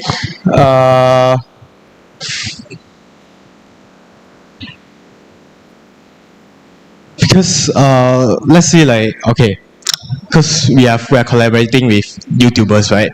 I mean, upon collaborating, like hopefully our user base will be large enough and to attract let's say like quite a number of users in this using this app. And I mean, if your competitor is like Tesco or like I want to say Whole Foods, but like Aeon, they are actually doing this. But then, and the sales is like in bulk. You are selling in bulk, so it's like a whole week for a whole family. So I mean, if Giant is not joining in, and like Aeon's like Tesco, they are selling, they are doing good in this. I mean, it's really convincible thing to do. Yeah. I have two questions. So one is about, again, selection of the supermarkets. Because your app integrate with multiple supermarkets, right? Maybe some have stock, some don't have stock, with your whole grocery list and different pricing as well. Do you choose on behalf of the users, or how do you manage the whole algorithm there? Yeah, we actually predicted this question. I mean, so like, what if the whole menu itself have some groceries ingredients that the supermarkets does not have right now? So basically, we will only like promote the meal plans that because we are taking ingredients like databases from the supermarkets itself. So we will only display the meal plans that consist of like currently available meal plans. Yeah, ingredients. Okay, thanks. And just now I missed out. In the grocery list, right? It's actually sorted based on cheapest. Yeah, because this is the like a budget diet planning app, something like that. So we want to make sure it's the cheapest options for the users. Yes. Okay, does that mean that in case there are not enough stock, you will get from multiple supermarket and then send to the users? Just now there's actually two. One is Giant, one is Aeon. I think one is slightly closer, and one is slightly further. And the top one is actually cheaper one. Yeah, the cheaper options. Okay, you read that? Okay. So how do you select the menu based on the budget? So for example, it's the same 7 days, 4 people. Somebody gives a 200, somebody gives a 500 ringgit, right? So how do you differentiate and select the menu, and on what basis? The menu itself, we have a preset like per pax. The menu plan, the meal plan is per pax. It's calculated preset per pax, like how much it is, and then if you have allocated more budgets, of course it will like promote you for higher like better meals, not per se better meals, but then more with more ingredients, like more expensive ingredients or stuff like that. Yeah. We run out of time, but a quick thing. Yeah. We are talking about cook for good, and you showed so much emphasis on health and budget. Yes. But there is not even a single slide about taste preferences. Taste. Because important, right? Yeah, I mean, obviously the recipes, the meal plans that we actually promote is based on will be filtered basically, and actually the problem case that we are talking is NCDs, right? NCDs is about health, it's about healthy diets and all that, and yeah, so I believe that taste wouldn't be a problem for us because it's home cooked, and then the cooker can actually adjust the level of salts and like the taste of the meal plans. Yeah. I eat nasi lemak every day. It'll affect my psychological health also. That's the healthier nasi lemak. Yeah. Thank you. Thank you. Alright, thank you for Team Cook for Good. I believe that it is definitely great to have an app to guide your healthy diet and prepare the ingredient list, as it can definitely save us so much time. Now, allow us to give some time for our judges as we invite the last team for our VHAC pitching session onto the stage, which is V273 Mai Gepola.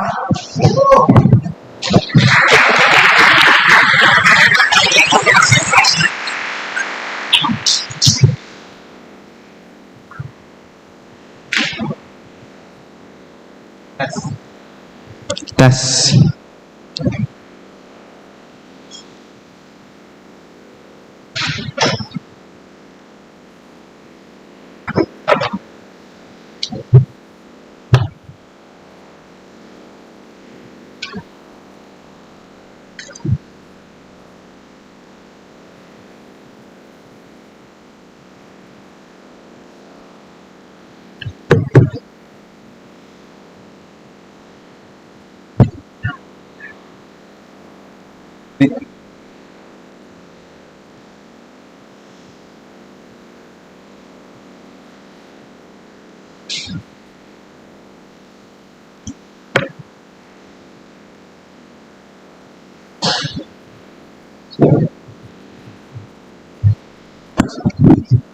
Alright, it seems that our judges are ready.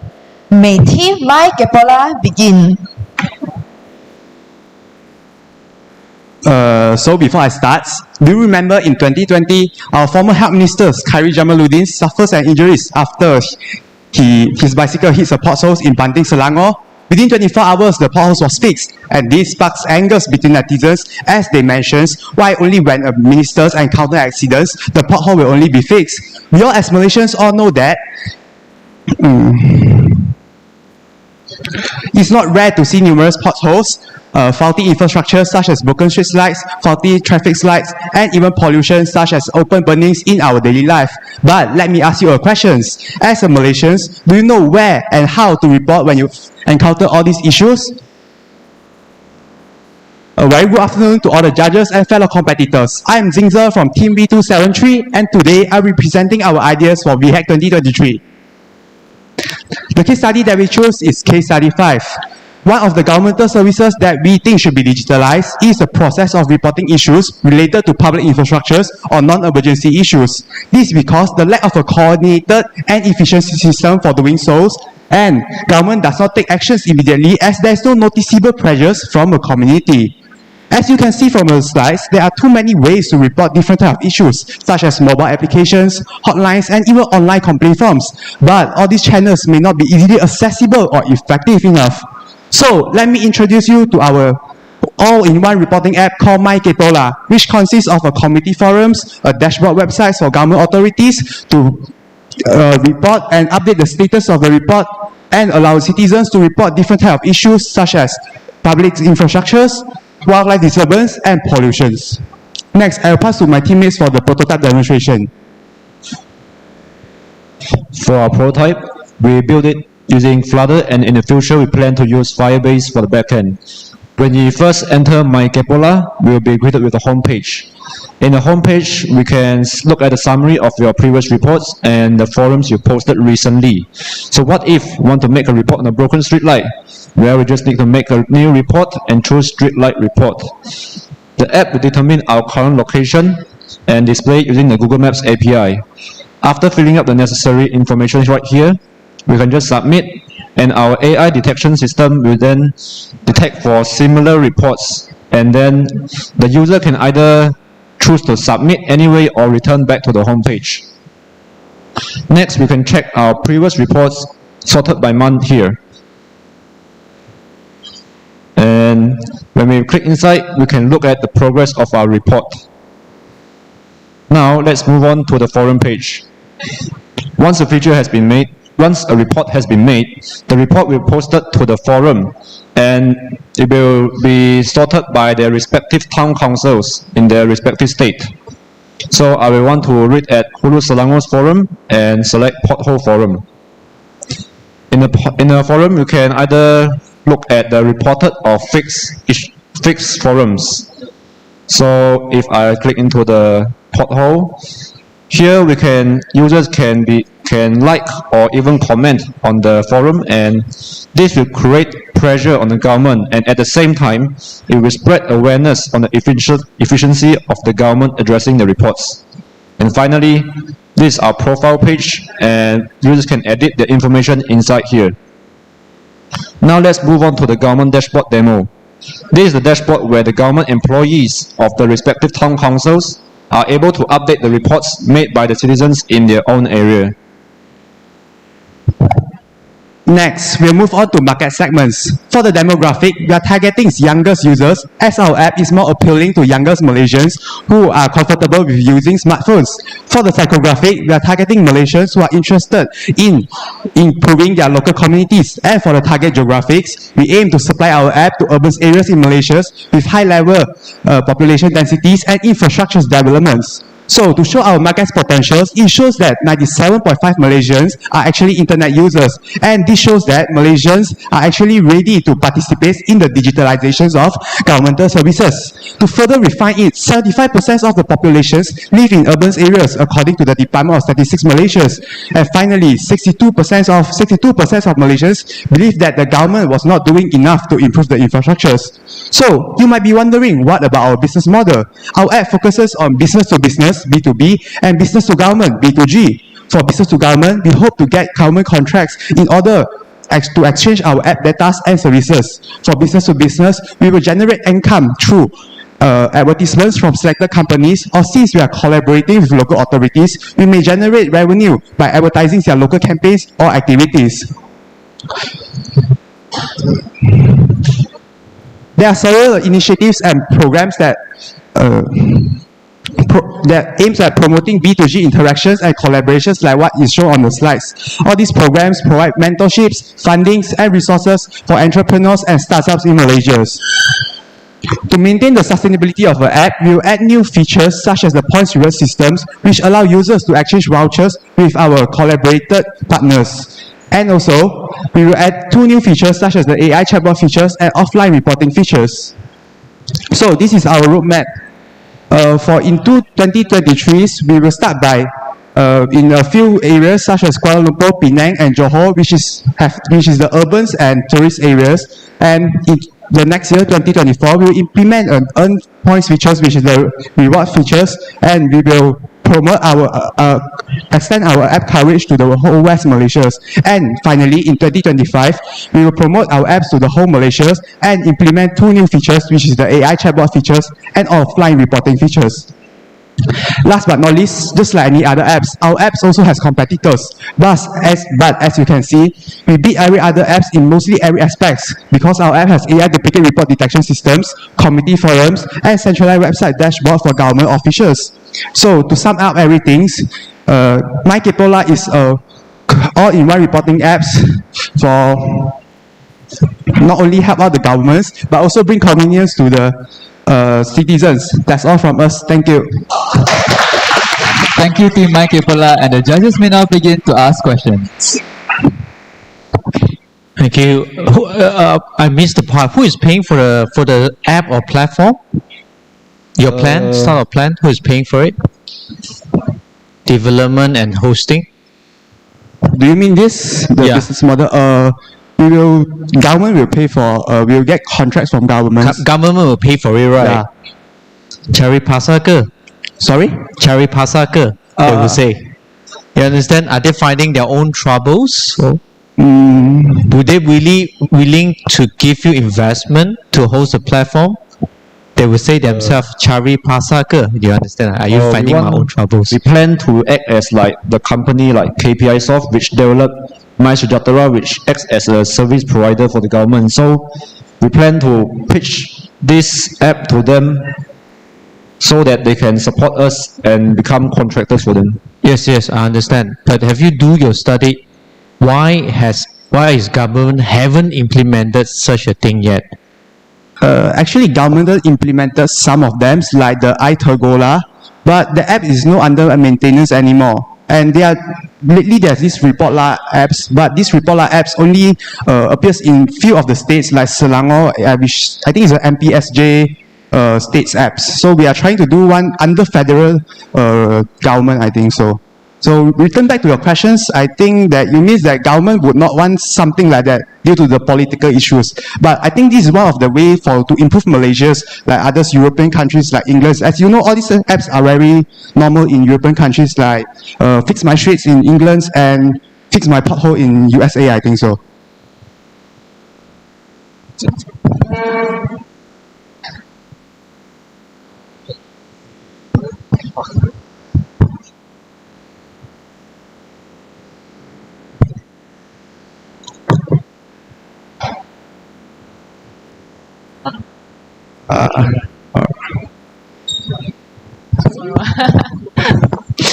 $500K funding for 3 employees. What's the timeline for that? Like, it's a lot of money for 3 employees. We plan for the first year, if we weren't able to get that amount, maybe like just 100 or 200,000, we will just barely survive on just maybe ad revenue and just depend on other schemes such as these companies. They will fund us and we will just get funding from them if it is not enough, the funding from government. So do you mean that 500K is a bit ridiculous? Okay, so actually at first we put 200K, But actually, we can't find data because all these government thingies are confidential. But actually, we asked some professionals people yesterday. So I think he has some experience in doing like apps. Like I think he knows something about it. So he tells us that actually 500K won't be too ridiculous. It's quite reasonable. For how long and what's the role of the 3 employees? 1 year. The 500,000 is just for the first year, and is also we estimate around 4 to 5,000 per month for each employee, and also the remaining will be going into the backend stuff to maintain the app. And we also has a AI detection system which need open AI that I think need $5 for 100 API costs. Yeah. Okay, so the 500K, it's not only employee costs and salary, but also include other everything. costs. Okay. And your 3 roles as an engineer who's liaising with the government, and who is the 3 roles?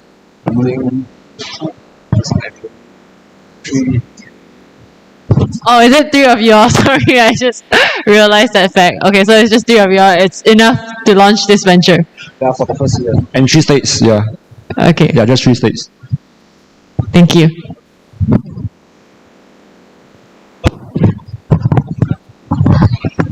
So I did see a sentence which says that we are trying to track the performance of the government or something like that in your description. So my question is that this is basically a place where people can report their problems, right? So close to an election, if I can rig your system and put 10,000 problems into your database, and naturally we can manipulate the voters' mindset, thinking that the government is not performing well.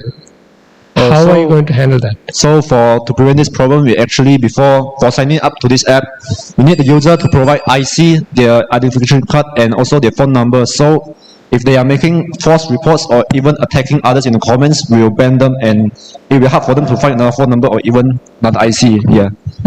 We can have valid people submitting valid problems. Just that a lot of people will submit it close to this happened with Facebook also, right? They can actually manipulate election with posts.